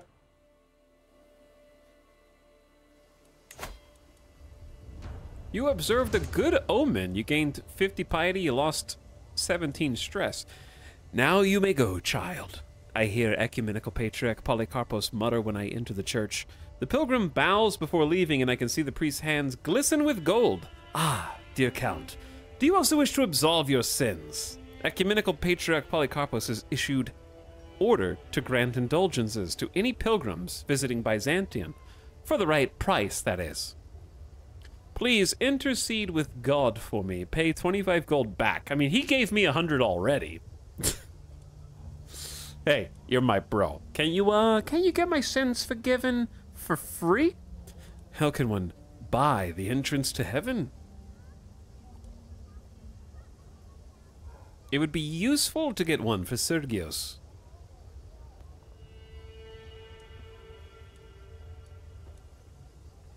We'll get one for Sergios. My player heir. Oh, I came to ask forgiveness for my son. My lustful, craven bastard of a child. Yes, I have come for him. He is the sinful one that needs help getting into heaven. He's quite bad at this whole thing. You are known for the dedication to your faith. Level 1 piousness. Stefania has got silent contemplation. It's just me and Stefania here. That's it. Me and the court tutor, the travel guy, didn't make it, unfortunately.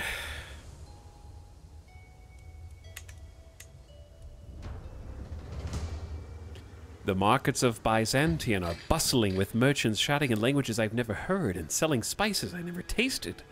The Guide of the Pilgrim! Learn the safest routes, discover the marvels of Byzantium, one yells, waving a small book in my direction. Well, we do be needing a caravan master. Where'd the event go? Oh, here it goes. You will become the owner of the Pilgrim's Guide. +1 diplomacy and some piety. A book describing the safest routes for a pilgrim and points of interest at the holy site. And become a local expert, +30% travel, or God shall guide me. Okay, on the one hand, God will guide me. On the other hand, my actual caravan guide is dead. So I'm gonna go ahead and buy the book. You know what? God is guiding me by offering me this handy book. Okay? That is the act of God. You gotta pay for your sins, you gotta pay for a book. You know, it's the same thing.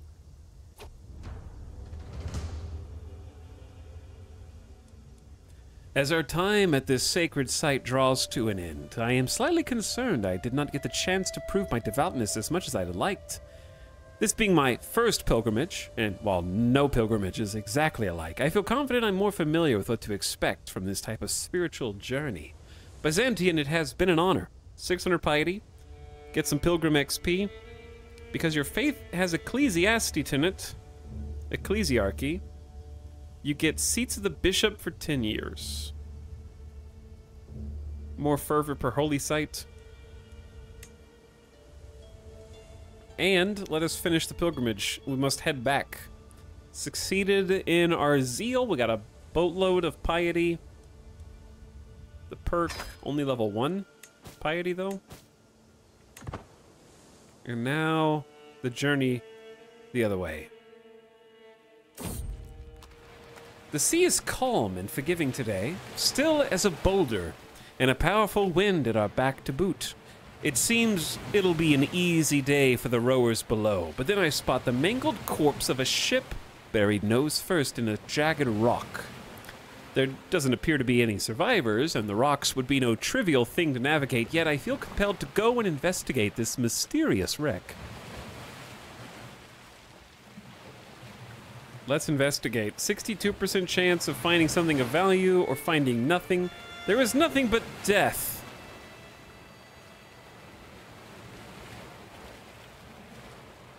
Is there nothing but death? Gregorio's journey is delayed. Intrigue challenge. Our intrigue is 14.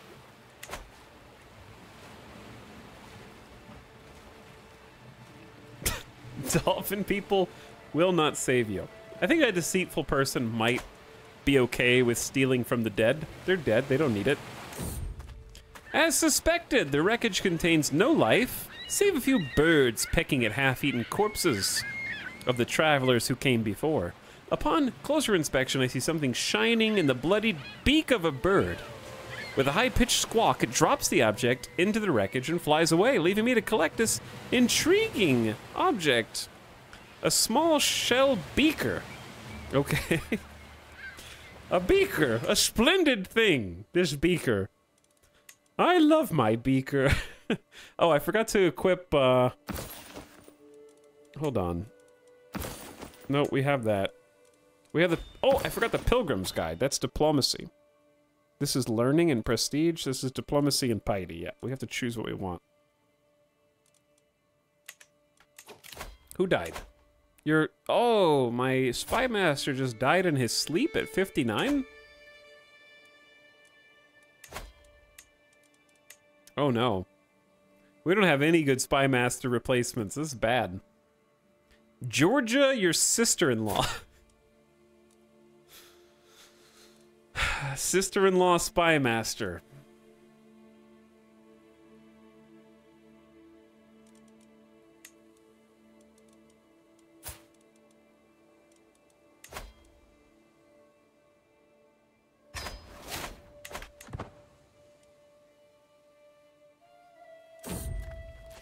Journeying through Ellison, I passed by a peculiar-looking tent splayed open with its yet more peculiar-looking occupant inside. Come in, mighty count. I can tell you have many miles to go. Kilometers. I don't know what we call them in 896, but you have them. And I can offer you a reading of your future travels for a modest price. The strange man has piqued the interest of my entourage, but am I willing to pay for a reading? Tell me my future, wise one. Lose 10 gold? 50-50? Not interested, you're zealous. Seal the tent and have this witch burned. Anastasios is killed by you, you get 50 piety, 10 dread, and some stress. Seal the tent and have this witch burned. He's dead. He was burned at the stake on your orders.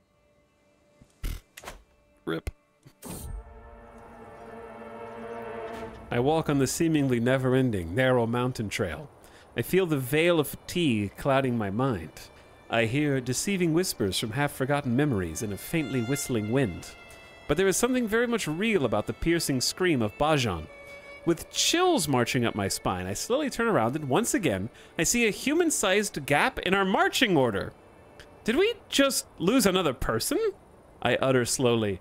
Froila does not need to speak. His face is frozen in terror. I hate Froila. Bajan was just one of my courtiers. Dear God, deliver us from peril. Cursed entourage. Who's even still in the entourage? There's only 4 total people.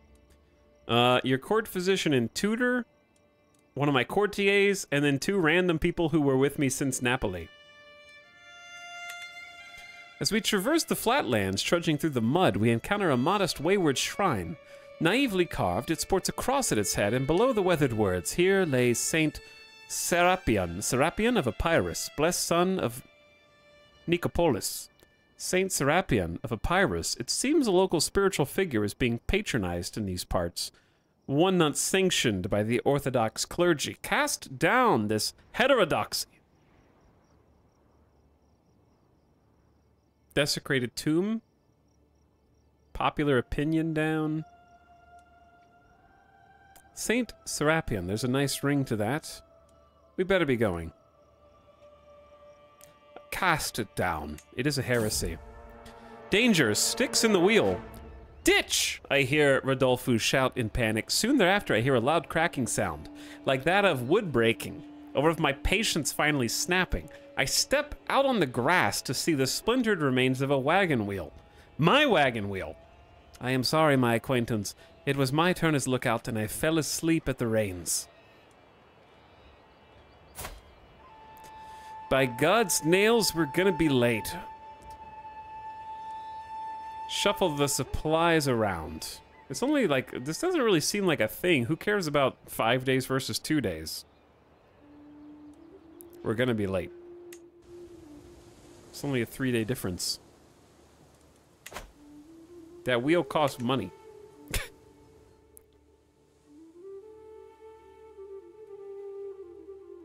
I guess if you were in a hurry to get back for some reason.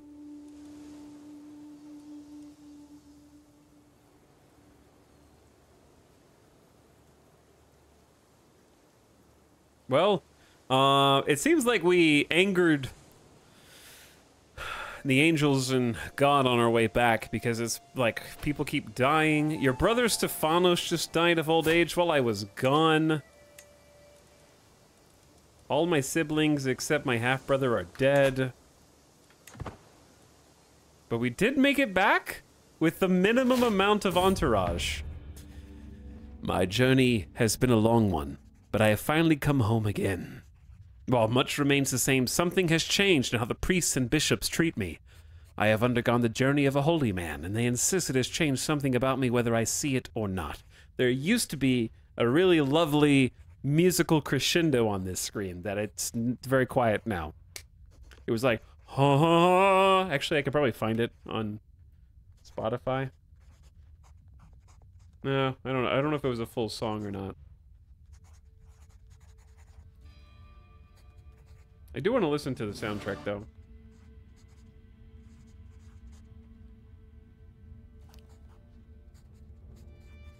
It's good to be home. Your journey has concluded. My regency ended. We got a lifestyle perk. Different faith opinion plus 15. These are kind of pointless for me. We're not going to use them. All right, I wanted to do... I like the little ambiance, but I also like... I don't even hear it. Oh, there it is.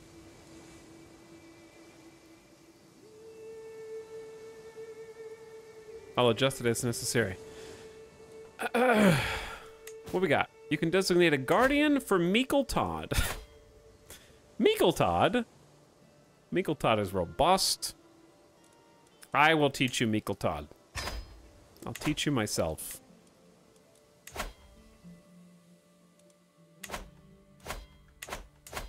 That's an easy war, dude. That is probably maybe an easy war. We do need to finish Benevento. I'm coming for you, Benevento, but I don't know if I can just straight up declare war without a Casus Belli. Declaring war will break... Oh, we have a truce. To a win. 3 years?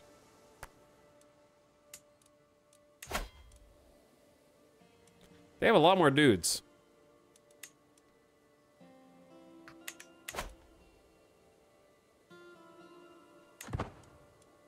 Huh. I don't even think we have... Yeah, we don't have the full amount of levies because we have very low control in the new county. We're just now converting the faith. If you wanted to change culture... Diverge from Greek, creating it... How do you embrace the Sicilian culture?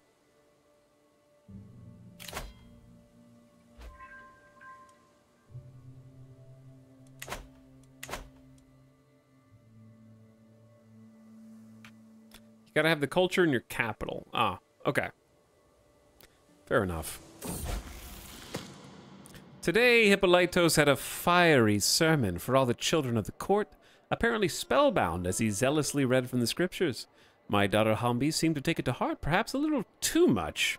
She's been hounding the servants for hours, pointing out how they can be better orthodox. Hambi becomes your friend, and you stay zealous. Friends with our family.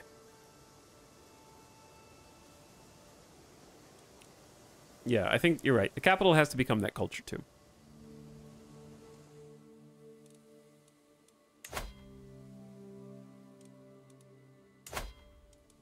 Sardinia would be pretty straightforward. Holy War is probably our best chance. We're actually getting really good monthly income now. The taxes going up is quite nice.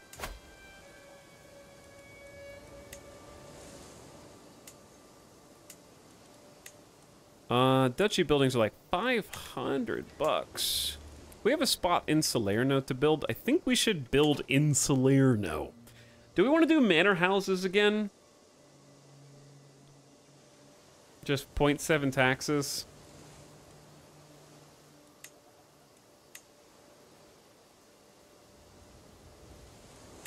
That just turns into supply limit.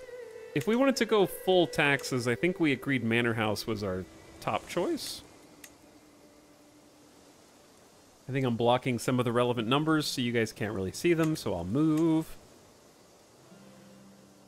They change over time. You can build something now and then build something else later. You can, yeah. Maybe we should, if our problem is troops, maybe like a regiment grounds would be good. It's expensive, but it gives you man-at-arms damage, toughness, and then levies, where you end up with like an extra 1,000 levies. The trick is you don't want to build anywhere that you're not going to be able to keep. And right now we're kind of split between 3 duchies. So short term, we're going to be able to keep all this. Long term, not so much. So we may not want to build anything there, so we don't waste money.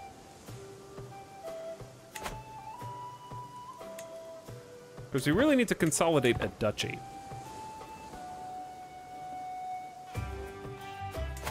The feast music song.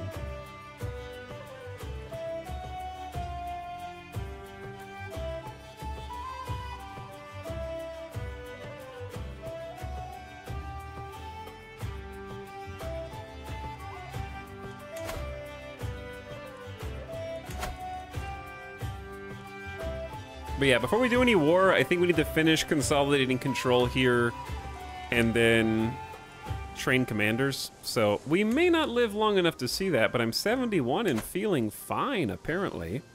My spy master likes me and is afraid of me. Oh, dude, my character hates this king. Just hates him.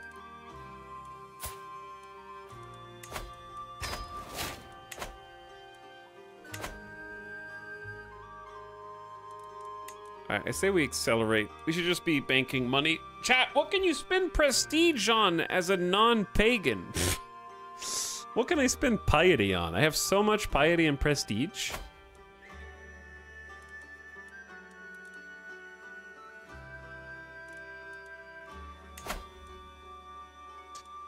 Everything just costs money now.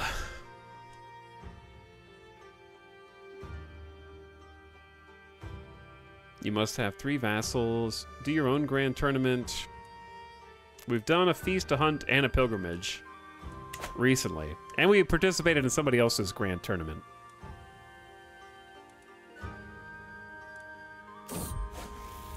I find myself fascinated by the human body and all the secrets it still keeps. Questions of life and death are constantly on my mind. To read text on the topic is well and good, but I can't help but feel like I would learn from some hands-on research. Study disease on a corpse. The bodies of the dead deserve respect. I don't want to get all stinky for a perk I'm not going to use.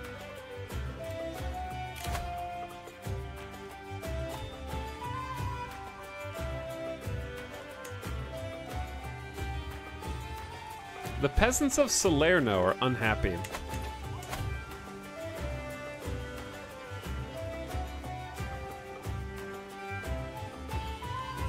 They changed the Sicilian culture and now they don't like me.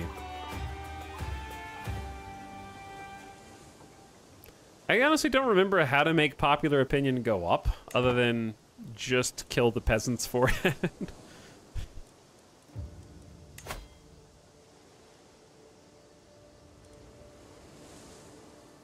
That doesn't help you make the popularity go up, but it does deal with the peasants. I honestly don't remember how. There used to be some events that can sway popular opinion for or against. I don't think the council does. Like, domestic affair is for vassals.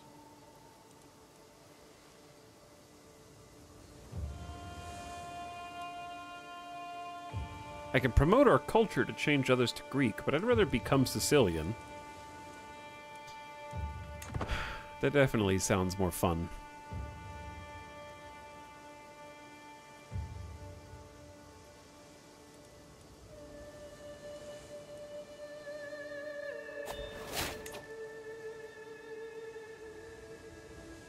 I don't think diplomacy does. Diplomacy has domestic affairs only right now, which is direct vassal opinion, tyranny loss, possible side effects for vassals, war, and forced partition.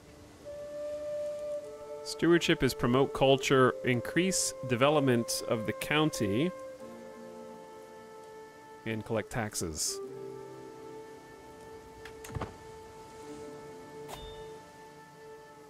Oh, lifestyle perks? Maybe.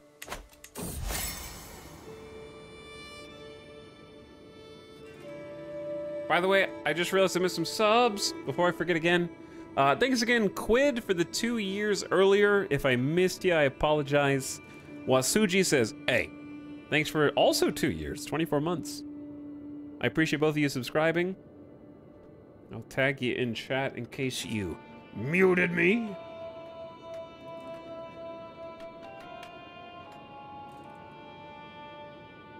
Fuzzy Spudkiss says 45 months. I remember to hit the Prime sub button. Thanks, Fuzzy Spudkiss. Almost 4 years. Very long time. Welcome back for one more. Not a Machine says you're doing great, Etal. Keep it up. Pump it. We're doing our best. But someone might be trying to murder me right now. I arrived back at my castron after a long, lonely walk. Another year passed, another year older.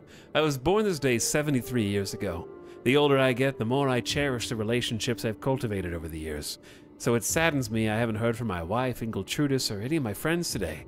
I trudge along to my chambers, loneliness impeding my lazy feet, when I hear a loud clang and a hushed whisper from down the hall. What could that be?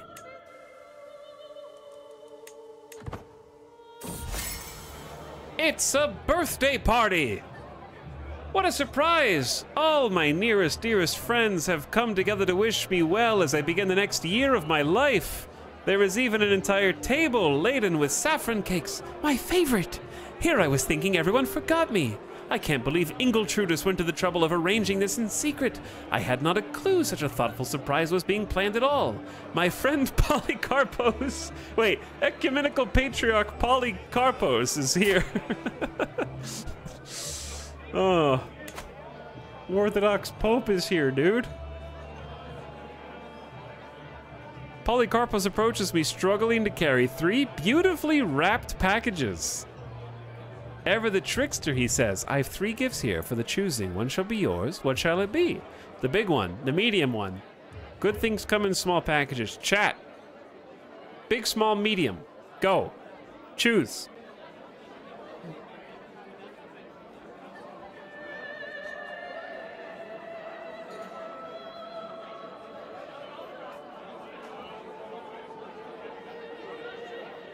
I honestly can't tell who's winning. I thought medium was winning. Then small, then big seemed to be winning. Humble equals small. Okay, you win. You've become the owner of Count Gregorios's brooch. A trinket for prestige and spouse opinion. An ornate brooch of fine craftsmanship consists of brass fastener framed by a brass ring stamped with runes.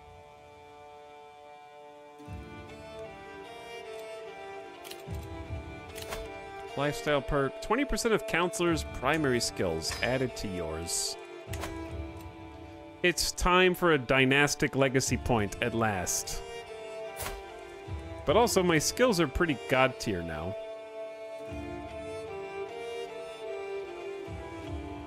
Getting some good learn on the job bonuses there. It's time. This is the best part of the game, but it's so few and far between. I kind of wish that there was a dynastic legacy tree like this that was as frequent as Unity points in Stellaris. Because this is like one of my favorite bits of the game, but they're so... you forget about them. And they sneak up on you. So basically what this is, chat, this is a perk that when picked will affect every person in your family line. Like it'll permanently affect you. Every single heir will benefit from it. He never picks blood. That's because blood is an investment that only pays dividends in like more streams than the series will continue. I want shit that I can look at that has an effect now.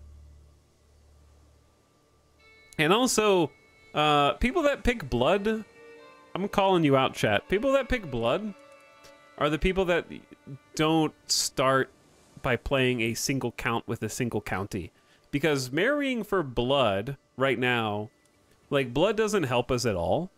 And the reason is because playstyles are different. We already have a son and a grandson. That's a fact. I didn't pick them. They spawned in when the game began. So we're multiple generations out from any of these congenital traits mattering, because I have to wait until my grandson is married.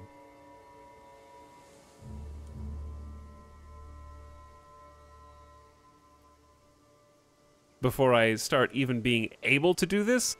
And that's assuming that I can prioritize congenital over stats, which I guess if you want to tank for a generation or two, that's okay. There's nothing necessarily wrong with that. But it's like losing in baseball on purpose so you can get first pick eventually. And I'm impatient.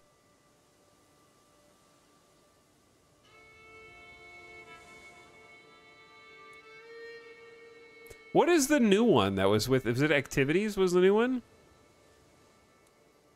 Grand weddings are cheaper. Grand weddings get more bonus acceptance.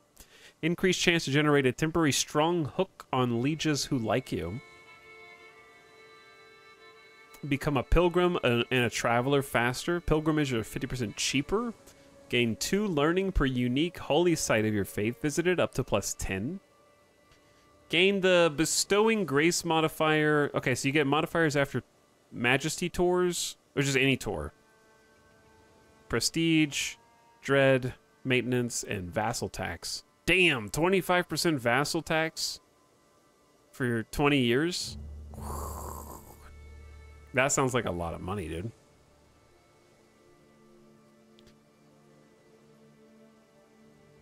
Family recipes, easier to become a reveler and a hunter. Significantly more likely to generate legendary animal sightings. And then my knight trait experience gain 50% up. Invite knight's decision is free during grand tournaments and brings characters with higher prowess house heads. First grand activity is free. Oh, that's 2 different things. Yeah, characters with higher prowess and house heads first grand activity is free. The activities one seems to make activities better and more frequent. It does seem to do that, yeah.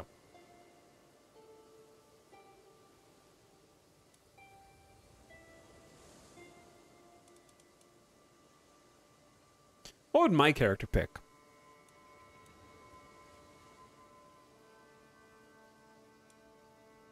Popular opinion +5? Hunt and feast cost down, title creation, building construction. He hasn't really done any guile, but the erudition ones are... like, I just don't know what to do with piety. Like, plus 10% piety, what does that do for me? I understand what piety is, But it depends on your government form largely, right?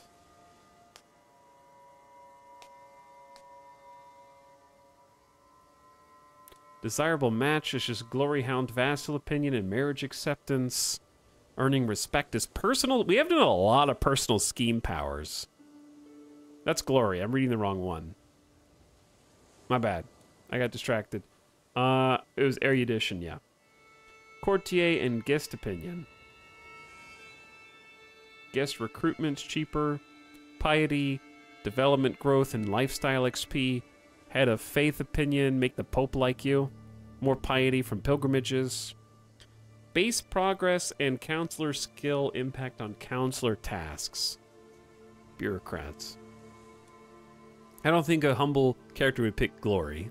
I know you have to metagame this a little bit, because if you pick based on RP choices, you'll never get anything done, but... Just pick the health one. I can't get all the way to health, but it'd be fun. I want to live forever. Medium boost to my health. No prowess lost from aging is kind of fun.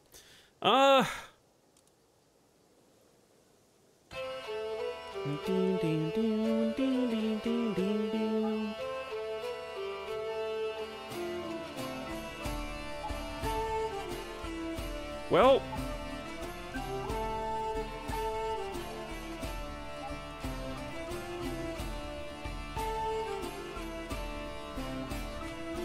I feel like I might just be boring and pick law.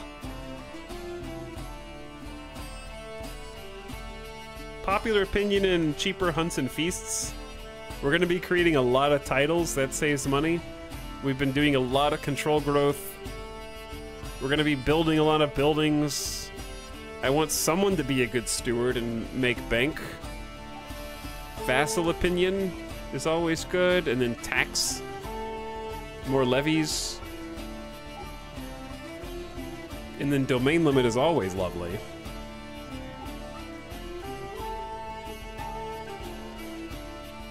It's either that or the activities one.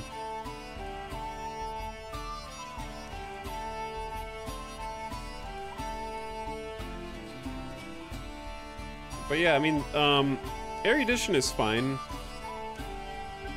It just gives a lot of piety, which I don't have any way to spend.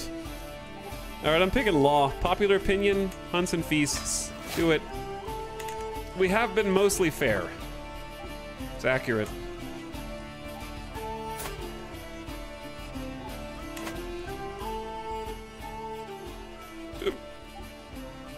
Alright, what are we doing? We need to, well, we might need to search for a new caravan master, because the last one fell off a dang mountain. My brother Caesarios has been twittering news of beasts spotted in my realm. I hear much talk from Benevento. It is said there are excellent prospects for hunting, with many a worthy goose seen roaming the highlands. Bird sightings? How much longer are we truced? Till 900? About 1 year? Your brother? Dude, everybody's dead except me. All my brothers are dead. It's just me.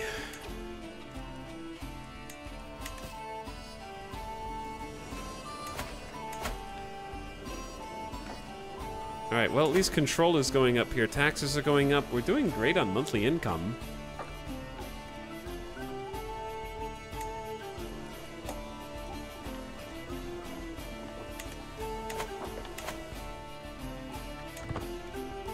I think we need to, like, lock in Benevento and become a duke.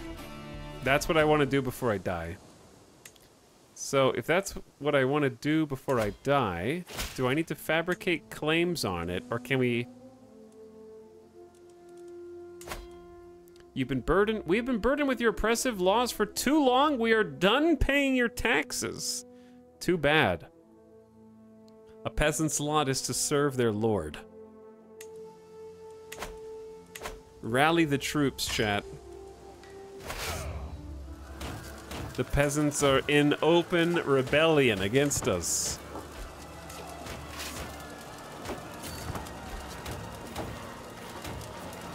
Oh no, my court physician's also dead. Oh my god. I'm seeing everyone else's life flash before my eyes.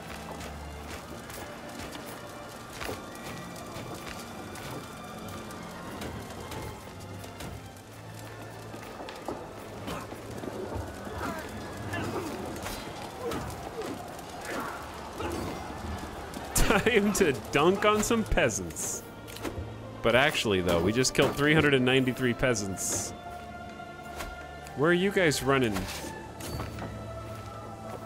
Where are you running to? You can't just declare rebellion, and then when I send the entire army after you, you just vanish.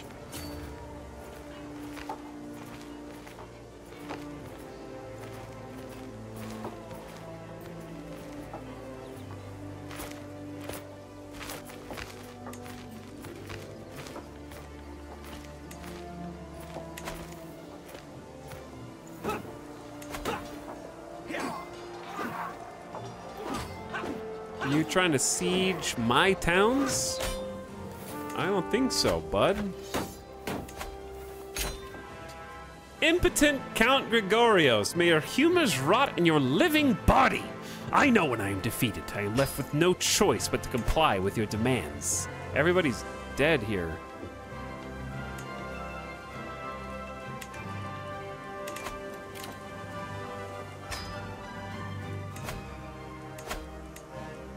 But, oh, this guy sucks. Kill this guy. He's a known criminal. Execute him without being viewed as a tyrant. He's killed on your orders. That's what you get. Let that be a lesson.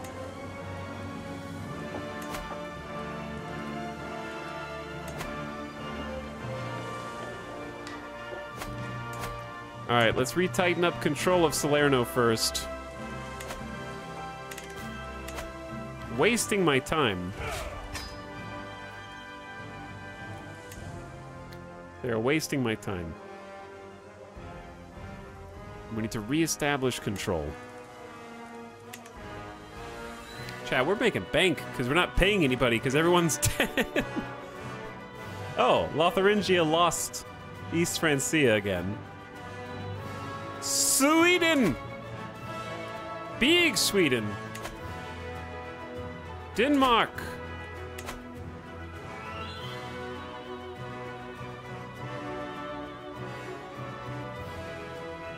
Lots of stuff going on up here. Hey, chat. Do you guys remember when this game came out in 2020 and we were like, oh, cool. I'm glad that they did this thing where they ripped the page over here so that they can add a future DLC with the rest of Asia, and now it's 2023. With her coming of age, my tuition of Hambi is at an end. Despite having had more than a fair share of experience with lying as a child, Hambi always found it difficult to apply that kind of creativity. While she has shown herself capable of petty scheming, few would call it refined. Did I accidentally train Hambi to be a trickster? Well, that didn't work out so well. I thought I was training you something else. Who else am I warding right now? Hey, we won. You're bossy? Oh, I need someone else to train you, Marshall.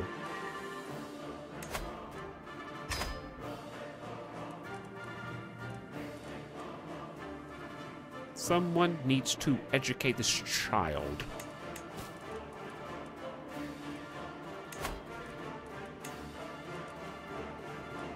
All right, one of my knights, maybe. How about my marshal? He's my son-in-law.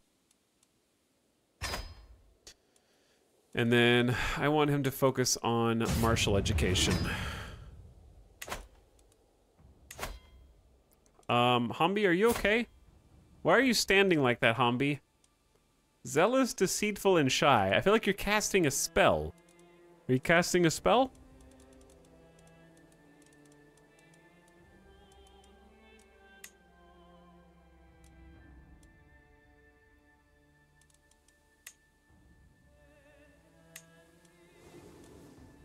Ooh. Ooh. Ew. What if we just had her wait a little while until this guy comes of age? Where's this chieftain? Very far away. That Byzantine guy's pretty close. He'd have to grow up a little bit. But it would get me an alliance. With 1,000 strong troops. Pikemen, onagers, armored footmen. We could call them into war.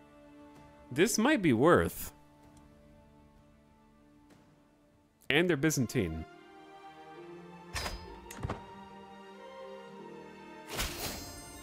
Alright, we got ourselves an alliance. We may not like this guy. He's craven, sadistic. But he's got some soldiers under his name. Now we may have what it takes to actually go down here. Suddenly, it's a little bit more even, isn't it? Holy war for the county? That's where you spend your piety. Okay, I'm thinking about that one.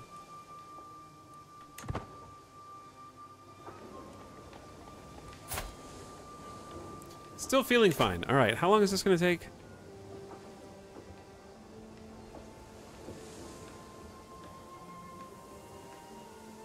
It's going up 0.8 per month, so might be a while. You can ask your head of faith for gold. You're my friend, right? Okay, it turns out making best friends with ecumenical patriarchs is a profitable position. He only has 100 gold. I'm just the first one to ask. I'm the first one to ask. Give it to me. Give it to me. Boing, boing, boing. He doesn't even dislike me. Requested gold twice. We're best bros, dude. I have 350 gold. Okay. What do we do with the 350 gold, though?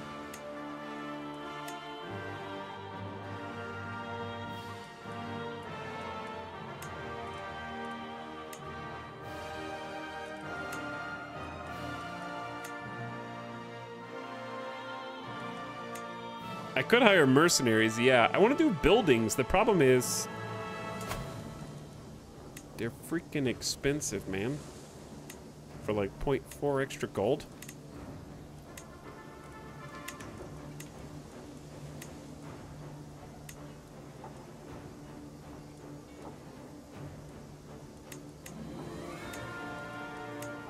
Okay, so this is just like fort level higher cavalry. We don't even have any cavalry. Title creation for your new duchy. Yeah, we will need that too, huh?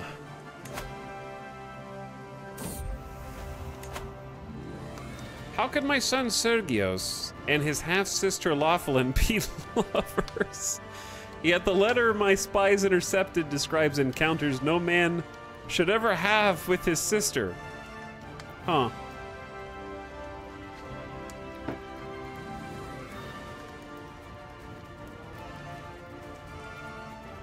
Attempt to cover up their liaisons.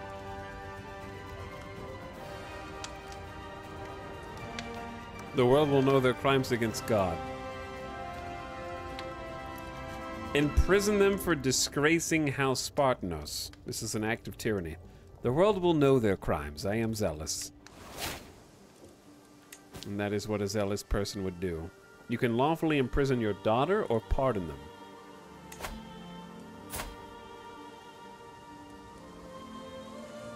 Adulterer, incestuous. I've never actually seen this icon, somehow. It's got a family picture hanging on the wall.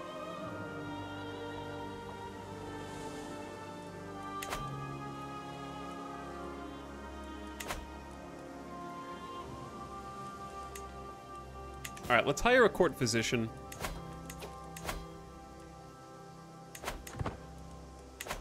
We need to bring somebody in because I'm getting old. Maybe we can get lucky. The world is full of dangers, even to a count. And his court!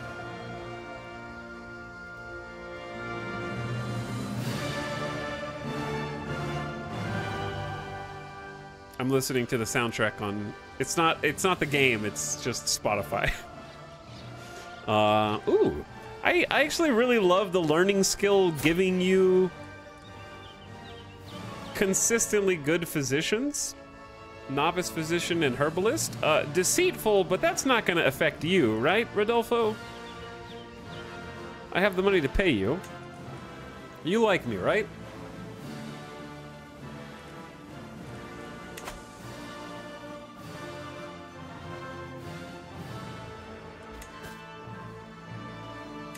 Okay, chat. Is it time? Oh, I'm in poor health. Okay, it's time. Before I die, I must become a duke. I am humble, but this is for my family, not for me. It'll be the last thing I ever do. A holy war for this county. Now, this could be... I haven't reloaded a save. This is a self-imposed Iron Man right now. But I'm gonna save the game anyway.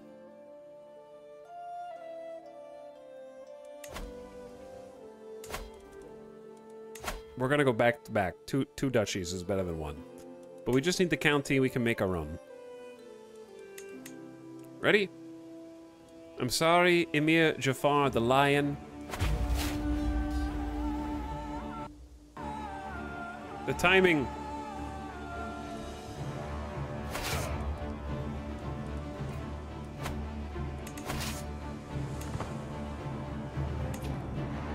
I need to call my allies. Why can I declare war on King Louis?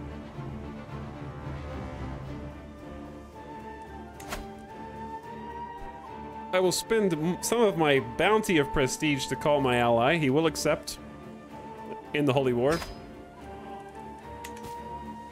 Italy's revolting again?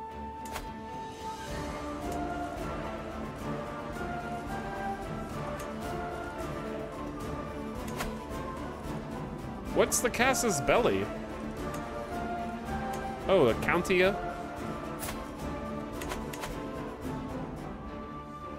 Italy be revolting again, yep.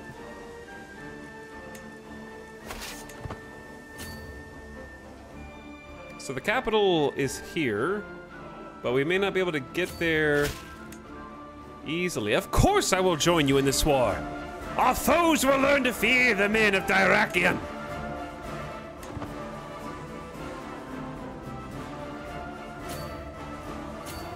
Alright, we need to siege this one first so we don't have any, enemy ally joins the war. So it is an even fight.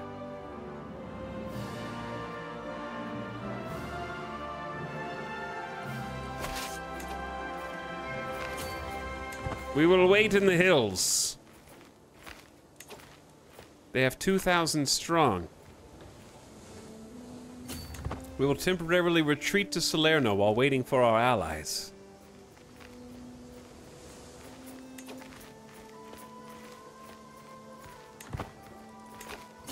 Or we can just say bring it on. What do they have? They have 200 camels, which we counter, 200 pikemen, which we counter, 200 archers, which we don't counter, and then 300 more, so just a shit ton of archers. How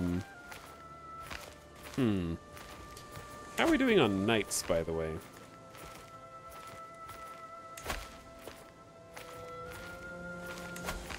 Let's invite some knights.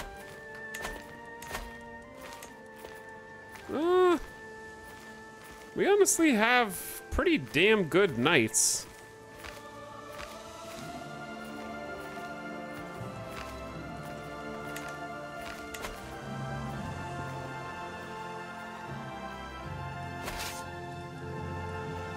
Where should I retreat to?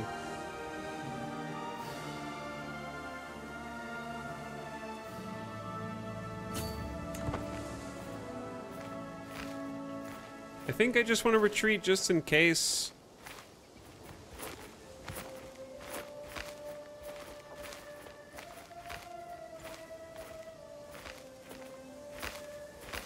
They shouldn't be able to catch us. And we just want to group up with our ally.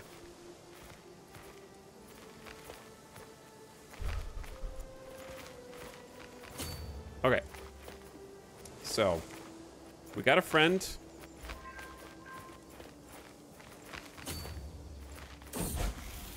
The eclectic mix of peoples in southern Italy and Sicily has given rise to a unique culture affected by the myriad influences. It is clear the people in the county of Benevento see themselves as Sicilians. We're surrounded by Sicilians now. Salerno's under siege. The knights have arrived. Wow, my character hates this guy. Humble, zealous, generous. Oh, they're Catholic. Look at that, dude.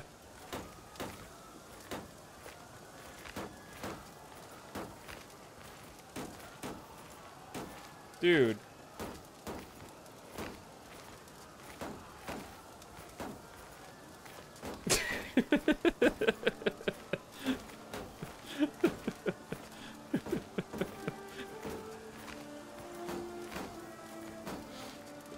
What is going on there, man?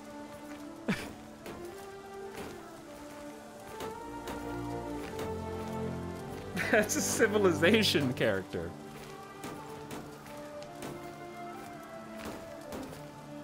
That guy is a Civ character. Ugh. He looks like a sim.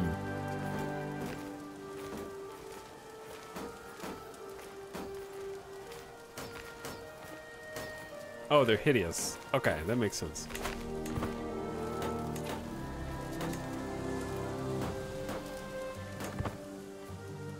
This is a different soundtrack, by the way. Hold on.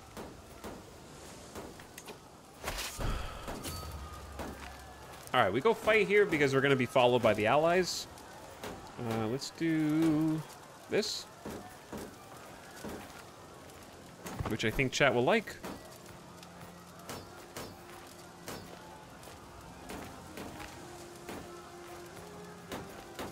We're coming for you.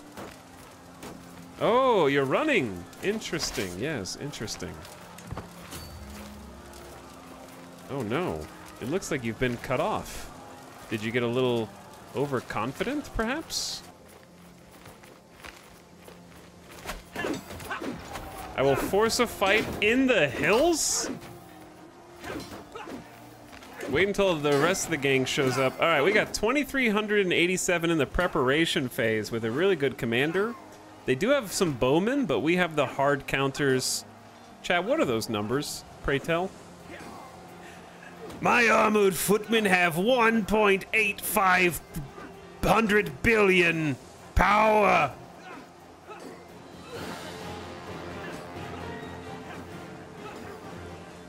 There are some bugs. There's definitely some bugs. There's a number of bugs. Our knight has wounded one of their knights. Their reinforcements are coming too late. We will handle them piecemeal. My knight was wounded.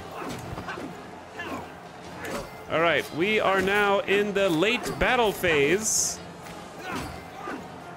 We have forced 1,500 of them to rout. 2-to-1 routing.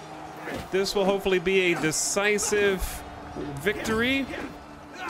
Lots of knights hurting other knights here. Defenders not getting, or tacticians not getting good rolls at all. They have twice as many knights as us. We lost 400 men, they lost 929. Our armored footmen, we took 100 casualties, but overwhelmingly 320 kills for them. Our individual knights were 276 kills. Not OP at all.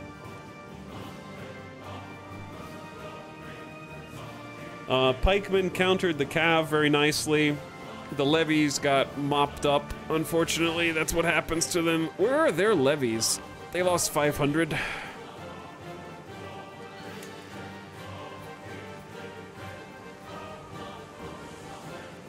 Wounded on our side.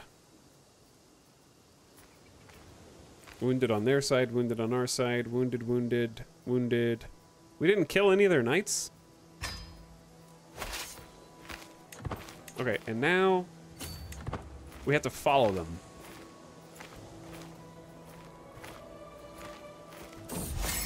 Hello? To make Lothair, the son of King Louis of Italy, more susceptible to my attempts at approach, I can include a compliment. Empathy and a kind heart? Sure.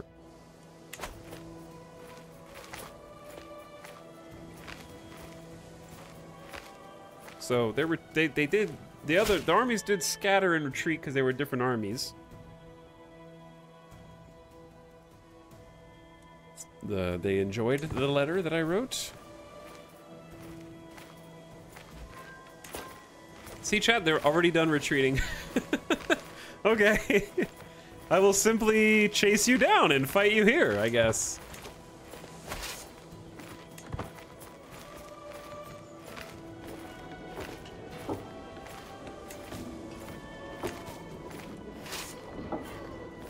The problem is, if we go past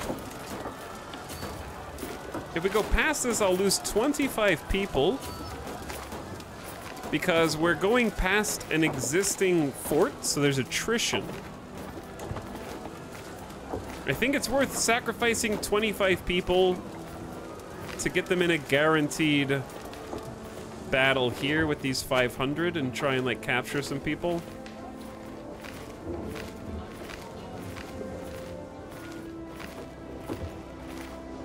Stop them from a complete regroup.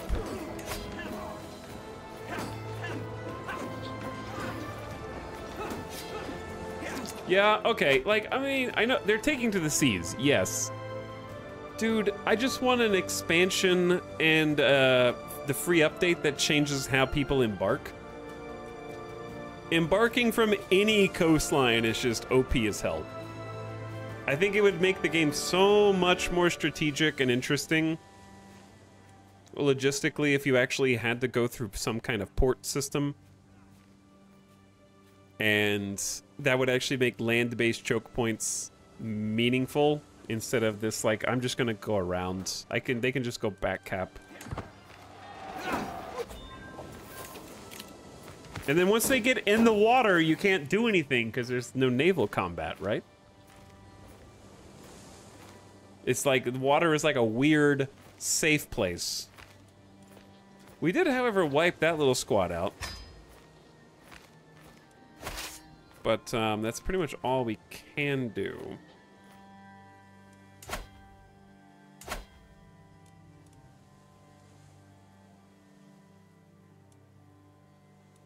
So my options are turn around and go cap there, or keep going and try and just cap the... Is this the capital?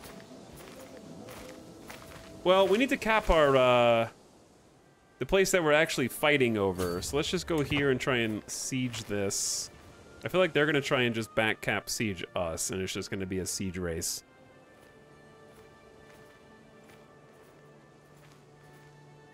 Like, it's faster for them to embark and depart into Salerno than it is for me to walk back there. Dude. What the hell, man?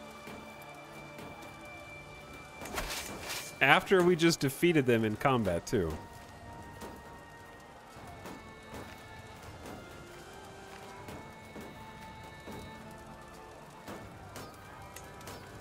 Alright, if we put the siege engineer, we have 7 months, and they have 11 months. I don't want to lose Salerno.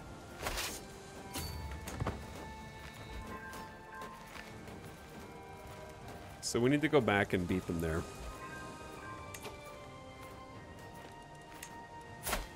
A knight has arrived. Ooh, military engineer, 15 prowess, 20 martial. How expensive are you to recruit? 85 gold? Nobody's worth that much money right now.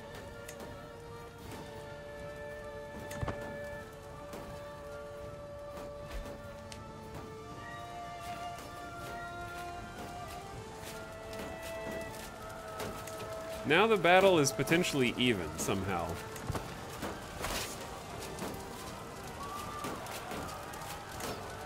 Opponent is recently disembarked.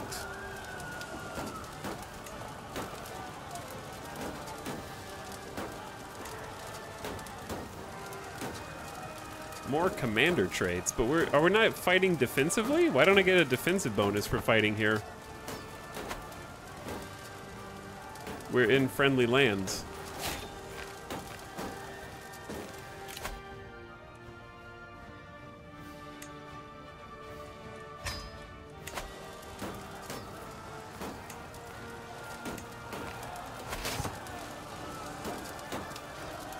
I'm very confused.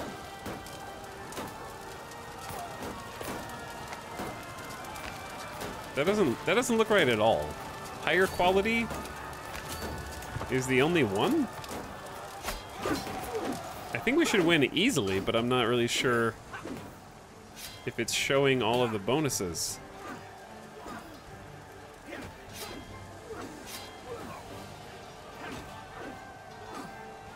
And we have a much better commander. We were fighting on our own land. Yeah, we won easily. So I don't know if the UI is bugged.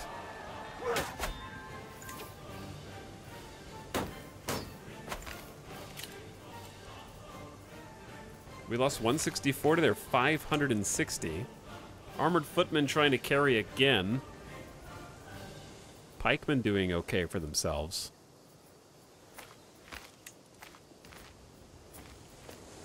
I don't think... Oh, we did kill 2 of their knights. Yassir and the mayor. Had some wounded on our side. Okay, let's go siege our actual war target. Is it still like CK2? Yeah, you can't win the war just from battles alone. Unless you capture the enemy lord or person of interest. I dislike the sea retreat more than the land, I think. Yeah, that seems even less likely. Like, oh, you're just gonna retreat with your back to the water? Yeah, hey, you ever see Dunkirk? Okay, that ain't easy.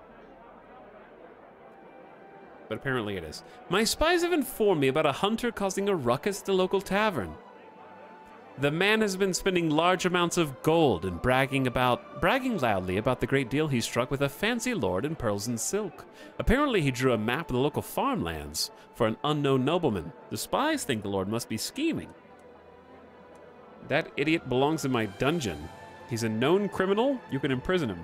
Yeah, that one. Put him in the dungeon.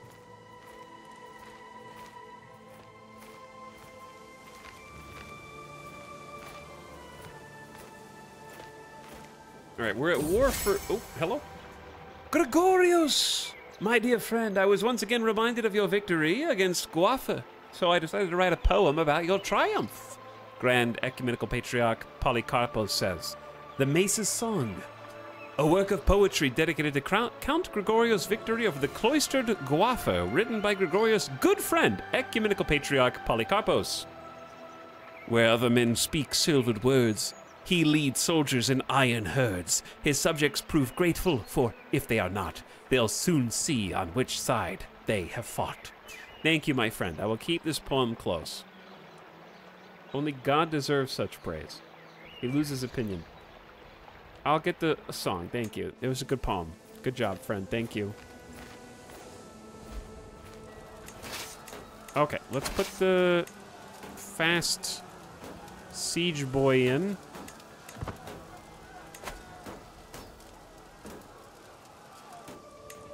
And wait for the retreaters to just simply come back to siege Salernos immediately.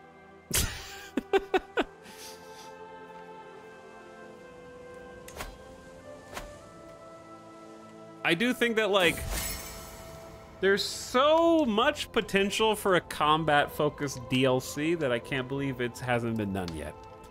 Like, imagine, chat, actually having to Hearts of Iron stockpile for sieges and have decision. Maybe that's just too granular and they don't want that. They want it to be more focused on the characters and the abstraction, I guess.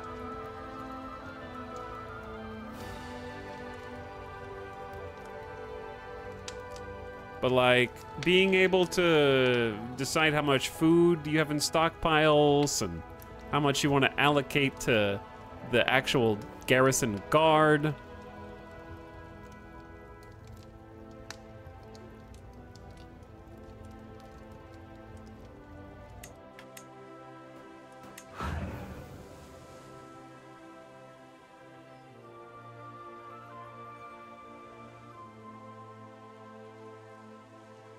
This is always the AI's idea of war. Throw absolutely everything at the war goal until you lose everything. I recall the lead dev said he was satisfied with what there is for Warfare and would rather focus on character events. I don't know what they said. All I know is that there's like a... I know I sound like complainy this stream, and if there's a reason for that, it's because we've recently played Hearts of Iron 4 like last month, and then Stellaris most recently, and by comparison of those, I think Crusader Kings 3 feels the most at odds with itself, where the main focus of the game is correctly the RP, the character events, the decision making, the storytelling, the funny events that can kind of take you by surprise, and it's definitely the game that took me the longest to come to terms with, like, oh, go with the flow. Yeah, just go with the flow. I probably thank Crusader Kings 2 and 3 for sort of putting me in the mindset of like enjoying the journey and not worrying about the destination. So that's correct. That is what they should focus on, absolutely. However, the reason I say it's the most at odds with itself of all the Paradox games is because even though that is the focus, the only way to feel like you're making progress is painting the map in Crusader Kings. Like, you can sit in your same duchy for the entire game, but what you're gonna do if you do that is 5 times speed and wait for events to pop, right? And play reactionary. And that's fine if you just want the story, but the main thing that you can do as the player is expand from county to duchy and duchy to kingdom and kingdom to empire. And the main way you do that is war. Yes, you can still subterfuge your way to titles, but that's so difficult, you almost never do it. Like, the number of times I have secured a title with intrigue is I can count on one hand in 300 hours of gameplay. And maybe I'm bad? I don't know. It just seems like it's really difficult to do it any other way because of how, maybe it's just how easy it is to fabricate claims. Like maybe just having the option to get an 8-month claim and then repeating that. Like, fabricate claim war is way easier than I have genuinely tried to be the arranged marriage guy. The problem is the AI is really good at making sure you don't do that shit. As they should. Like, no, I'm not going to take this marriage because it means you get all the land. TLDR, Crusaders aren't peaceful. The time period is based on conquest to get power. Yeah. Yeah, it's Crusader Kings, right? Fabricate Claim War is like the main gameplay loop. Yeah. And that's why it feels so at odds with itself. And the more I play Crusader Kings 3, the more I'm starting to take that stance. Once the like kind of novelty of it wears off a bit and the new car smell disappears 300 hours in, which, don't get me wrong, that's a long time for a new car smell. Like, value has been achieved, right? This isn't the $300 or the 300-hour thumbs down review on Steam or anything like that. I'm simply saying that I think Crusader Kings knows what it wants to be, which is the character RP game, and that's the best part of it. But underlying that is the core gameplay loop of Fabricate Claim War. So what you mostly do in the game is the boring part, unfortunately. And the rest of it is sort of what happens to you between you doing that.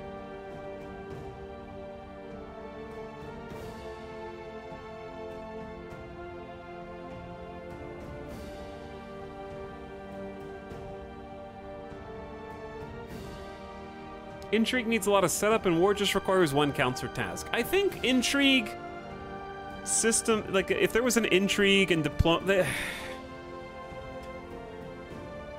I don't, there's not an easy answer. For me, the easy answer is just make war more fun. because the characters' things are already very interesting.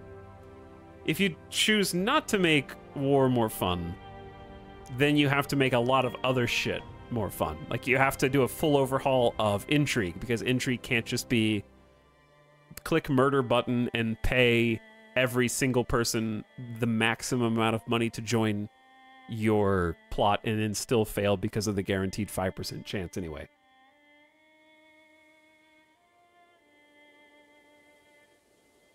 And then not only do you have to do that, you have to revamp the diplomacy system and come up with more concrete ways to make deals with other nations that don't just fall apart when someone dies instantly. Like, you have to, if you don't revamp war, you have to revamp all the other things to make them more interesting and more useful than the, like, declare war gameplay loop. Right? So I'm just saying, like, the simplest solution is just make the combat more fun, because that's the primary gameplay loop anyway.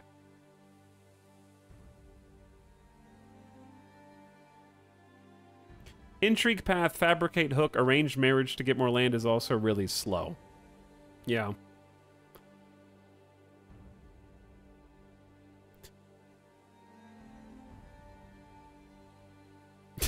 Naval combat is the answer.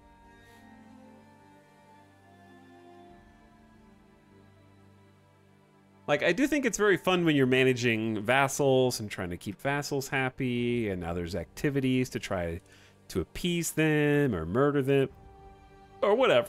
That's cool. Tours and tournaments did help with the peacetime aspect a bit. Yeah, I think that the idea is there, Snide. It just needs like 2 more polish passes at least. Like, what I've seen of the grand tournament, that first grand tournament we did has basically made me, I've been invited to 2 more grand tournaments and I've ignored both of them because I just don't want to do that again. Like, it was unpolished enough and buggy enough that it actually like deleted some of my suspension of disbelief, where it was impeding my gameplay experience, because it was just like, and it wasn't just typos, which there were typos. It's like the wrong screen, the wrong event playing, missing event modifiers, lack of confirmation of showing the player what happens after the events, going, not just missing, they weren't necessarily missing, but going out of order, and then loading screens and like moving the camera up to the foggy and the replaying trumpet. Like the vibe that I get from tours and tournaments, and again, maybe I just had a bad tournament and the rest of them aren't like that, but to me this is like the battle for the Bosporus of the Crusader Kings DLC. The writing seems different compared to the other events in the game. I think that the best thing about the Tours and Tournaments DLC is the art. Like, all of the art is fantastic, and I love the like background for the camping grounds and stuff. You entered a 1-event tournament your character wasn't suited for. This is the classic streamer is giving thoughts and critiques on a game or DLC, and chatter mistakenly assumes that the streamer has to win to like it. That has nothing to do with anything I'm talking about. My character's aptitude is the not even on the list of things that I took issue with.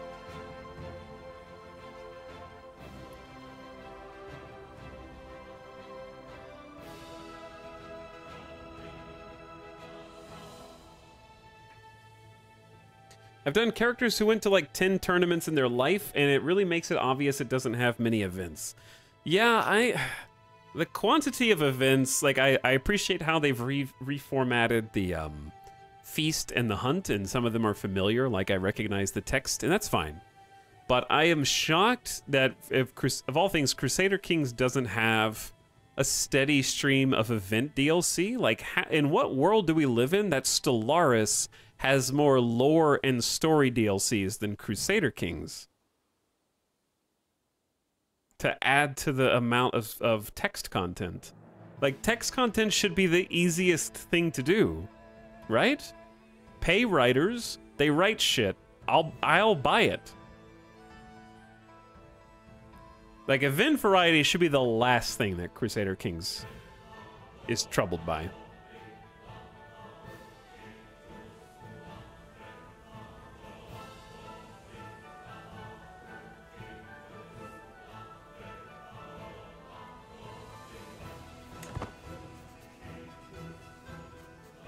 But like,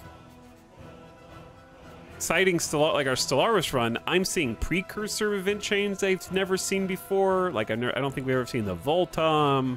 I'm seeing like archaeologies, some of which we've seen before, but some of which we've never seen before. And that's this not even the DLC content. Also, what the hell is the AI enemy army doing?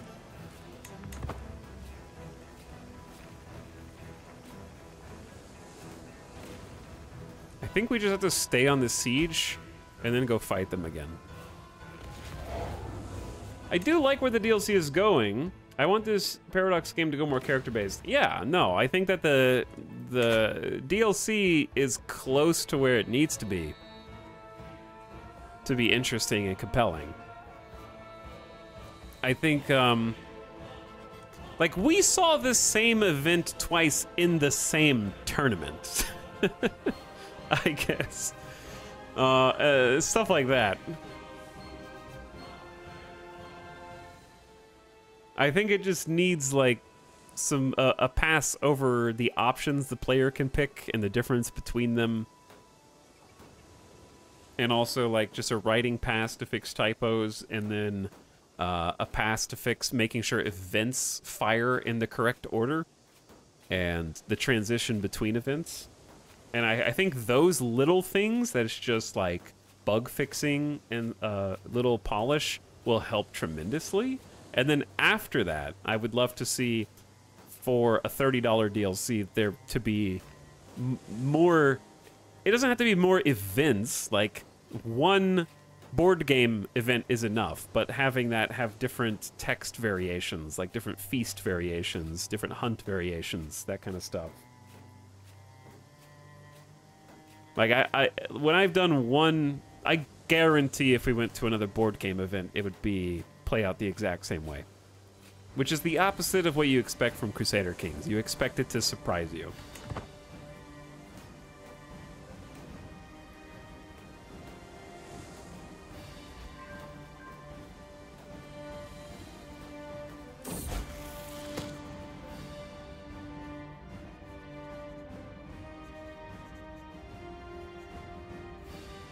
But yeah, it's like some events like this, sure, we've seen like a dozen times. That's okay, because we're in learning lifestyle, and this is a learning lifestyle event, and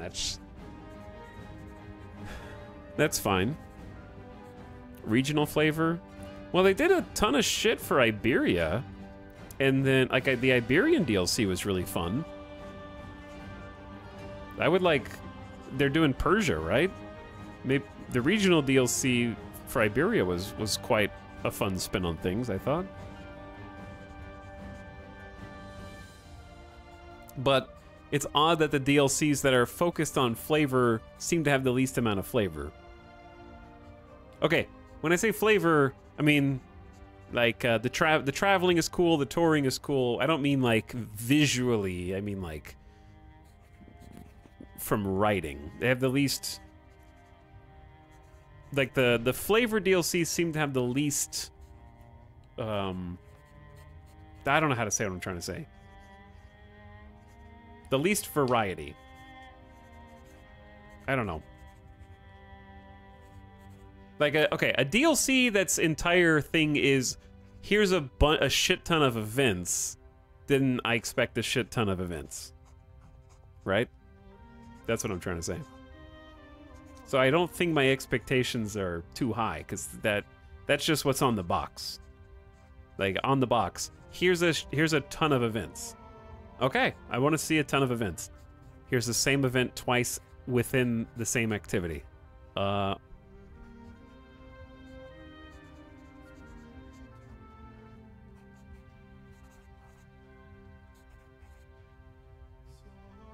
Whereas the regional DLCs seem to have like a ton of variety and flavor and make you play an area on the map in a different way, which can last for an entire campaign. We did a full Iberian campaign.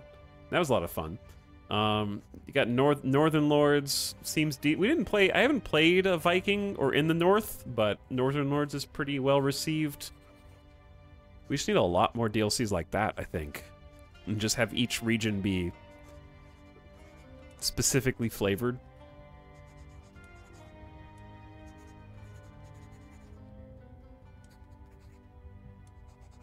I don't want you to have a hook on me. I don't want to spend 50 gold.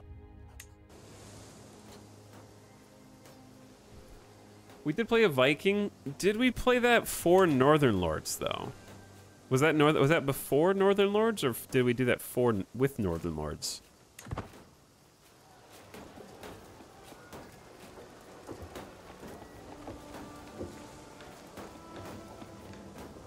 Because I don't remember.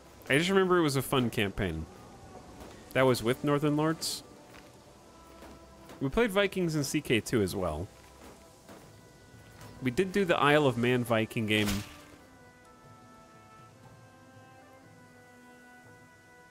Cold-hearted. You're okay, dude. You're okay. Just chill.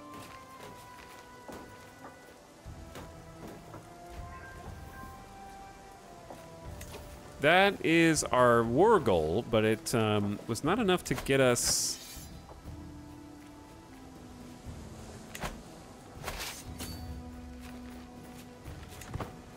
We need to fight these big nerds.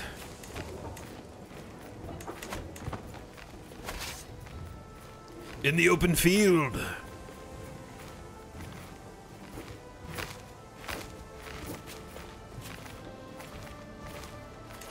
I love that the AI gave up on sieging Salerno and is now wasting all their men on attrition walking back and forth. I don't know where they're going, actually. They're gonna go over here and die.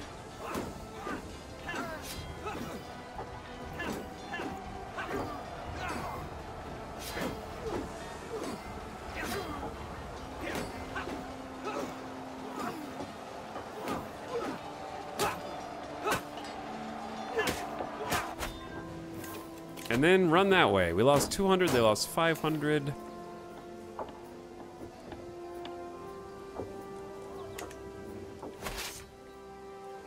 Okay. So we're at 73. What's the max? Yeah, we're at max battle war scores. Now we have to siege. But anyway, speaking of Stellaris, Stellaris is another Paradox game where the combat sucks. However, the reason why it's still fun anyways is because of the number of decisions that you make before the battle actually begins.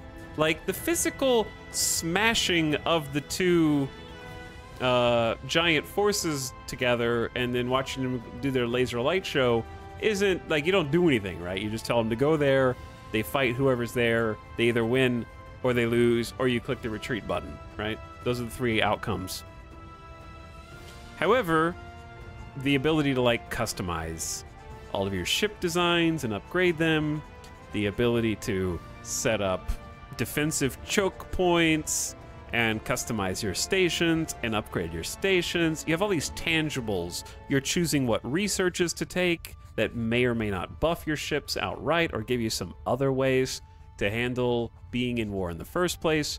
And then on top of that, you've got the diplomacy options to try to avoid war altogether in some interesting ways, like kind of Crusader Kings-esque. You can send gifts to people you're neighboring. You can change your policies so that your border friction isn't as high. You can obviously make alliances. You can create federations. You can do all these other things kind of outside of that. So the base combat is not any better than Crusader Kings. I think the issue is that the things that you do in preparation and surrounding battle in Crusader Kings are less satisfying.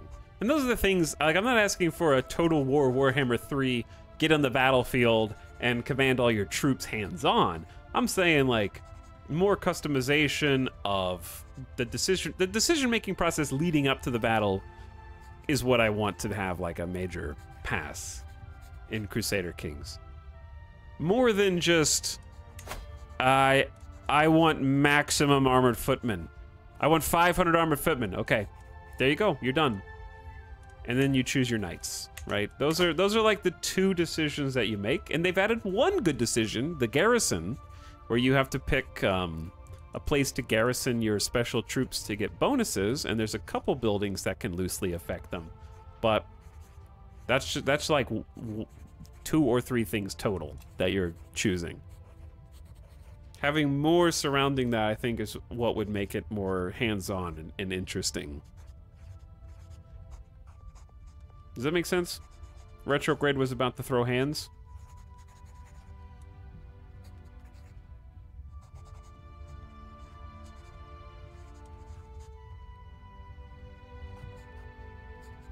What is this?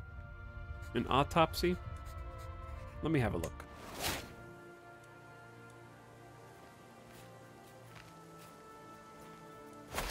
Where the heck are you guys retreating to?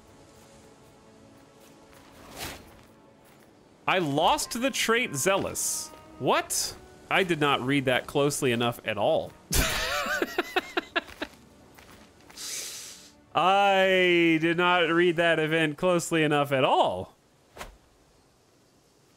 I thought we already did that event. Wasn't that the same event? That is literally, I just did fail RP. That's fail RP, chat. I'm already a pilgrim theologian. It's the same event, but with a different outcome. That was the option where you could go down a path of cynicism. Okay, I'm becoming cynical in my old age. This time it took us all the way to cynicism.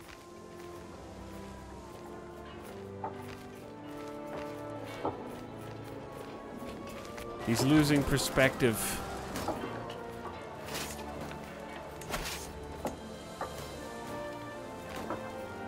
What's unfortunate also here is that, chat, correct me if I'm wrong, only one army can actually siege even when 2 armies are positioned there. So because my army is sieging, even, okay, and this is the kind of stuff that would be helped by a pass on combat in Crusader Kings. Just for example, this is a small thing. I am here with my friendly army, who is my ally, right? Inside of their army are 10 onagers. But since I am the one doing the siege, I cannot use the onagers to speed up the siege. Even they're just sitting there. We forgot the keys to the onager. So none of the onagers are actually being applied.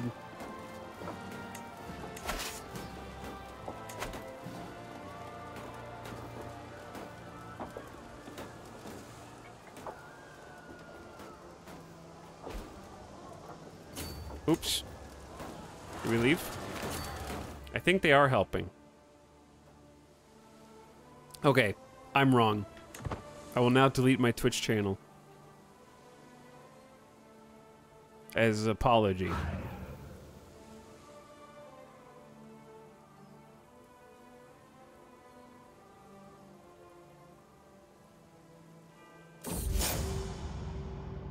See you on YouTube.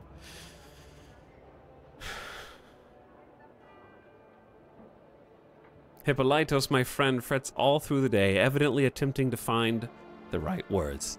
At last we make our way to dine. He begins sheepishly. My friend, I hear rumors that Rattleshiz, Prince of Benevento, has come to see you as the focus of his enmity.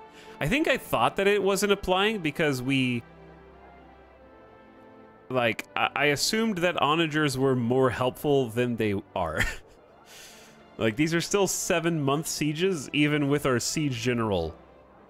Which is only... Onagers are only speeding this up by, like... 1 to 2 months, I think?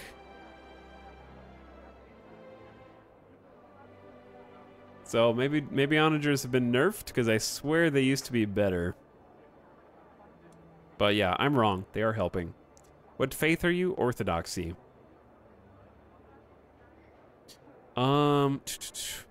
He talks openly of the illegitimate Count of Benevento, who daily usurps his rightful lands. You and Prince Rattlechiss become rivals. Yeah, let's become rivals. Your claims are coveted by the prince. They nerfed the number of siege equipment by 1/3, did they? Was it 30 before?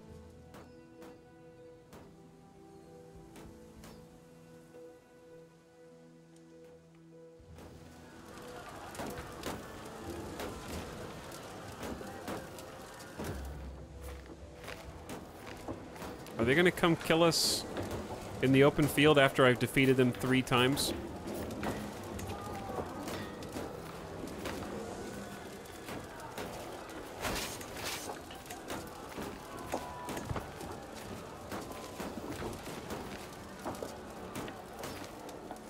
Maybe.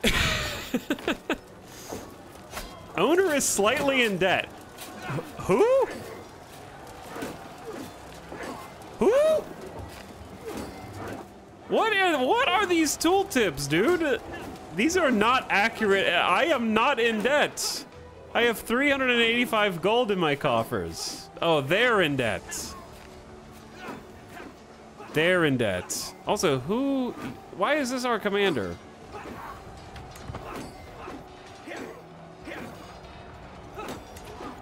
Alright, let me complain about something that's been in the game since launch. People, there should be an offense or defensive modifier. Just add entrenchment from Hearts of Iron. I always hated how the person whose land you're in gets defense bonuses when they're attacking you.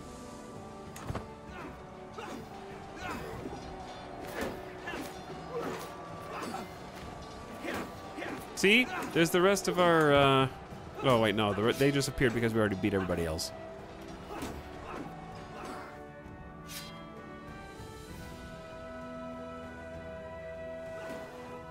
I think you should want Hearts of Iron 5? No, it played out... Chat. True or false? All of the things I'm talking about were different in Crusader Kings 2. True or false? They already made that. They already made this game.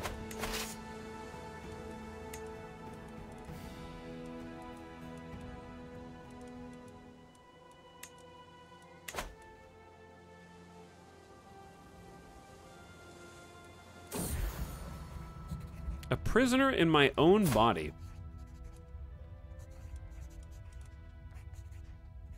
Health poor. I knew that getting older would mean doing everything slower, but I didn't think it would all come to a halt until my death. Lately, I feel a constant malaise and everything takes more effort than before. I'm worried that if I lie down, I might not be able to get up again. There's no doubt my time is running out. I feel like I can do naught but await death's sweet embrace to claim me. I'm infirm. Oh shit. I want to become a duke before I die. But it's time.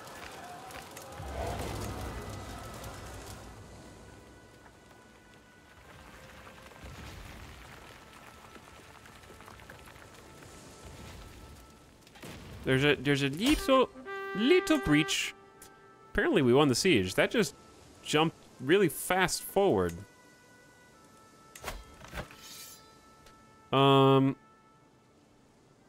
Yeah, occupying counties, I think, pushed us over the edge and we were occupying the war objective. Don't you have the trait that tells you a year in advance when you're gonna die of natural causes? Yeah, I do, actually.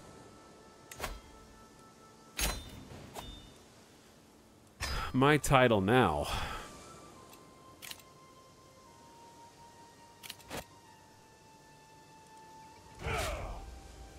The war is won. Napoli has grown.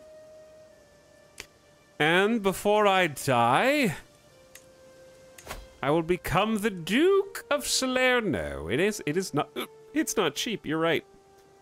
Legalistic is making that 30% cheaper. Cultural tradition, very cool. You are now a mighty Duke. I get to wear a fancy hat while I rest in bed. Now people will respect me because I am a duke. But I'm still over my domain limit. If only I had any stewardship. If only I had more than no stewardship.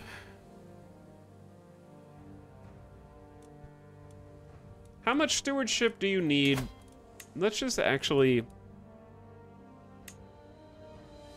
switch to assist ruler. Is it 5? Chat, how much, I could just look.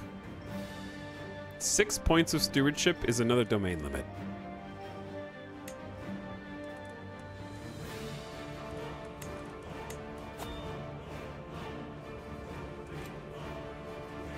Reduces taxes and levies. I could just have her help with the domain, but then I lose, like, all my diplomacy.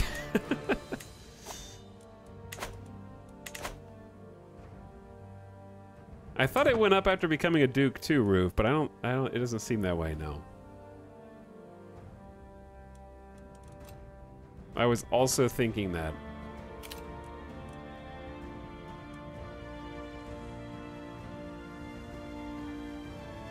But you could move your capital. I like that we're not Napoli anymore. We've changed our entire name to Salerno. You're about to die anyway, you could just give a county to your heir. Yeah. Just give him the county of Benevento.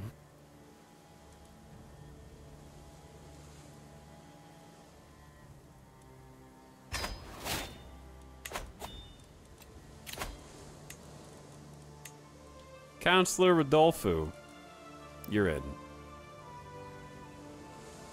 My court physician is now my temporary diplomat. The de jure structure is very important to your vassals. Not being their rightful liege can be detrimental. I know what that means. Bye, Georgios. Well, GG on becoming a duke.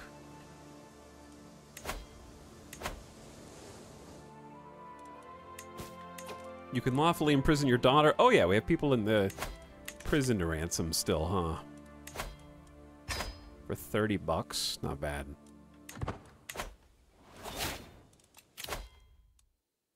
Do I get to be a scholar before I die? Oh, hell yeah. I completed the tree. I actually got an achievo. Complete the entire lifestyle. Scholar is +5 learning. Hostile and personal scheme success chance. Boom.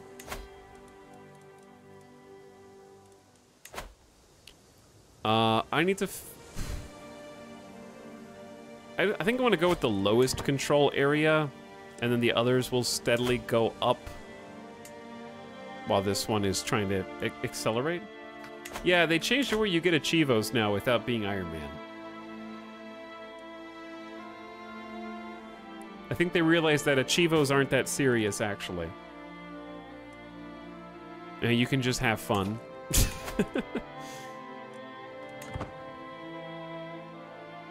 Chad, is this my player heir and son in fine health, an adulterer? Wait. Are you the one who's an You're the incestuous... Wait, that was you that they were... Oh, you were on the other side of that. Wait. Oh. They have different mothers. I didn't know that was my son. See, like, these are the best parts of Crusader Kings. I love this shit. Ah! I have to play as this. Tux, have you been getting random crashing? No, but now that you said that, I'm gonna save my game.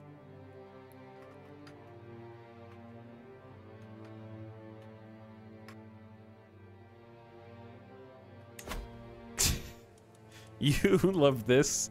He loves his half-sister. This is the worst potential heir I've ever seen. in my history. Well, you know what we're gonna do, chat?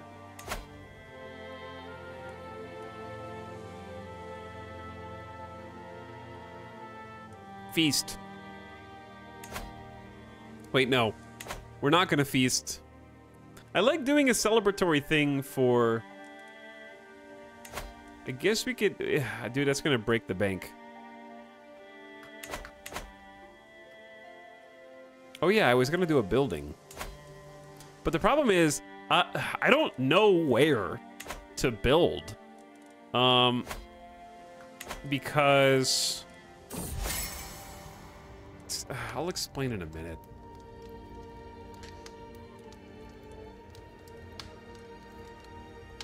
I'm still humble. Prince Lothair...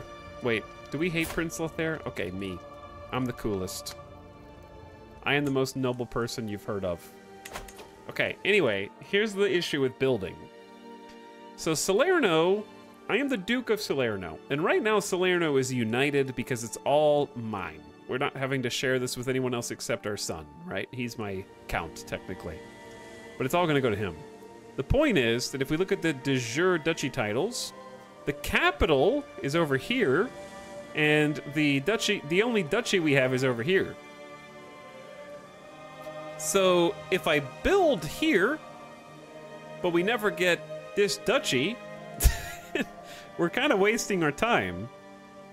Because I'm not going to want to be having this as the seat of power or the capital, because we need to put it somewhere. We need to move the capital, basically. But if I build up over here, and we end up not moving the capital, then this is going to go to someone else eventually, and we've spent a bunch of money making someone else rich. So there's just not a good target to build in at the moment. Because to get Napoli unified, I have to go to war with Italy, which, you know, isn't fun. Bishop Hippolytos often quotes passages from scriptures about the holy virtues. I should prove I've paid attention by quoting a passage of my own. How about compassion? He is flattered. What's the capital for your potential kingdom? Sway the heck over there.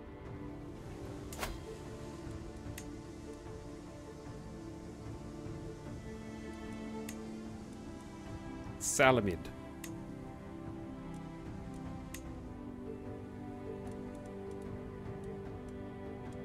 What's the problem with moving the capital? It's not easy.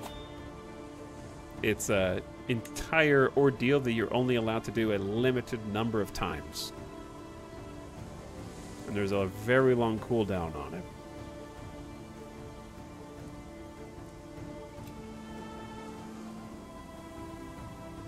I'm infirm. I don't think it'd be a good idea to travel. You can ask your head of faith for gold. Bro, hooking me up before I die. That's the way. That's what we're using piety for.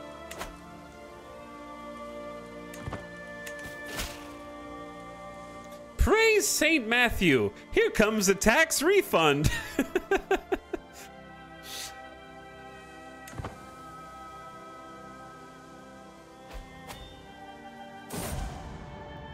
A friend till the end. As I lay upon my bed, prostrated by my sickness and cursing my weak, failing body, I can barely make out the human figure approaching. Their slow steps and heavy silence are starting to scare me.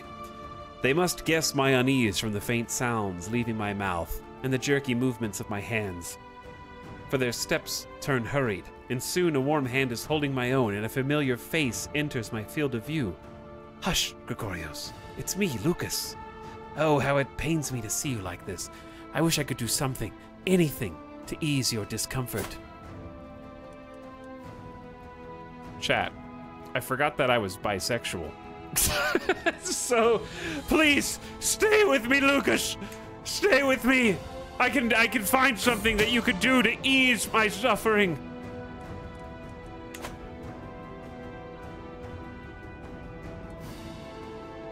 My spy master has come to me with grave news, while we do not yet know who. Someone is plotting to kill my daughter, Volmanuma.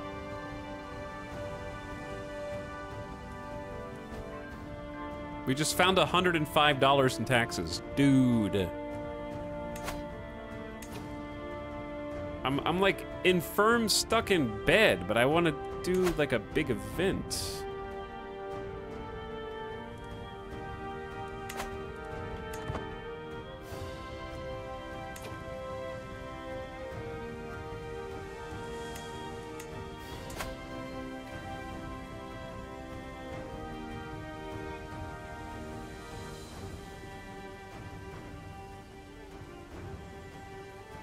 Host the funeral. Good idea.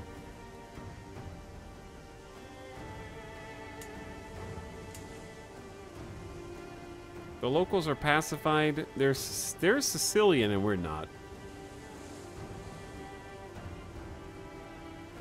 So chat, where even is the move capital button? I thought it was on this screen. I remember it's always been hard to find.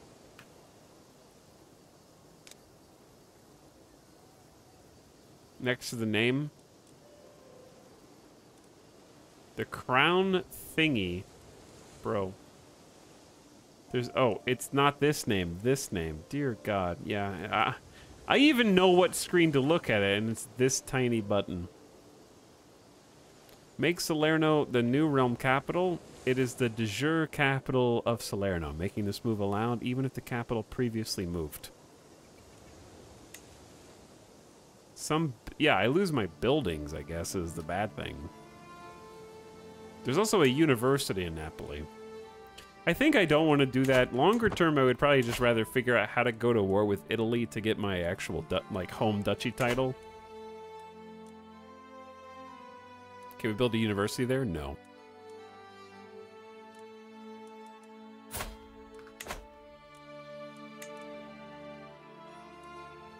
How'd you end up Orthodox? That's just how that county starts. Napoli starts Orthodox. It behooves a duke to spend time at sea with the salty air in his face and a fine vessel beneath his feet. Today he sees my personal craft and a small escorting squadron out for drills. What? I thought I was infirm. The short voyage has been an exhilarating change of pace from life at court. When we spot it, a distant plume of water followed by a small island of wine-dark flesh rolling out of the waves. They must have just taken my bed and put it on the boat. I'm just looking over the rail. What a grand quarry. 99% chance of failure.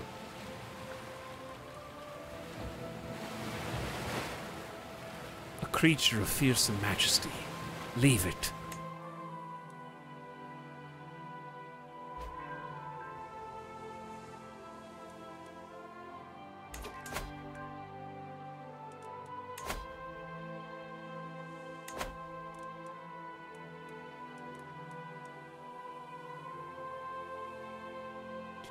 Why does Hunter have the worst success chance? Because they have... It's not even like a real... I'm a level 0 Hunter. I have like 1 XP.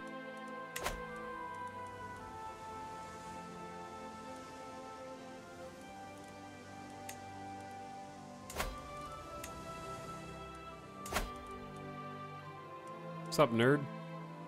I don't have a Casus Belli?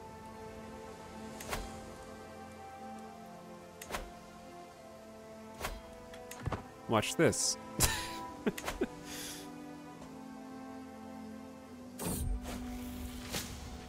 Today I've been given grave news. My wife Ingiltrudis has fallen ill with pneumonia. The future is uncertain. Death lingers by her bed. Yet she may survive. Only God knows. The physician wants to know what to do. She's got pneumonia. Literally dying. The time has come for drastic measures. Holy crap. We saved her.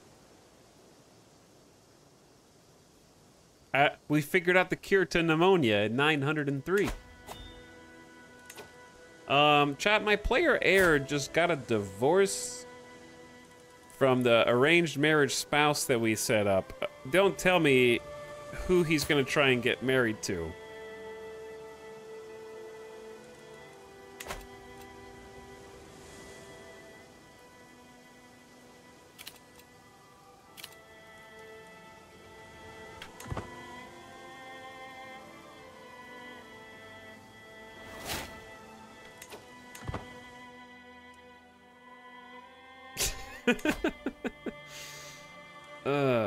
Promote cultural acceptance. If we do this here, not a valid target. Okay, so that's for, I want to become Sicilian. I don't know how to embrace another culture. I can, what's the difference in, promote cultural acceptance just makes it easier for others to appreciate other people's culture, but we can't do that in, okay. Sure. Do we need, we probably need to convert faith. Oh, I forgot about that.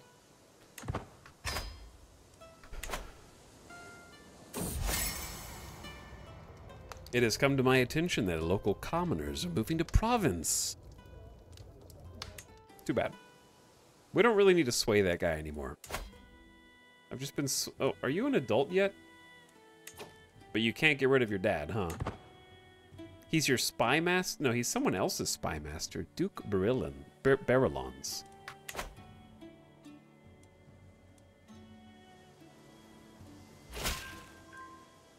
I have proud documents, and we have an unpressed claim. Okay. Now, convert faith, and we go to one last good old-fashioned war.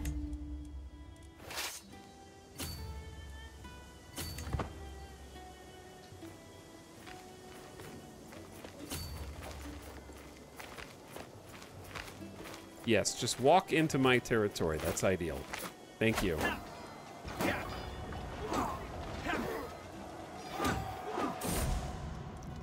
The twists and turns of fate have not always been to my advantage. God knows I was cursed the day I met Prince Rattlechis. But today, that curse has been lifted. He's dead. Rip that bastard. Died of a seizure. Became incapable.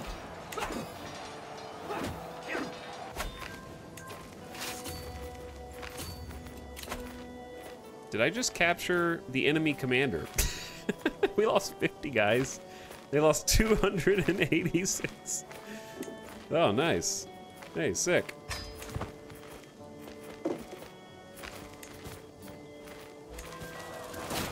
Additional taxes? We're gonna be rich, dude.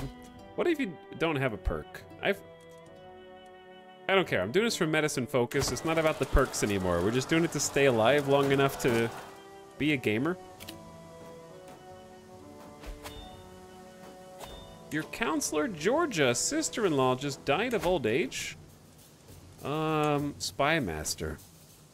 Making your spy master your court physician is curious.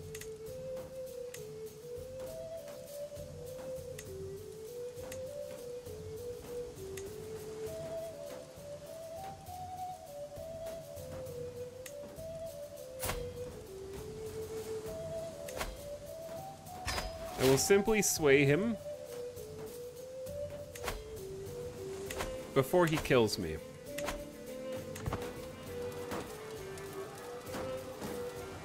That's 11 months away. Okay, that may not be enough time.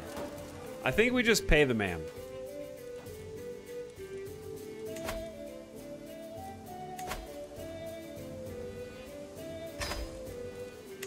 I'm just gonna pay the man. We just found 100 gold between the couch cushions. I'm paying that to my spy master for medical expenses. Keep me alive. I want to make sure I get the best treatment.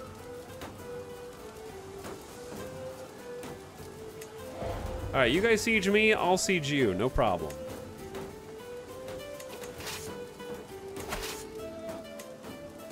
Let me swap to my siege boy.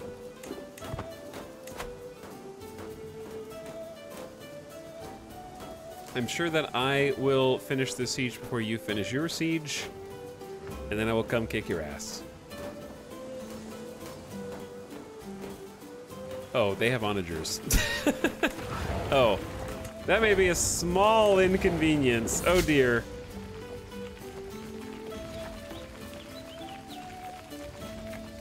You just gave Emir Salah II an unpressed claim on Salerno.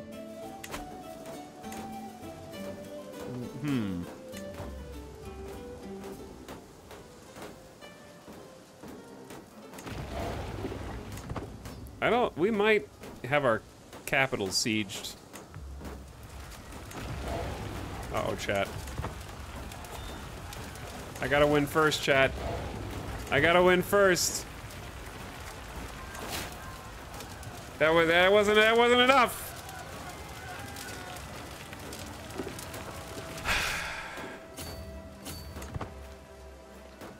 Rip Napoli. I have been captured and detained against my will by Prince Rattlechis, and I lose the war. What?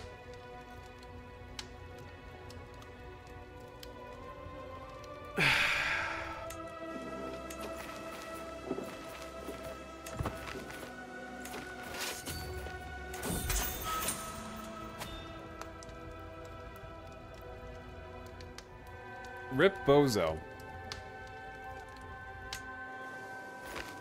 You pay him 150 gold and you spend some prestige.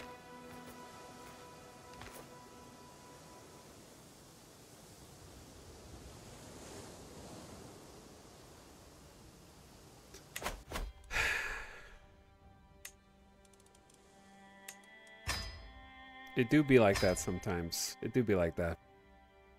You'll get him next year. Yeah, we'll get him next year. Chat. GG, I'm done. Good stream, maybe. Complain stream.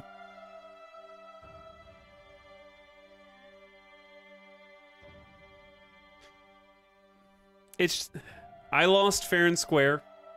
Okay? But also, it's not fun to defeat an army. Like, I beat them first.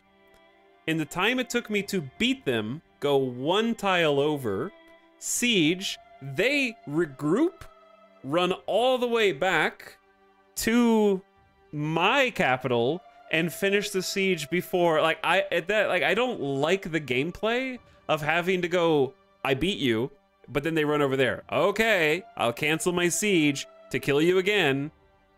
Go back to siege. Oh, here they come again. All right, I'm gonna cancel my siege again. Like, I'm tired of having to just like stop sieging to go squash the whack-a-mole. It's just not fun. Like, I already beat them.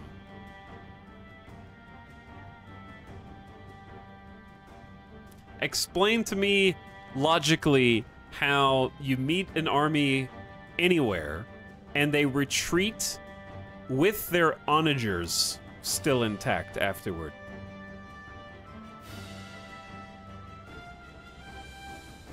Did their onagers get on horses? Fast onager. Do they have engines?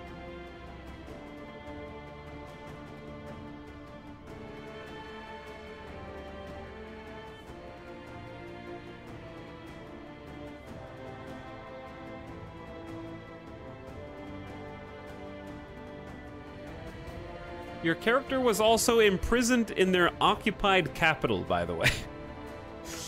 Yeah, so I was infirm in my capital and captured and put directly into... It'd be fun if there was like a prisoner train or something with the new locations and you could like intercept them on the road. And like, if we could war them on the way back to their capital and like free me from being in their army. But it's a video game. It is what it is. That was like, I think for me, I'm just kind of, I think I've just fallen off the novelty of Crusader Kings 3 somewhat. And once the novelty wears off, the core gameplay loop is annoying me now.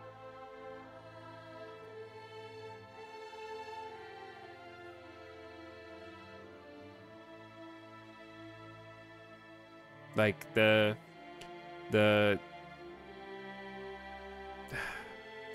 just beaten the dead horse at this point.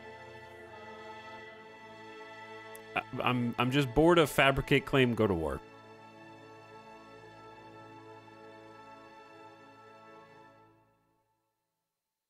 Understandable. I typically only play for the stories that can happen. I love the stories. The stories that, like, the the random AI, like your heir son is in an incestuous relationship with your daughter and there's nothing you can do about it except imprison one or both of them. That stuff's great. It's just like the replayability diminishes over time because the crux of Crusader Kings 3 is the events that pop up. It's a combination of the events and the interesting AI interactions.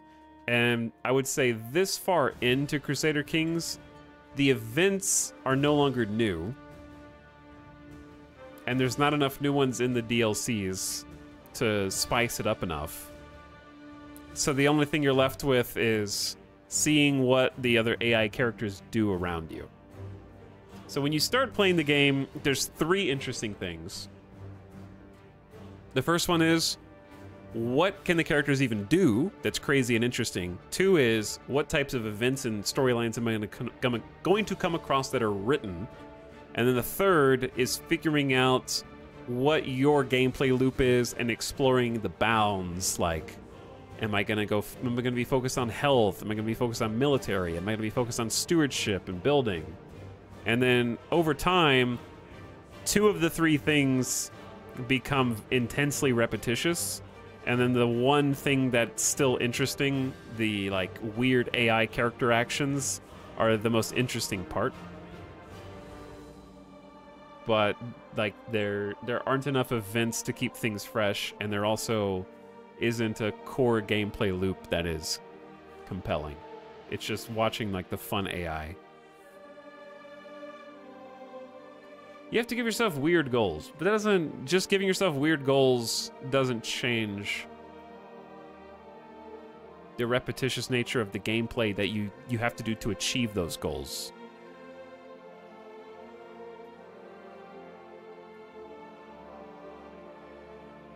The Orkney story was awesome. Yeah, it was a lot of fun. But that was also 150 hours to go in the game.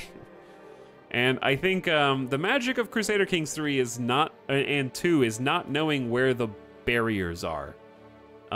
You have more fun directly proportional to not knowing where the ceiling is or what the limitations are. At this point, like, I know how to do everything efficiently, and there isn't very much exploratory gameplay I can do. Like, when I have a good schemer, I know how to do the schemes.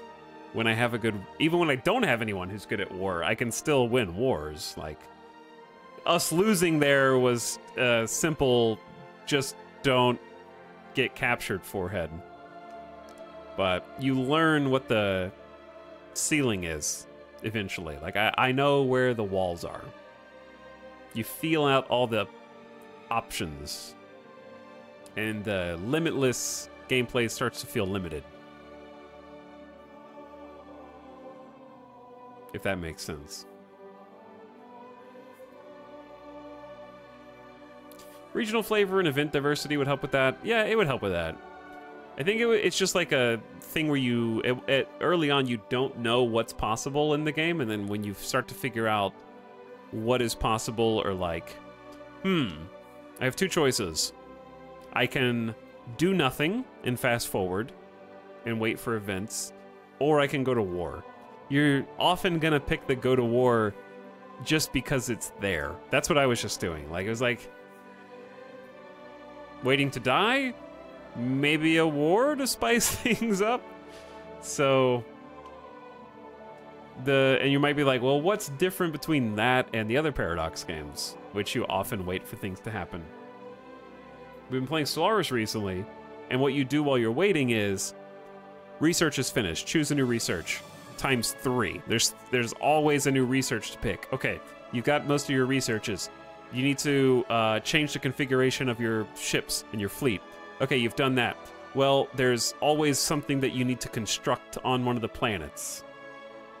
You've got, like, settlements that need your input to build the right structures. Resettle pops. Change your policies. Update the edicts. A ruler has leveled up and you need to choose a new trait. It's always proactively putting decision-making in front of you, where you'll never wait for long to make a decision. And I I think that Hearts of Iron is like that too, where you're constantly choosing a new focus for your focus tree. You're constantly picking a new research to pursue. You're constantly updating your division template. You're constantly training new units and deciding where they're supposed to go. And then, comparatively, Crusader Kings has a lot of very interesting, very well-written kind of RP story choices. Not as many as Crusader Kings 2, but still like a fair number when you're a new player. And once you've read all those multiple times, there isn't much to do in terms of decision-making. Like, because those events are going to have like a right outcome and a wrong outcome. And you just gamble on the right one.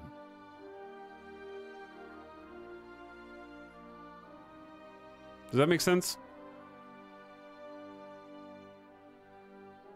Like, I just feel like the replayability factor, and it's not just like a flavor thing, just the replayability of Crusader Kings is just less. Which is fine. Not every game needs to be 10,000 hours. I'm the biggest proponent of that. This isn't a I regret Crusader Kings 3 or anything like that. I still recommend it for people who are new to grand strategy games. But I think that being the most accessible entry point also comes with a cost. Which is, while it is certainly the best place to start, you will end up elsewhere. If that makes, yeah, that's how I'd put that.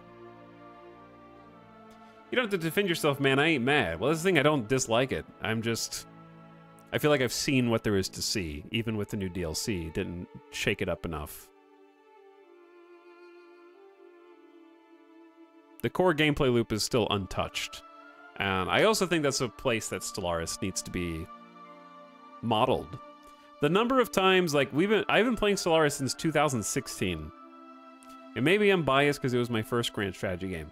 But they have been very bold in redoing entire game systems, all the way down to what I would say is the core gameplay loop of Stellaris has changed dramatically multiple times. And I'd love to see a similar level of core redesign and updating for Crusader Kings 3. Like, be bold, shake things up, and don't just keep adding, like, tertiary events. Like, flavor lore events, yes, but... And I like the idea of the tours, but I wasn't impressed by them.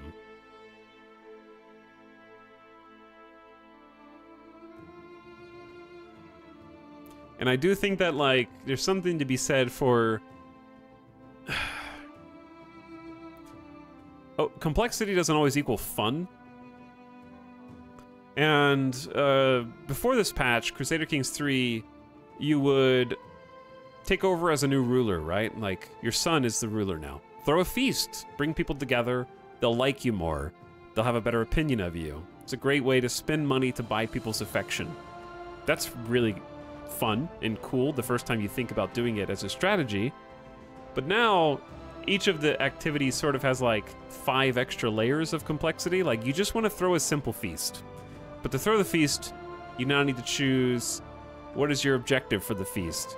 What is... And some of those things are good. Like, being able to decide what you want to do with it is fun. But now you got to choose, like, do I want to travel for the tour? Where do I want to travel? What are the dangers? What are the, like, guides that I'm hiring? What are, how much money am I willing to spend on a retinue? That kind of stuff. So you're having to make a lot of extra decisions, and a lot of them are really fun and I think add to the gameplay. But then when you lock it in, you kind of get like the same feast text and the same... So I'm just seeing myself in the future as a king or an emperor. It's like, do I want to pause everything and like micromanage the feast again just so that I can get the plus mood buff? Like, I think it's one of those things that's really fun the first few times you do it, and then you're just at the, like, later on I can see myself getting tired of doing all the extra work just to see the same feast events again.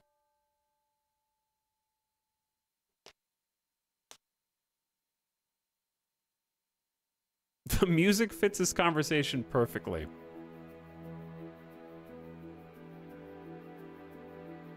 But yeah, I would say, like, if I had to pick, if like having played all the DLCs for Crusader Kings, I just want a lot more. Let's see.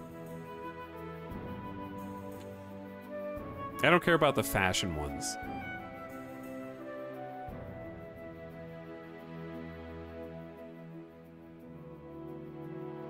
Not including the fashion ones.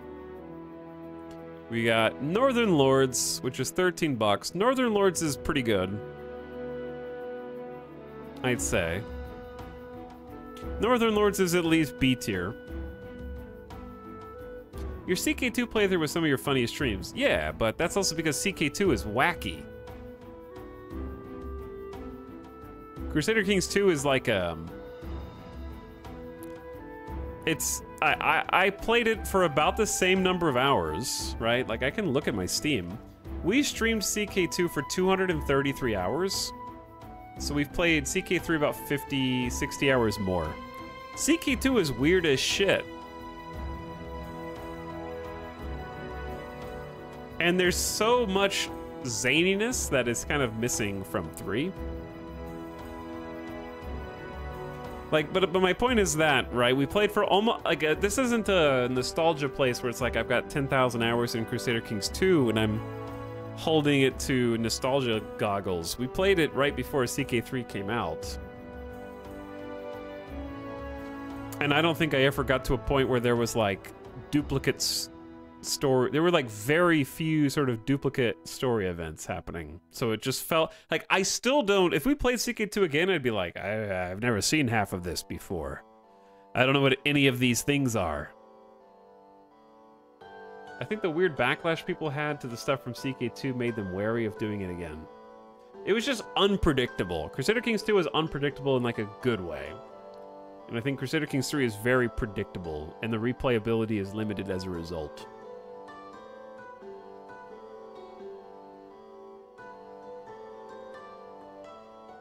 Do you want to hear a joke? No. I already read your username.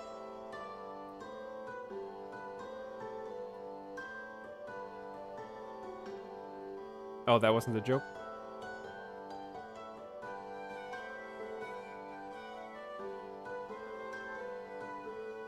I'm just gonna scroll up in chat and read some things.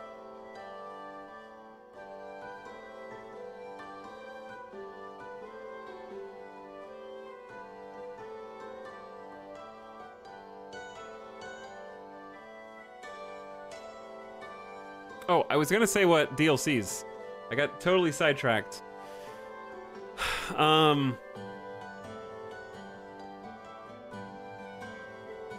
Okay, yeah, I like Northern Lords. I didn't really care for Royal Court at all. I think the best thing that Royal Court added was like a personal inventory, but it feels much less impactful than I thought it did in Crusader Kings 2. I don't really care for the court itself, I would say. It seems kind of hollow. Fate of Iberia is actually my favorite pack, and it's like 13 bucks. And because it gave me objectives. It gave me like things to do and anticipate and work towards. And it's a little overcomplicated, but I did. That's the only one we've done a full playthrough. Like, we sealed the Fate of Iberia and like got the ending we wanted. And I thought Fate of Iberia was quite good. I think because it gave me objectives and a focused set of new events and gameplay mechanics.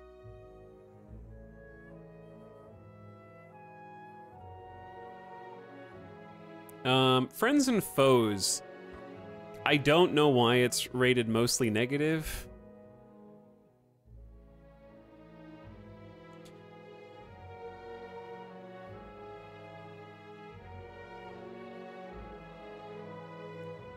They say badly written, low quality content, overpriced. Barely noticeable when playing. Okay, chat, just out of curiosity, let's take a look at this.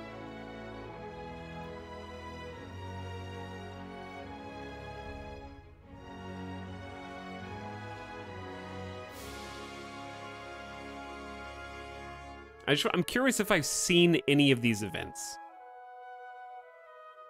Nope, never seen Mirror Person event.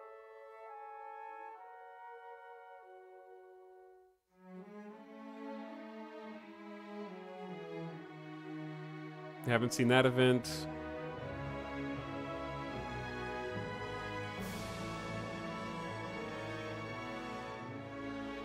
Haven't seen that event.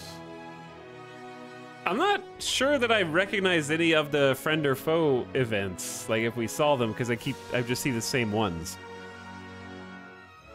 But either way, like I'm always in favor of more lore packs. I can't attest to the writing. I'd have to read the like individual events myself. Oh, it's playing a video. I was like, who's talking about that?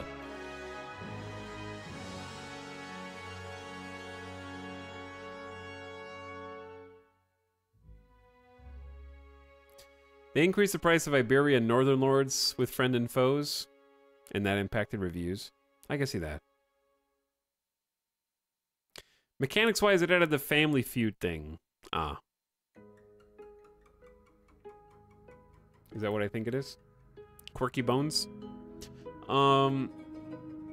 Elegance of the Empire is distress. I just really think my opinion's completely different from what I expected. Which Paradox game would you recommend? If you've never played any grand strategy game, Crusader Kings 3 is a great one to jump into. Like, as far as like, the fact that it is available, is on Game Pass, right? Crusader Kings is on Game Pass. 3 is a great one to start with.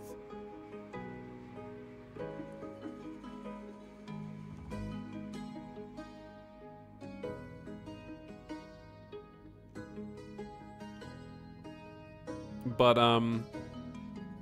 for new players, I have all of them. I just played the hell out of Crusader Kings. Well, if you play the hell out of Crusader Kings, then I would play Stellaris.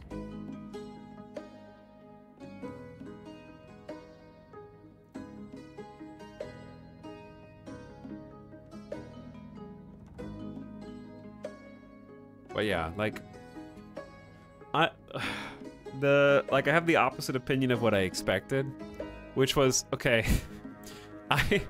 I went into the Stellaris campaign thinking, I don't understand why Galactic Paragons is $15. That was before we played it. Before we played it, I was like, I'm looking at it. I don't think this looks interesting. I think it looks like a poor man's Crusader Kings Council. It's $15 to have, like, what, 5 portraits of the same alien on the council just staring back at me. I don't understand, like, the point, really. What am I getting for $15? Like, I get some new council mechanics, you get some paragons and heroes, maybe a couple, maybe like a new origin and a couple traditions. So it's just like, eh. I really went into it very lukewarm, and the only reason we even started a Stellaris campaign was because there was 2 DLCs. So it was this one and First Contact, which I was like, First Contact, who cares? And now, and then I was like, oh, tours and tournaments. Now we're talking a big chunky DLC for Crusader Kings. Like, yeah, we're in business. And I've actually flipped. I'm the opposite. Stellaris, I got the origin that I'm playing from First Contact and also the Paragons DLC. I love the Paragons. They make very meaningful changes to my empire. Being able to choose what traits they take on and what roles we unlock and who's on the council. Oh man, I like it quite a bit. Now, First Contact is mostly riding on the coattails of its origin, and I'm not really sold on the like interaction with the FTL, pre-FTL, so maybe it flops on that premise. But still, I think it's the fact that they are like... Basically, the thing that okay, chat. If you remove the art, which the art in Tours and Tournaments is A+. They got they nailed the vibe of the backgrounds for like the grand tours and the new windows for the pilgrimage and all that stuff. Like if you remove the art, I think the content that's in Tours and Tournaments is the same as the contents in the Stellaris DLCs. Except it's $30 instead of $15, and is buggier than Stellaris' contents. And the reason we're making these comparisons is because they came out the same week as each other. I understand that they're completely different games. I think I wouldn't be as unhappy with Tours and Tournaments if it wasn't a $30 DLC. And had a little more polish.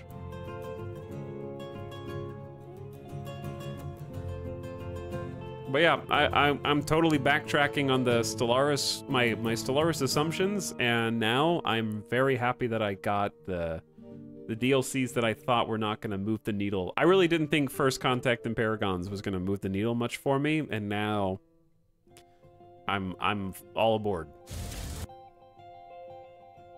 I am all aboard.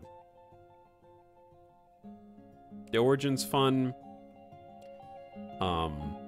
The pre-FTL interactions seem okay. I think cloaking tech is the only thing that I don't really care for. So it wouldn't be like highly rated. But it also doesn't remove my sense of immersion. Can you stop auto-playing videos, please, Steam? Thank you.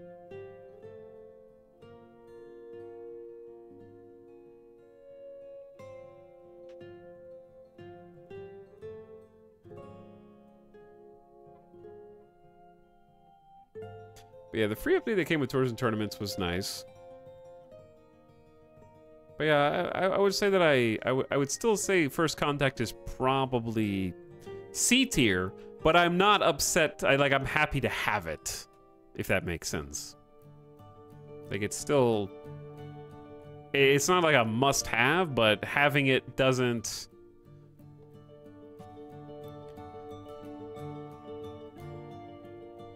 Having it doesn't impede my enjoyment and might improve it. If that makes sense. And I'm actually very happy with Galactic Paragons. Like, I think Galactic Paragons is solid. I think it's much more deserving of good reviews than these, like, leader cap bitches in the reviews. Wah, leader cap.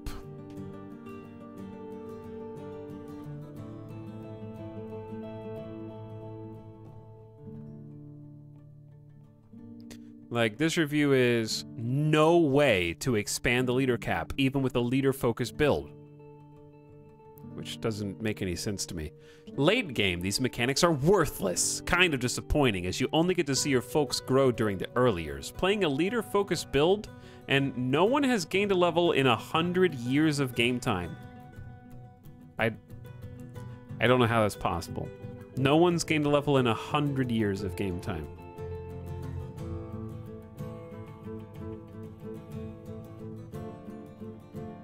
That's impossible. 100. Yeah, so I think that the reaction to Galactic Paragons is overblown, and I would say that that's actually a good DLC. Especially for 15 bucks. Like, it's the year of our Lord 2023. DLC is not as cheap as it was in 2018. That's fine. Like, in 2018, this is probably, like, Galactic Paragon's probably an $8 DLC or $9 DLC. We gotta adjust our way of thinking to inflation. With accounting for inflation, I think that Galactic Paragons is easily a $15 DLC. Easily.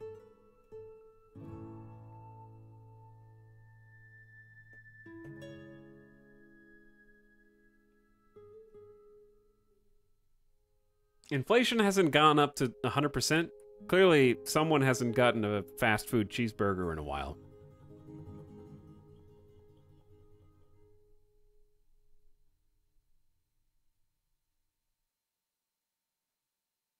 Because it basically has.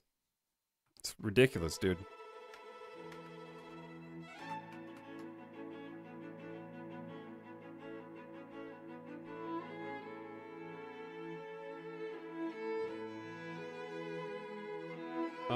So this is 2017.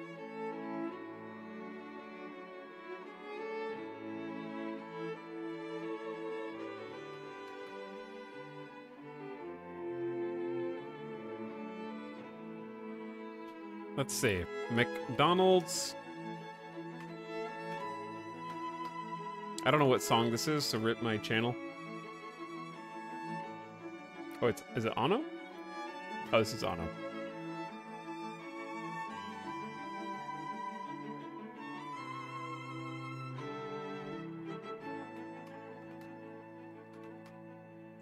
Okay, chat. McDonald's cheeseburger is $2.79 in 2023. That is a McDonald's menu. $2.79. In 2017, a cheeseburger was still on the dollar menu for $1. Okay? Things have indeed escalated in a very short amount of time. An American basing inflation changes off of cheeseburgers. Yeah. Food. Food is one of the easiest ways to gauge inflation. This is when my grandpa used to tell me about how he would go to the grocery store and broccoli used to be cheaper in his day. It's the same thing. It's just food, isn't it? It's like $4.80 per McChicken here. Kaibo. That's rough, dude.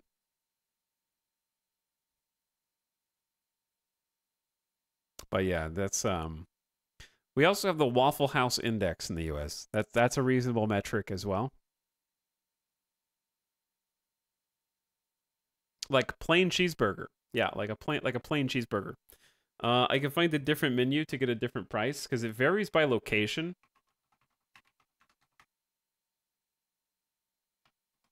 It varies by location. So your mileage may vary, but there was still a dollar menu with cheeseburgers on it in 2017. There is no dollar menu in any region in the United States now that has cheeseburgers on it. So 2 cookies, $2.59. Pepe hands.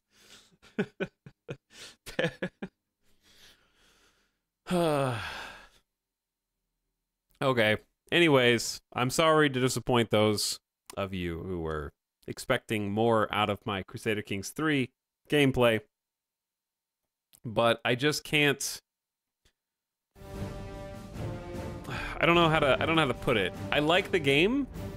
I've just graduated. I think Crusader Kings 3 is still a 2 thumbs up experience. There's just not enough new stuff to distract me from the things that have worn out their welcome.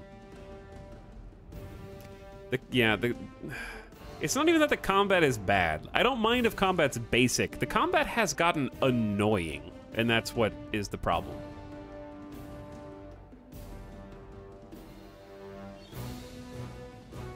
The combat is too core to the game experience to be as annoying as it is. So, like, everything else about the game is fun and interesting, and the characters, and the traits, and the dynasties, and the events, even if they're repetitive. If there was less combat in Crusader Kings, that'd be a good thing. If there was combat revamp in Crusader Kings, that would be a good thing.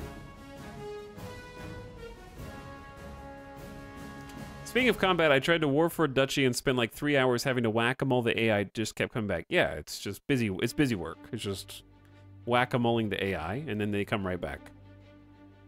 And it doesn't feel meaningful.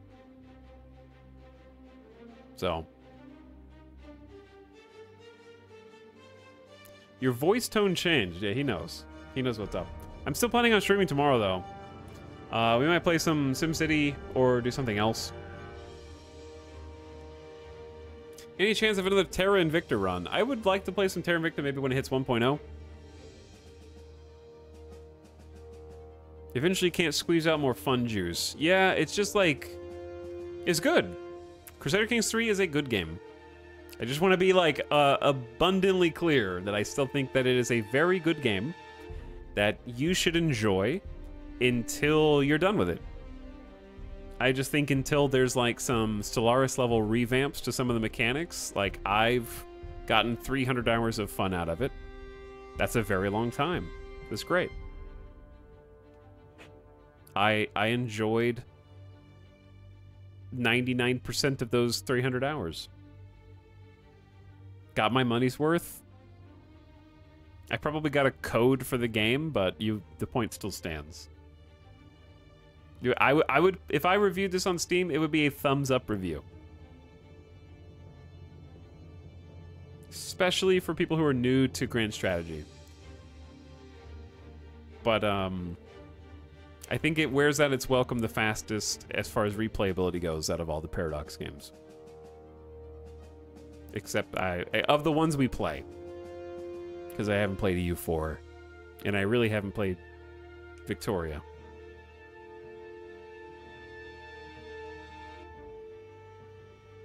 But I'll keep my eye on it, and also, you know, there's always the potential for doing like the mod chat. Maybe this is the what? Hang on, is this the streamer who said that he won't play with mods until he gets bored of vanilla content? Am I gonna have to try to put my money where my mouth is and do the like Game of Thrones mod and see how that? Just do Elder Kings. Let's see how that goes. I did say that.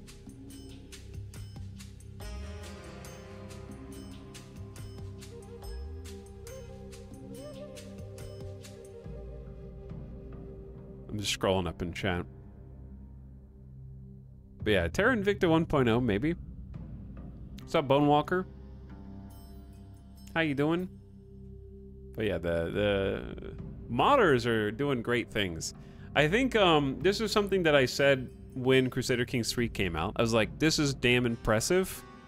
How they've been able to make this so accessible, so beautiful, like the genes passing on from your character to actually make your children look like you. Basically being Sims there was super impressive. And getting everything up and running was crazy good. What I said back in 2020, I think that's when CK3 came out, which is wild to me. Yeah, September 2020. I said, I'm worried that all of these advances in visuals are going to make it harder to put out DLC. And I think 3 years later, I'm going to say that was justified now. Like, there's still time to improve that, but that was basically my fear since the beginning, was the extra levels of polish and detail would make it harder to put out consistent and in-depth DLC in the future. And I think that that's what we're discovering. Because, like, if you join late, in my opinion, Tours and Tournaments is the Battle of the Bosporus of Crusader Kings DLC so far, for me. It doesn't feel like it's by the same team. Polish. When the base game's so polished that the bugs and the glitches stand out a lot more. And the attention to detail.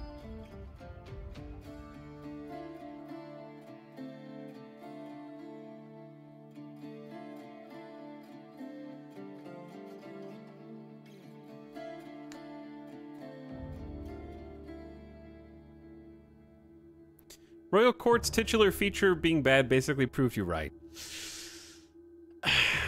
Yeah, courts are sad.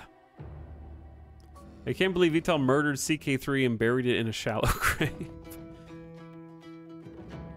I think they try to cover so many unique ideas at once, and therefore none of them feel super fleshed out. Yeah, they're trying to like catch up to CK2 and innovate past CK2 at the same time.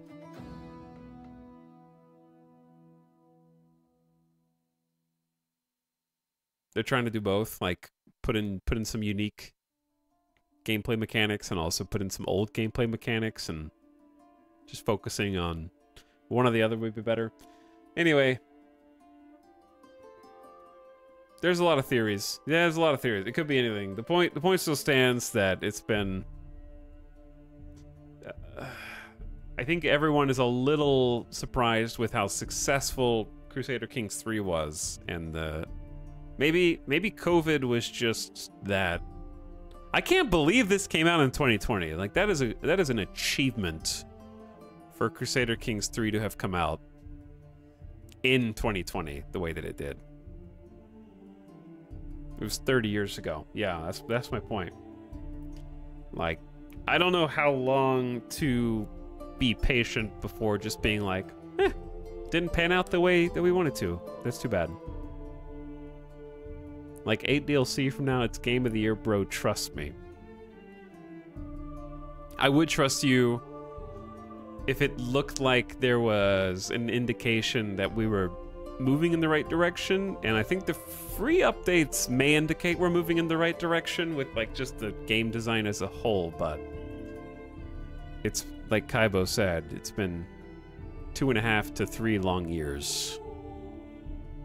And I don't feel like we've made 3 years of progress toward what we wanted when it came out. So I don't know how long to be patient for. But a little longer is fine. Like, this copy of the game's not going anywhere.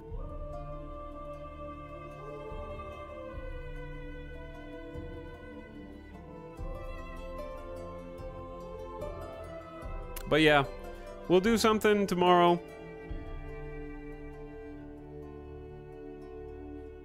We'll, like I said, we'll do some SimCity or something else, and then maybe take the weekend off. Just grind out one more day to the weekend. Dude, it's already been almost 7 hours. I've been yapping too long.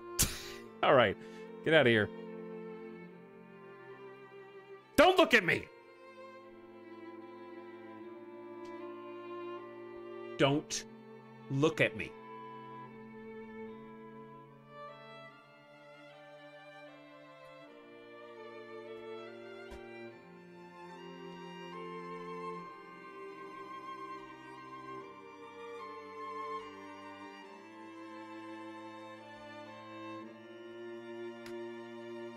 Peeking through the blinds.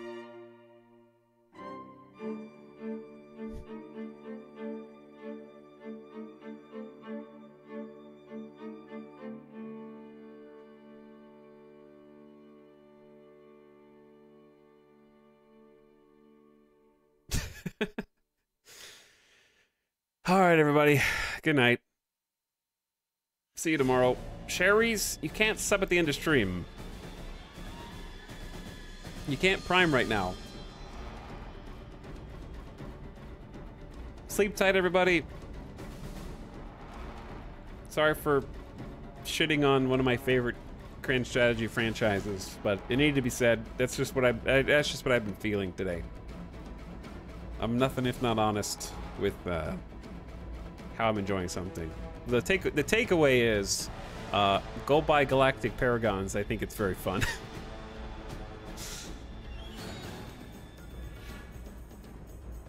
The Stellaris campaign will for sure continue.